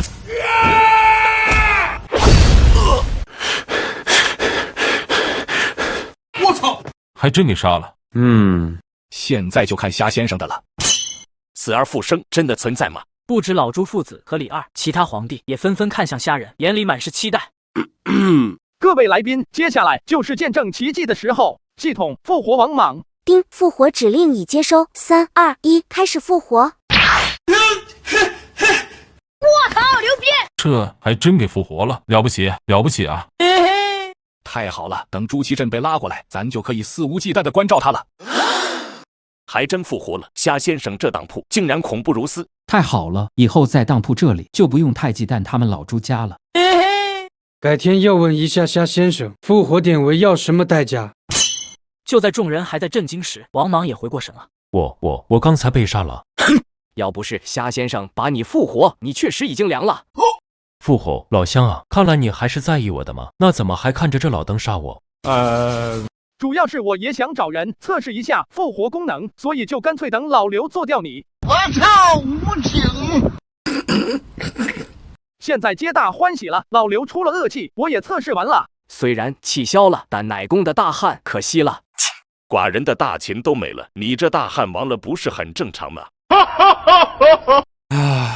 老刘，你先别叹气，虽然莽莽篡汉了，但后面刘秀把他给弄了，大汉荣光又续上了。特么的笑早了，这怎么还有续上的啊？刘秀此子相当不错啊。不对，王莽你不是穿越者吗？怎么还会败给刘秀啊？很简单，因为他菜呗。我菜？你们根本不知道我面对的是多么恐怖的存在。我打不过刘秀，是因为我菜。你们根本不知道刘秀他有多离谱。哟！还在这狡辩，打个仗能有多离谱？那你告诉我，历史上谁打个仗自带陨石加洪水加雷电这3件套？王莽，我们现在说的是人类战争，你别拿话本里的故事人物来讨论。我特么说的就是刘秀。什么玩意？刘秀打仗自带陨石、洪水、雷电？郑哥，你别信他吹，这小子就是菜，肯定是他自己轻敌了。我轻敌？他刘秀只带3000人，就敢冲我42万大军，到底是谁轻敌？你说什么？3000人冲42万大军？啊，对，而且是一路流星带闪电，我他妈整个人都看麻了。你们告诉我这仗怎么打？我尼玛，这也太夸张了！奶公还是有点不信，李兄啊，你来说说看，王莽这小子是不是在吹牛？老刘啊，我知道你很震惊，但史书上记载的刘秀确实非常离谱，我这个天策上将看了都觉得顶不住啊！就刘秀那战绩，谁看了不迷糊？啊，对，刘秀不消，根本完不了一点啊！怎么寡人的大秦没有出这么优秀的后辈？始皇帝一声轻叹，显然有点羡慕刘邦了。郑哥，你以为这就完了吗？难道说他后面还在秀？啊，对，有一次，我在滹沱河马上就要围住他了，这也是我最接近胜利的一次。然后呢？然后河水突然结冰了，等刘秀过去之后，冰就化了，王莽只能在那干瞪眼。你们说这正常吗？谁打仗自带气象武器和地质改造？说话。还有啊，他一个人上河北溜达一圈，就收编大军30万人。他行军缺粮，天上就掉野味直接砸锅里。对，你们没有听错，天上的飞鸟直接俯冲进他锅里，没有自动拔毛，就是对我最大的让步。我操，牛逼！王莽一口气宣泄完之后，当场失声痛哭了起来。这些年他太难了，这都是你自找，谁让你灭了奶公的大汉？老刘啊，你也别高兴得太早，现在王莽能来当铺交易了，以后的事就不好说了。有道理，虾先生这里的步枪这么猛，刘秀估计也顶不住。有我这个高祖在此，他敢买枪我就弄他。别说我根本付不起代价，就算白送我一个师的 AK 大军，我也不会回去面对刘秀了。这孩子是被打出心理阴影了。你们上也有阴影，现在就算有人跟我说刘秀他是个挂笔，我都信。既然如此，你就留在我这打工吧，有空还能穿回现代看看。好的，老乡。当赵匡胤来到超市空当铺，这是什么地方？你们也是赵光义派来杀我的吗？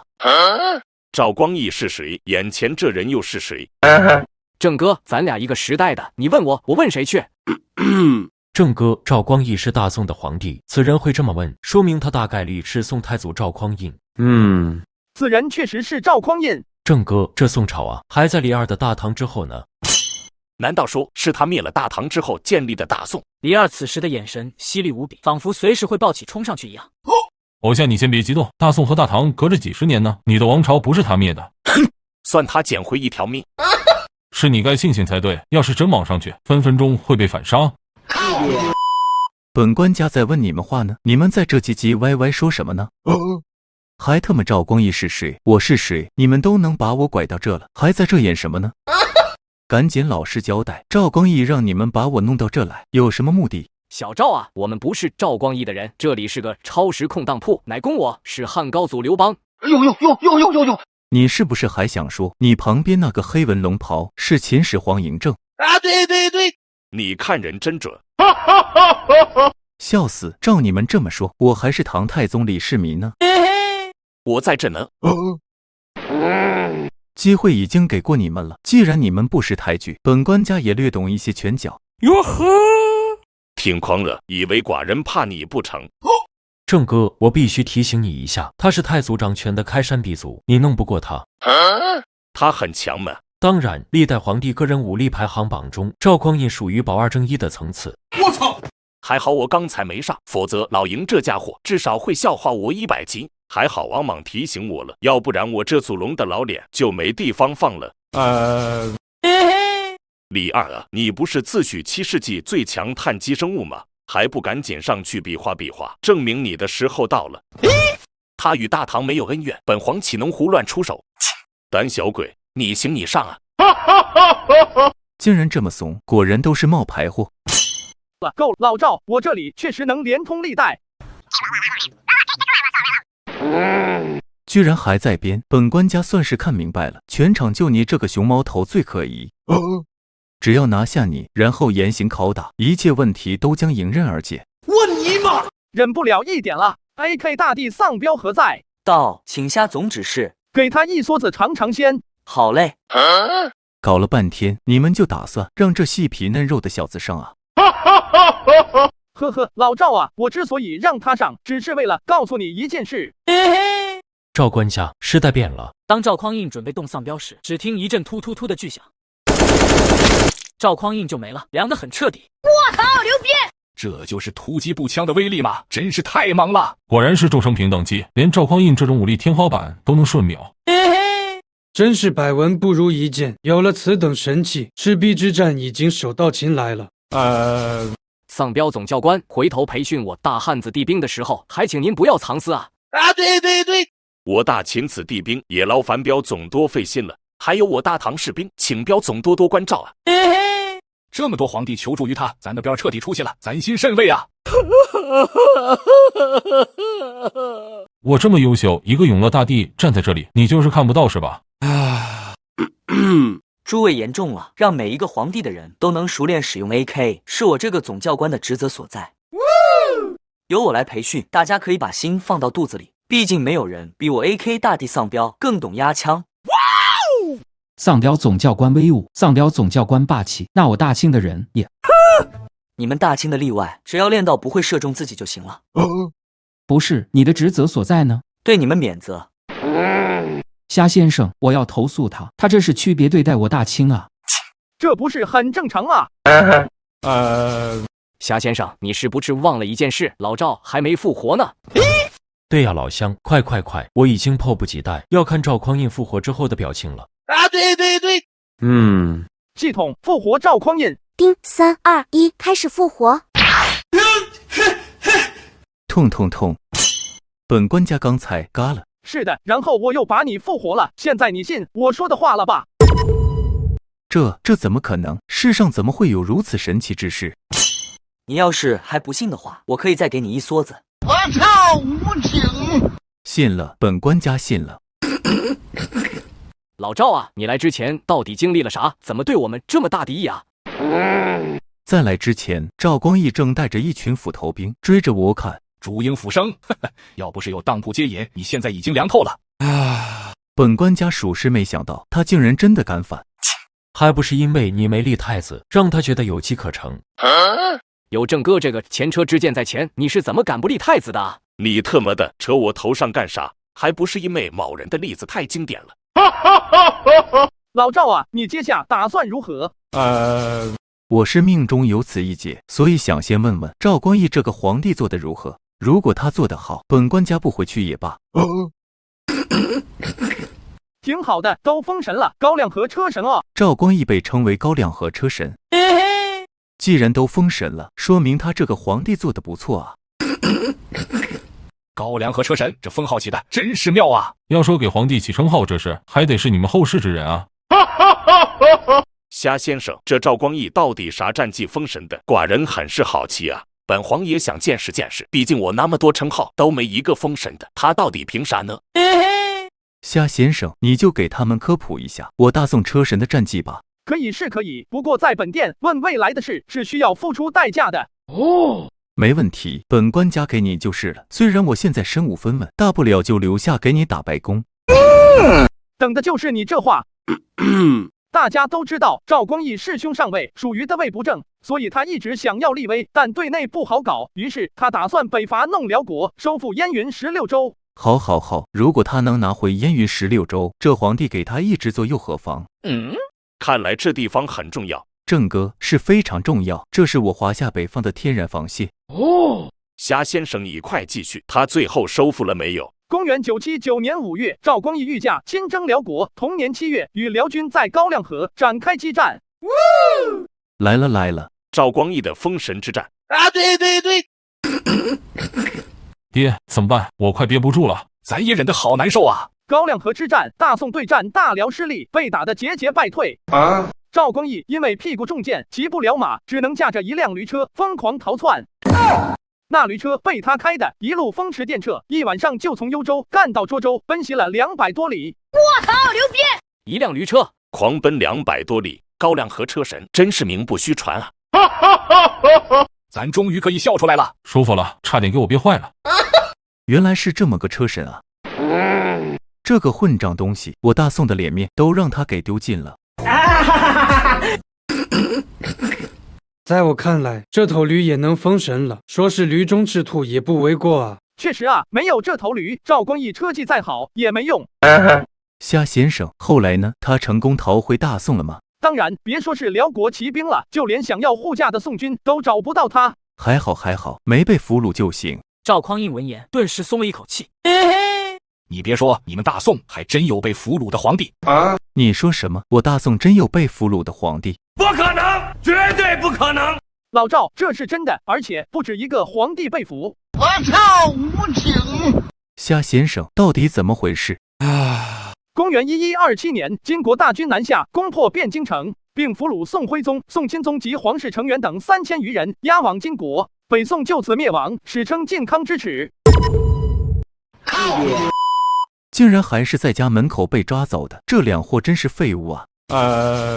虾先生，之前赵光义打的不是辽国吗？怎么现在又冒出个金国了？告诉我，辽国就是被金国灭掉的。不管是辽国还是金国，我大宋双帝被抓都是莫大的耻辱啊！你以为被抓就完了吗？这还有更屈辱的事，他们被抓到金国后，动不动就要给金人下跪磕头，还要受牵羊礼的羞辱。牵羊礼是什么？说白了，就是让皇帝、皇后等俘虏光着上半身，然后披上肮脏的羊皮，像绵羊似的跪在地上转圈，而那金太宗就坐在高台上，一脸戏谑地看着他们。虾老板的话一出，不仅是赵匡胤，连秦始皇他们都被震到了。真是气上我也，这是赤裸裸的羞辱啊！该死的金国，他们已有取死之道。金国在我大唐是哪个外邦？本皇回去后就灭了他们。这一次，他们全都怒了。这不只是大宋皇帝的耻辱，更是整个华夏的耻辱。虾先生，还有吗？虽然赵匡胤的声音很平静，但从他阴沉至极的脸色可以看出，他的怒火才是最高的。太后和嫔妃沦为玩物，再无体面可言。公主坠入青楼，恩客无数，其他女子也无一幸免。这在史书上被称为妇女北迁，殆无一类。该死的金国！本官家的大宋怎会如此屈辱的灭亡？我不甘谢啊！老赵啊，其实大宋还没亡。宋徽宗第9子赵构侥幸逃过一劫，随后在应天称帝，史称南宋。那他有没有北伐报靖康之耻的仇？并没有。赵构亲身经历靖康之变，被吓破了胆，不仅他不敢北伐，别人想北伐也不给。看来也是个废物。不行，本官家的大宋不能交到赵光义和他的后人手上，我要回去夺回皇位，请夏先生助我。你打算怎么做？刚才射杀我那种武器，您借我一批，然后再把我传送回我亲信身边就行。你这一个代价都没付，现在又想白拿我一批 AK 啊？为了我能付得起代价，你也不希望我失去皇帝这份工作，对吧？行吧，本虾可以助你。赶紧去熟悉武技，然后回去吧。好嘞。当康熙来到超市空当铺，这是什么地方？爹，这人头上有辫子，看来是大清的皇帝。老四，做好准备，随时上去弄他。好的。你们是何人？把朕拐到这来有何目的？康熙一脸严肃地审视周围的人，直到他看到雍正。胤禛，你怎么也在这里？皇阿玛，原来是你来了，真是太好了。好什么好？这里到底……你小子怎么穿着龙袍？难道说是你要造反？这里的人都是你的手下啊？不是，皇阿玛，你误会了，我没反啊。康麻子，你想的挺美，我们怎么可能是他的手下？康麻子还挺形象。爹，我就说后世启称号很有一套吗？康麻子，大胆狂徒，竟然敢羞辱朕！老四，快让你的人把他拿下，株连9族。哟呵！虽然麻子还不怎么多，但口气挺大啊。你要不先问问他敢不敢？皇阿玛，这里已经不是大清所在的世界了，在场的都是皇帝，你先收敛一下啊。我跟你简单介绍一下这当铺吧。这里竟然这么神奇啊！对，喂，康麻子，你是哪根葱？康麻子岂是你能叫的？虽然都是皇帝，但也不是谁都有资格跟朕平等对话的。哟呵，郑哥，这个新来的皇帝挺狂啊！别着急，马上有好戏看了。朱老弟跟他们大清是死仇哦。哼，咱不斩无名之辈。康麻子，说出你的名号再受死。哟，皇阿玛，我来介绍，你保持嘴角上扬就行。站在你们面前的是清圣祖爱新觉罗玄烨，圣祖扩清寰宇，奠定太平，文治武功皆不输秦皇汉武。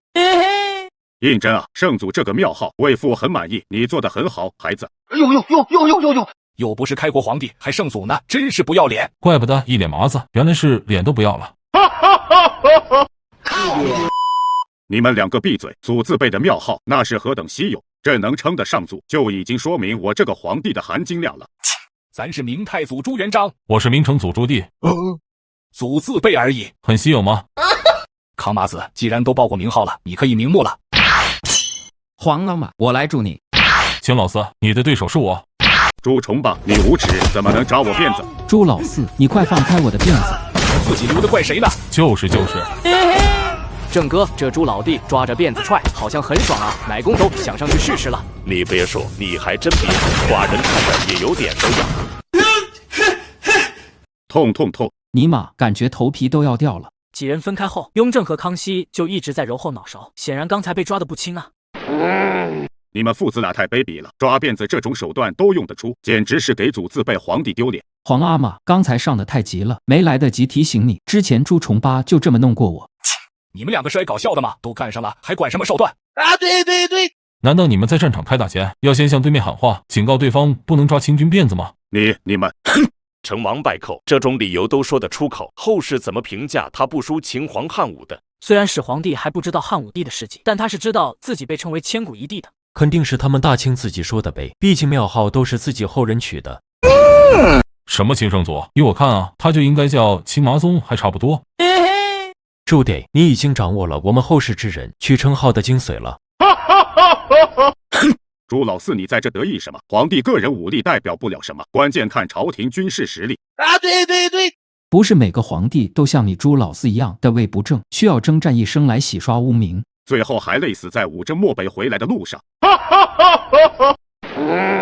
作为马上皇帝，战死沙场才是最好的归宿。你们两个懦夫懂什么？说得好，你们大清先找一个风狼居胥的皇帝出来，再跟我们谈军事实力。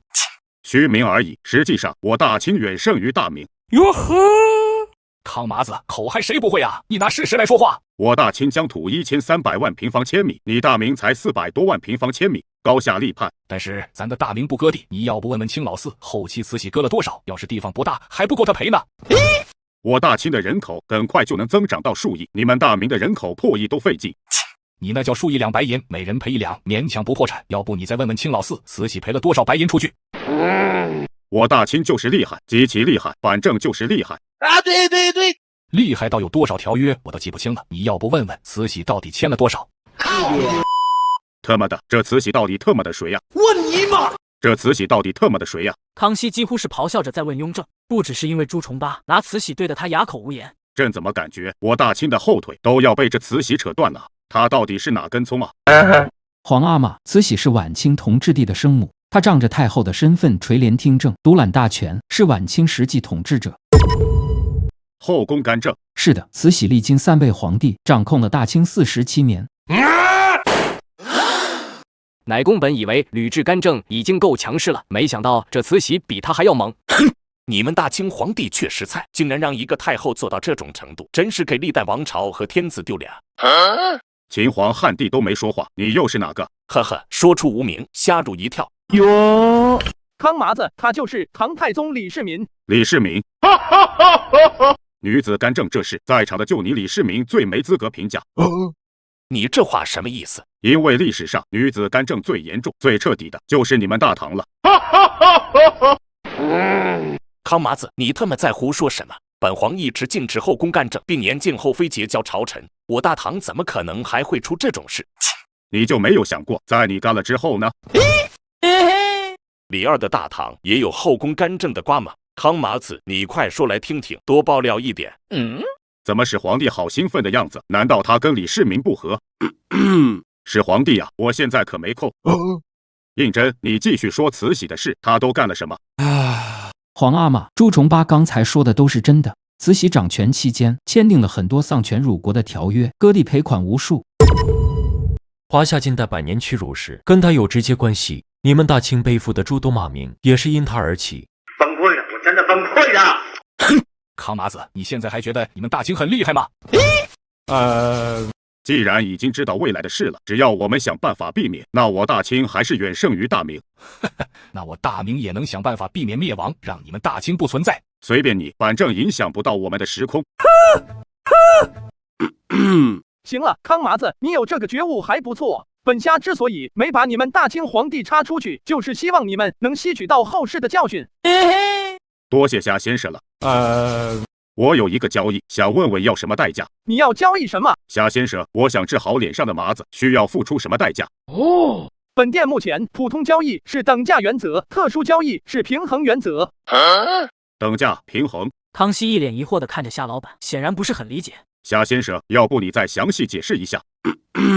一般情况下，就看这种交易对世界本身的影响有多大。这个要怎么判断呢？我们只能估计，具体的评判标准要看系统了。比如每个皇帝过来，几乎都会问未来的事，这个其实是普通的交易，只需要金银珠宝为代价就行。因为平行世界的关系，他们就算知道未来的事，也影响不了其他时空。对。不对啊，夏先生，咱当初问了大明王于谁，你要的代价是让老四过来打工1年啊。老朱啊，当初本店刚开业，没有人手嘛，所有旧坑不是跟你换几个人过来打工。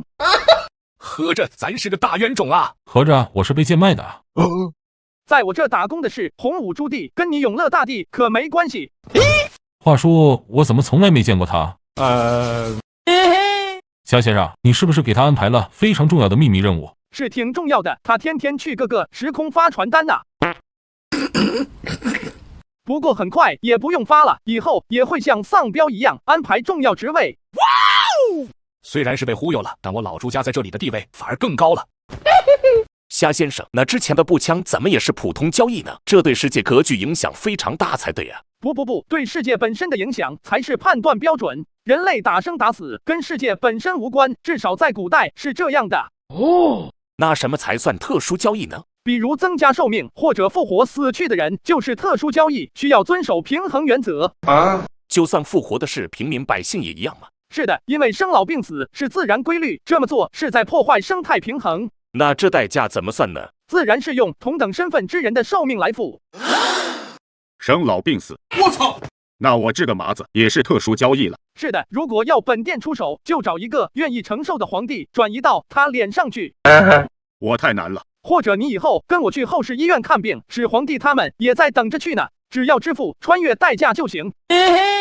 好的，夏先生。话说到底什么时候去后世啊？寡人真怕自己突然暴毙，活该！谁让你嗑丹药啊？郑哥你就放心吧，我这里是异空间，没有时间留宿的，再等100年你都嘎不了。我操，牛逼！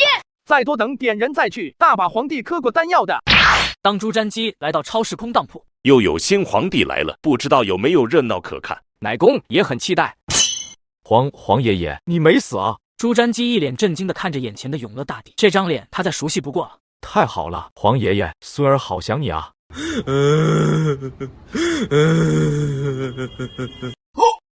你是朱瞻基啊？对，原来是我的好圣孙来了。这里是什么地方？您老人家怎么会在这里？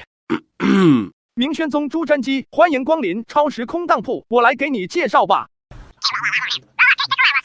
我操！竟然有这种地方，黄爷爷，这是真的吗？当然是真的，否则我和你太爷爷怎么能出现在这呢？太爷爷，正是咱曾孙朱瞻基参见太祖高皇帝。哈哈哈，不必多礼，乖曾孙啊，咱听说过你大明6边形战士干得不错。郑哥好像有点和睦啊，估计没好戏看了。别着急，往往开头越和睦，后面被打的就越惨。就在朱瞻基和朱棣他们聊得正嗨时，一个很突兀的声音响了起来。朱瞻基的笑脸戛然而止，冷汗一下子就出来了。他刚才正要去逗蛐蛐呢。我好像听到有东西在叫。没有啊，黄爷爷，你听错了。皇阿玛，我好像听到朱瞻基身上有动物叫声传出呢。魏父也听到了，应该是蛐蛐的声音。朱瞻基，你小子还玩蛐蛐？这个嘛，朱重八，你们还不知道吧？大明朱瞻基可是非常有名的蛐蛐天子呢。好啊，你小子敢玩物丧志！好一个蛐蛐天子，大明的脸都被你小子丢尽了。老四，打他！太爷爷，黄爷爷，我错了，我以后再也不玩蛐蛐了。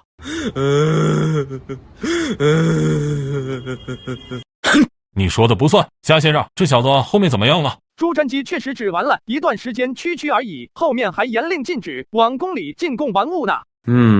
还算这小子识相。郑哥，这好戏有点短啊，有点不尽兴。别急，大清皇帝还会出手。朱老四，你要不问问他，你儿子朱高煦怎么死的？我操，无情！瞻基，你二叔朱高煦到底怎么死的？这二叔他望着一眼严肃的朱老四，朱瞻基刚平静下的心又慌了。来了，第二场好戏。我不是说过瓦罐机的事吗？怎么朱老四还要问？朱老四确实还记得这个事，只是现在想亲口听朱瞻基说一下这个事情的原委。我的好圣孙啊，你怎么不说话了？你二叔到底怎么死的？黄爷爷，是二叔他狼子野心，起兵造反在先，孙儿才下旨赐死他的。既然躲不过，朱瞻基也不藏着掖着了，直接摊牌，反正他也是无奈的。就这么简单吗？你还有没有什么事要说的？不对劲，怎么黄爷爷听到二叔造反没有反应啊？真是有其父必有其子啊！朱老四，你造了侄子的反，你儿子也造了侄子的反，这都怪你开的头啊！父子俩都造了侄子的反，这瓜真是劲爆啊！人就算放在整个华夏历史上，肯定也是非常炸裂的。黄爷爷，事情就是这么简单。二叔谋反在先，我是被动评判，最后出于无奈才赐死他的。可我怎么听说你最后把他弄成瓦罐机，把他活活烤死了？我操！黄爷爷，你怎么知道的？看来确实如此，你是个臭小子，那可是你亲二叔啊！赐死就算了，竟然还如此残酷，老子今天必须收拾你！这小子看着挺斯文的，没想到会如此残酷。郑哥，我觉得还好吧，毕竟比起胡亥，他很温柔了。现在吃的是老朱家的瓜，你提胡亥干嘛？黄爷爷，都是二叔自找的，我没错。你做瓦罐机，你还有理了是吧？我本来只是要惩罚一下他，所以叫人拿个铜缸把他给扣住，可他还是不知悔改，顶着铜缸横冲直撞，是他自己一直作死。行了，老四，高旭这孩子咱打小就不喜欢，既然他不安分，死就死了。太爷爷圣明。这事又接过去了吗？郑哥，看来好戏彻底没了。不，你看大清那2个小子，肯定还在憋坏呢。朱老四，你们既然知道瓦罐基的事，应该也知道他儿子朱祁镇的事吧？他朱瞻基可真是给你们大明生了个好儿子啊！我尼玛！你们2个老六，给我闭嘴！之前的事都是事实，我认了没什么。但你们要是敢污蔑朱祁镇，以此来坑我，别怪我不客气。我们只是提醒朱老四，让他回忆一下朱祁镇的事。如果他还不知道的话，我可以免费告诉你们。啊，对。黄爷爷，这2个老六在说啥？朱祁镇后来难道真干了什么坏事吗？你儿子朱祁镇差点导致大明王朝覆灭。我操！灭国危机，郑哥，这是惊天大瓜啊！寡人就说嘛，大清这2个老六不会让朱瞻基好受的。这怎么可能？他竟然如此昏庸无道吗？这小子要是能老老实实在朝堂上做个昏君就好了。黄爷爷，这小子到底干了什么？你可还记得李景龙？李景龙打仗菜成那样，想忘记都难。你的好大儿朱祁镇比李景龙还要菜，他们2个被后世戏称为大明战神，菜到令人发紫的战神。朱祁镇没有继承我的军事天赋，打仗比李景龙还要菜。大明战神李景龙，大明战神朱祁镇。菜就算了，朱祁镇还御驾亲征，在土木铺葬送了大明几10万精锐，他自己还被瓦剌活捉了。然后瓦剌大军压着朱祁镇，让他一路叫门，毫不费力就打到大明京城。这大明精锐尽失，此时京城守备必然空虚，我大明朝就这么亡了吗？没亡，于少保站了出来，组织京城保卫战，守住了大明江山。于青果然是个大才，我以后要更加重用他才行。那朱祁镇呢？没拿下京城，他就失去利用价值了吧？他被瓦剌大军带回漠北，成了俘虏皇帝，用后世说法叫瓦剌留学生。瓦剌留学生，妙啊！真是耻辱啊！这个混账东西，他怎么没有自裁？郑哥，这个瓜有点熟啊。皇帝被俘虏，有点像老赵的靖康之耻。本官家已经处理了赵光义，我那个时空不会再有靖康之耻了。黄爷爷，只要我不让朱祁镇做皇帝，也能避免这一切吗？只有你那个时空可以避免，朱祁镇已经是皇帝的时空，改变不了。那我就在虾先生这里等做了皇帝的他过来。我和你太爷爷也在等。当万念俱灰的朱祁钰来到超时空当铺，竟然是景泰帝，不知道哪个时间线过来的。又来新皇帝了，真是吃瓜不断了。景泰帝他是哪个朝代的皇帝啊？爹，景泰听起来像是年号，不是庙号。历史上好像没有这个年号啊。难道是在我之后的皇帝？景泰居然是朱祁钰，这下又能看老朱家的笑话了。老朱啊，他确实是朱瞻基之后的皇帝，你猜他是哪个朝代的皇帝？大明之后就是大清。爹，这小子头上没有辫子。所以他是大明的皇帝。啊，对。小子，你叫什么名字？是大明第几代皇帝？然而眼神空洞的朱祁钰根本没有听清他们的对话。皇帝，大明的皇帝，狗都不当。臭小子，你在说什么呢？说大明皇帝怎么了？多少人挤破脑袋都坐不上的位置，岂容你如此无主？我不想当皇帝的时候，所有人都求着我当；我想当皇帝的时候，个个都不让我当。黄爷爷，看这小子的模样，不像是明君啊，不会是咱大明的亡国之君吧？大明亡了。是啊，要是没有我，大明早就亡了。朕救国救民，唯独救不了自己的妻儿。哥哥，这个皇帝我不做了，你们谁爱做谁做，我只想要自己的妻儿能回来啊。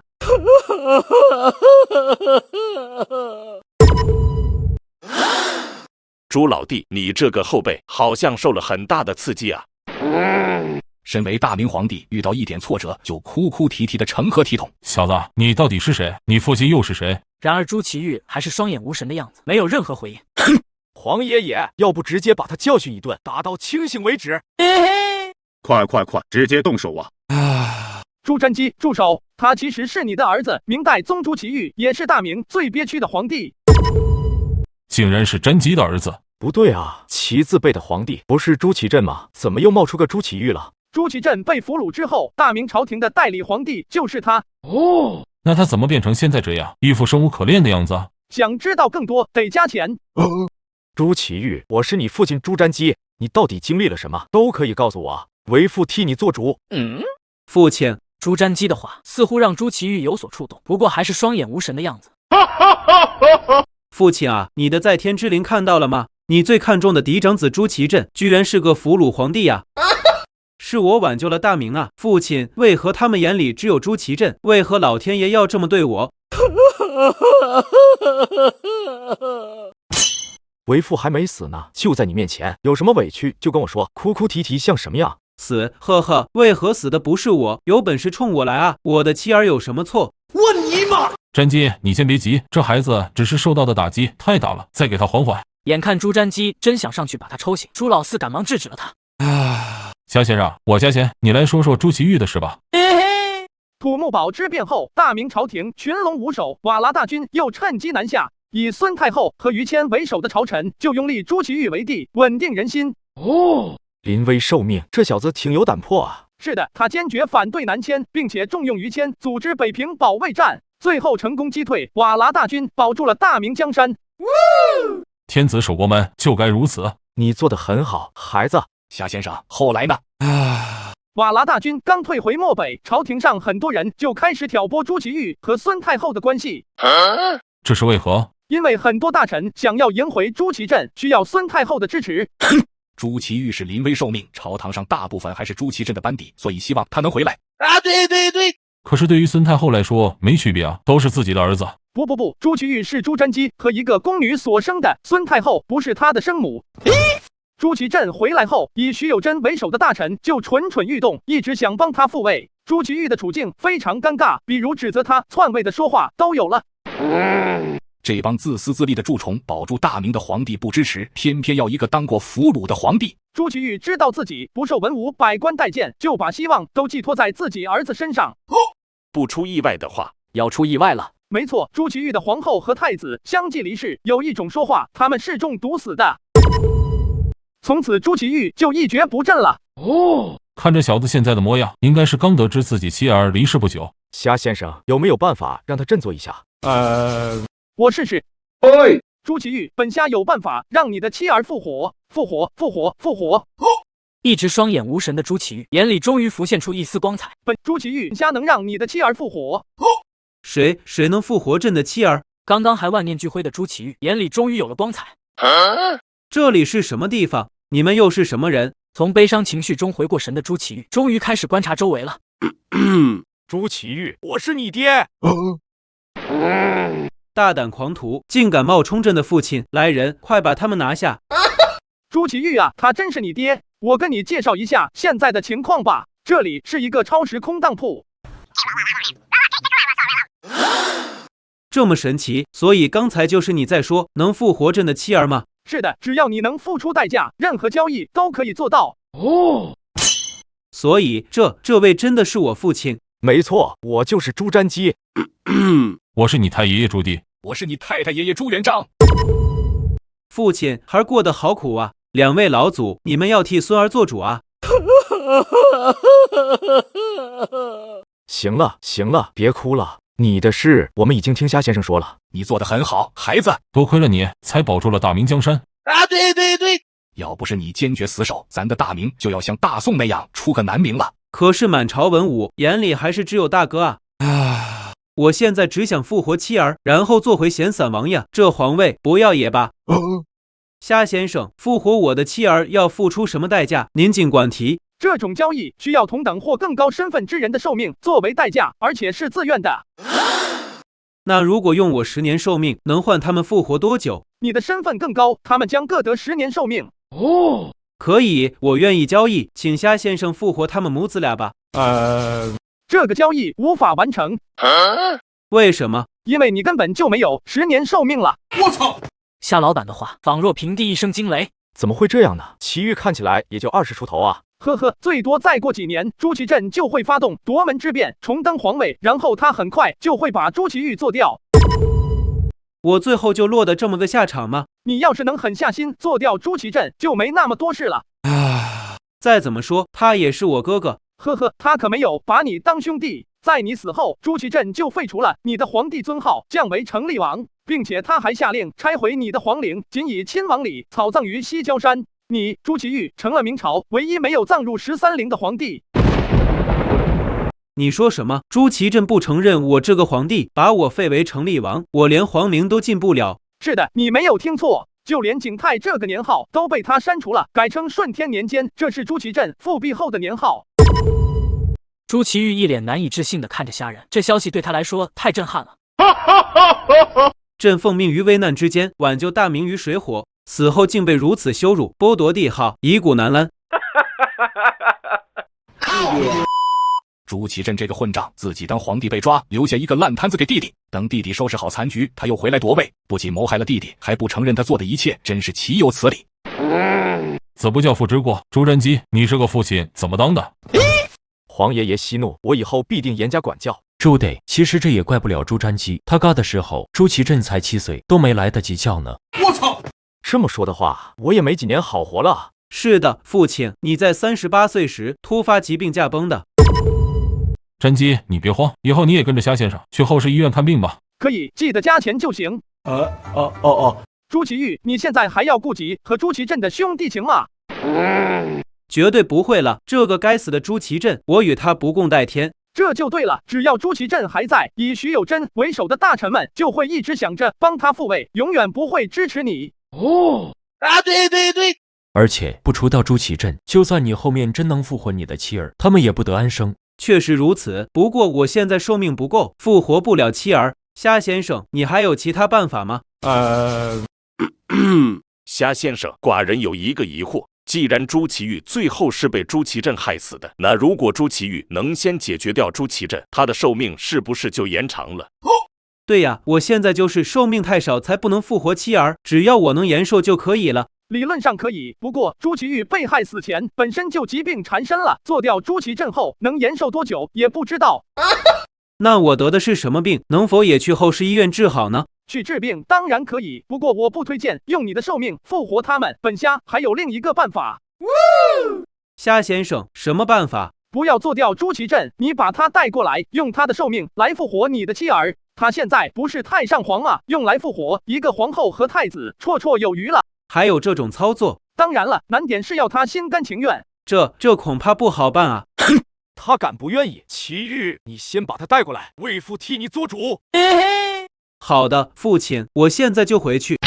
当汉武帝来到超市空当铺，又来新人了。虾先生，他是哪个朝代的皇帝？正哥，他是汉武帝刘彻，也是历史上唯一一位可以跟你这个秦始皇比肩的天下雄主。我靠，牛逼！原来他就是刘彻啊，终于见到本人了。正哥，这是乃公的曾孙，他的故事我略有耳闻，相当不错哦。朕不是在睡觉吗？这是什么地方？刘彻，看我，乃公是你祖宗刘邦啊！真是好大的狗胆！你这老登不仅直呼朕的名讳，还冒充汉高祖，你九族不想要了吗？老刘，你这祖宗好像不好使啊！刘彻啊，这里是超时空当铺，历朝历代皇帝都可以过来，我真是你祖宗刘邦。没错，本店可以完成任何交易，包括但不限于预知未来、起死回生等。连通历代，起死回生。朕本来还觉得那些方士说的话有点夸张，不太敢信呢。现在我相信了，因为跟你们比起来，他们已经很保守了。方士，难道他是巫蛊之祸的时间线过来的？朕可以给你个机会，你要是证明不了你说的话，那么你和那个老登的九族就没必要存在了。不愧是千古暴君，一直把九族挂在嘴边。又跳出来一个，恭喜你，你的九族也要没了。咱怕你不成。虾先生，要证明还不简单，就像之前对本官家那样，也用 VK 给他一梭子，然后再复活不就行了？毕竟是打出强悍风采的老祖宗，这么做也不太合适。要不老赵，你再挨一梭子得了，一回生二回熟嘛，就当帮我个忙了。虾老板啊，我都帮你出主意了，你可不能这么对我啊！有了，朱由检，身为本店员工，你表现的时候到了。就由你来死一死，向汉武帝证明一下本店起死回生的伟力。我操，无情！你之前也没说在这里打工有这个业务啊！我尼玛，打个工还要死一死，后世资本家看了都要流泪啊！你放心，不让你白死，本虾给你加10倍工资。可以，我干了，不过不能用 AK， 你让系统来瞬秒。没问题，来吧。我操！还真给弄死了，根本没看到有人动手，怎么做到的？大惊小怪，系统复活朱由检。丁开始复活。我操，牛逼！我操，牛逼！竟然真的复活了！呵呵，孤陋寡闻，本店能做到的事多着呢。刘彻啊，你现在相信乃公是你祖宗了吧？晚辈刚才多有冒犯，还请高祖恕罪。无妨，你能击败匈奴，替乃公报了白登之围的仇，我还要感谢你呢。高祖言重了，匈奴和大汉是死敌，我身为大汉天子，这都是我应该做的。打个匈奴而已，这有啥好说的？很厉害吗？郑哥啊，刘彻可不止击败匈奴这么简单哦。说到底，匈奴不过是北方蛮夷而已，要击败他们，不是有手就行吗？呦！看你这身黑纹龙袍，你应该就是秦始皇嬴政吧？正是寡人。哈哈，你说匈奴不值一提，那我问你，你大动干戈修长城干嘛？寡人之所以修长城，不是因为打不过匈奴，而是保卫大秦百姓不被这群蛮夷骚扰。兵法有云，最好的防守就是进攻，要保护大秦百姓，你倒是打出去啊，还修什么长城？呦！真是说的比唱的好听。众所周知，匈奴乃是游牧民族，机动性极高，就算打不过，他们也能随时跑路，只要退到草原上，谁能撵上他们？还打出去呢？有能耐你上啊！我大汉确实上了。郑哥，还记得封狼居胥的鼻祖冠军侯霍去病吗？难道说霍去病就是刘彻麾下的大将？啊，对。除了霍去病，还有个卫青。在汉武帝刘彻的带领下，匈奴王庭的脊梁被彻底打断，南匈奴永远消失，北匈奴远遁欧洲，华夏大地再无匈奴蛮夷的威胁。你做得很好，孩子。朕北击匈奴，就是要明明白白地告诉世人和匈奴人，从此以后攻守一行了，寇可往，我亦可往。汉武帝刘彻仅凭一己之力，给了华夏挺立千秋的自信，令一字国号成为一个民族永远的名字。在后世华夏，有91%的人口皆为汉族。原来汉族是靠汉武帝打出来的啊！对。犯我强汉者，虽远必诛；反我大汉之民，虽远必救。从此日月所照，皆为汉土。郑哥，你现在觉得我这个曾孙如何？虽然此次的功绩确实能跟寡人齐名，但刚才朱老弟也说过，他是个暴君，所以也没啥好吹的。姓朱的，你为何说朕是暴君？你刘彻本来就是暴君，咱只是在说事实而已。姓朱的，你凭什么这么说？自然是因为将来要发生的事，比如巫蛊之祸。巫蛊之祸？朱老弟，这里面到底发生了什么，以至于刘彻这么大的功绩还被称为暴君？老刘啊，说起这事可就大条了。正因为巫蛊之祸，刘彻才成为历史上第一个颁发罪己诏的皇帝。我操！你说什么？朕下了罪己诏？刘彻的脸色变得异常凝重，刚才的自信已经荡然无存了。毕竟这可是罪己诏啊，没有哪个皇帝是愿意下的。这只能说明未来发生的事牵扯甚大。看到刘彻的脸色，始皇帝一下子又乐了。朱老弟，你快详细说说这巫蛊之祸。老嬴这家伙又来了，刘彻刚装的一波大的，他就迫不及待的要挖别人的黑料，这还要从？老朱，你干啥呢？剧透是本虾的业务。刘彻啊，想知道未来的事很简单，交钱就行。可以，虾先生你来说吧。爽快。这事要从你晚年时期追求长生开始说起。为了永生，你不顾一切，开始封禅祭祀、寻仙问道、吞服丹药，而且还非常迷信巫术。寻仙问道求长生，怎么听起来一股子正哥味？你还真别说，刘彻在追求长生这事上，跟郑哥比起来，有过之而无不及。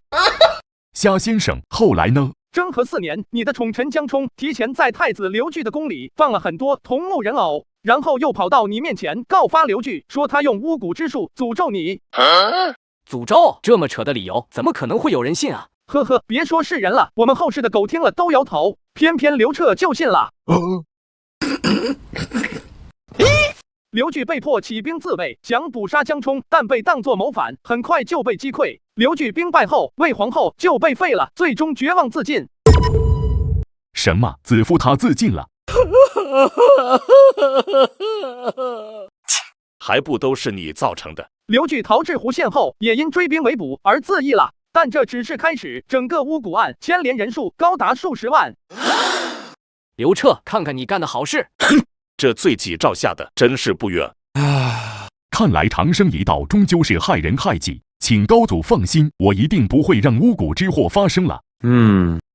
当刘协来到超时空当铺，这是哪里？不管了，只要没有曹贼就行。这人刚来就狂笑不已，不会又是一个受了很大刺激的皇帝吧？很有可能，不过看起来比朱祁钰的状态好一些。就是你们把朕救出来的吧？不错不错，干得漂亮！朕决定封你们为……我操！刘协话还没说完，一口国粹就爆了出来，因为他看到了曹操。曹贼，你怎么在这里？原来是陛下来了，快到孤身边来！曹贼，你别过来，否则朕就自刎归天！陛下，你别误会，孤并没有恶意，没有恶意。这天底下谁跟朕说这话朕都信，唯独你曹贼说的朕不信。说吧，你把朕转移到这里有什么目的？你这逆贼的野心终于要藏不住了吗？陛下，你想多了，这里是虾先生的地盘，真不是我把你弄到这来的。我信你个鬼！你个糟老头子，坏得很。什么情况？曹老弟好像认识这个新来的皇帝。郑哥，这曹老弟什么身份啊？这位新来的皇帝好像很怕他啊。寡人也不太了解，不过这里面肯定有大瓜。曹老弟，你认识这位新来的皇帝是吧？快给我们介绍介绍。郑哥啊，他其实是朕。曹操刚想说，一下子又闭嘴了，因为刘邦和刘彻也在呢。要是被他们知道自己干的事，那他就完了。曹老弟，你倒是说啊！曹老板，汗流浃背了吧？虾先生，孤想跟你做个交易。什么交易？就是把我这个陛下送回去，大家就当他没来过。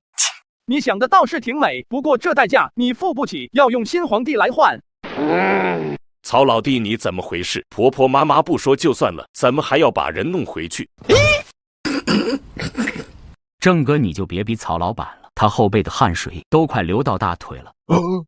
有这么夸张吗？他在怕什么呀？呵呵，怕你身后的刘邦和刘彻呗。为啥啊？因为这个新来的皇帝是汉献帝刘协。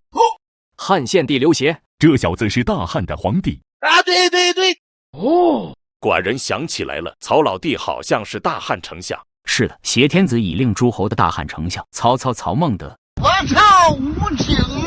完了，孤要遭老罪了。王莽，你说什么？曹操挟大汉天子以令诸侯？啊，对。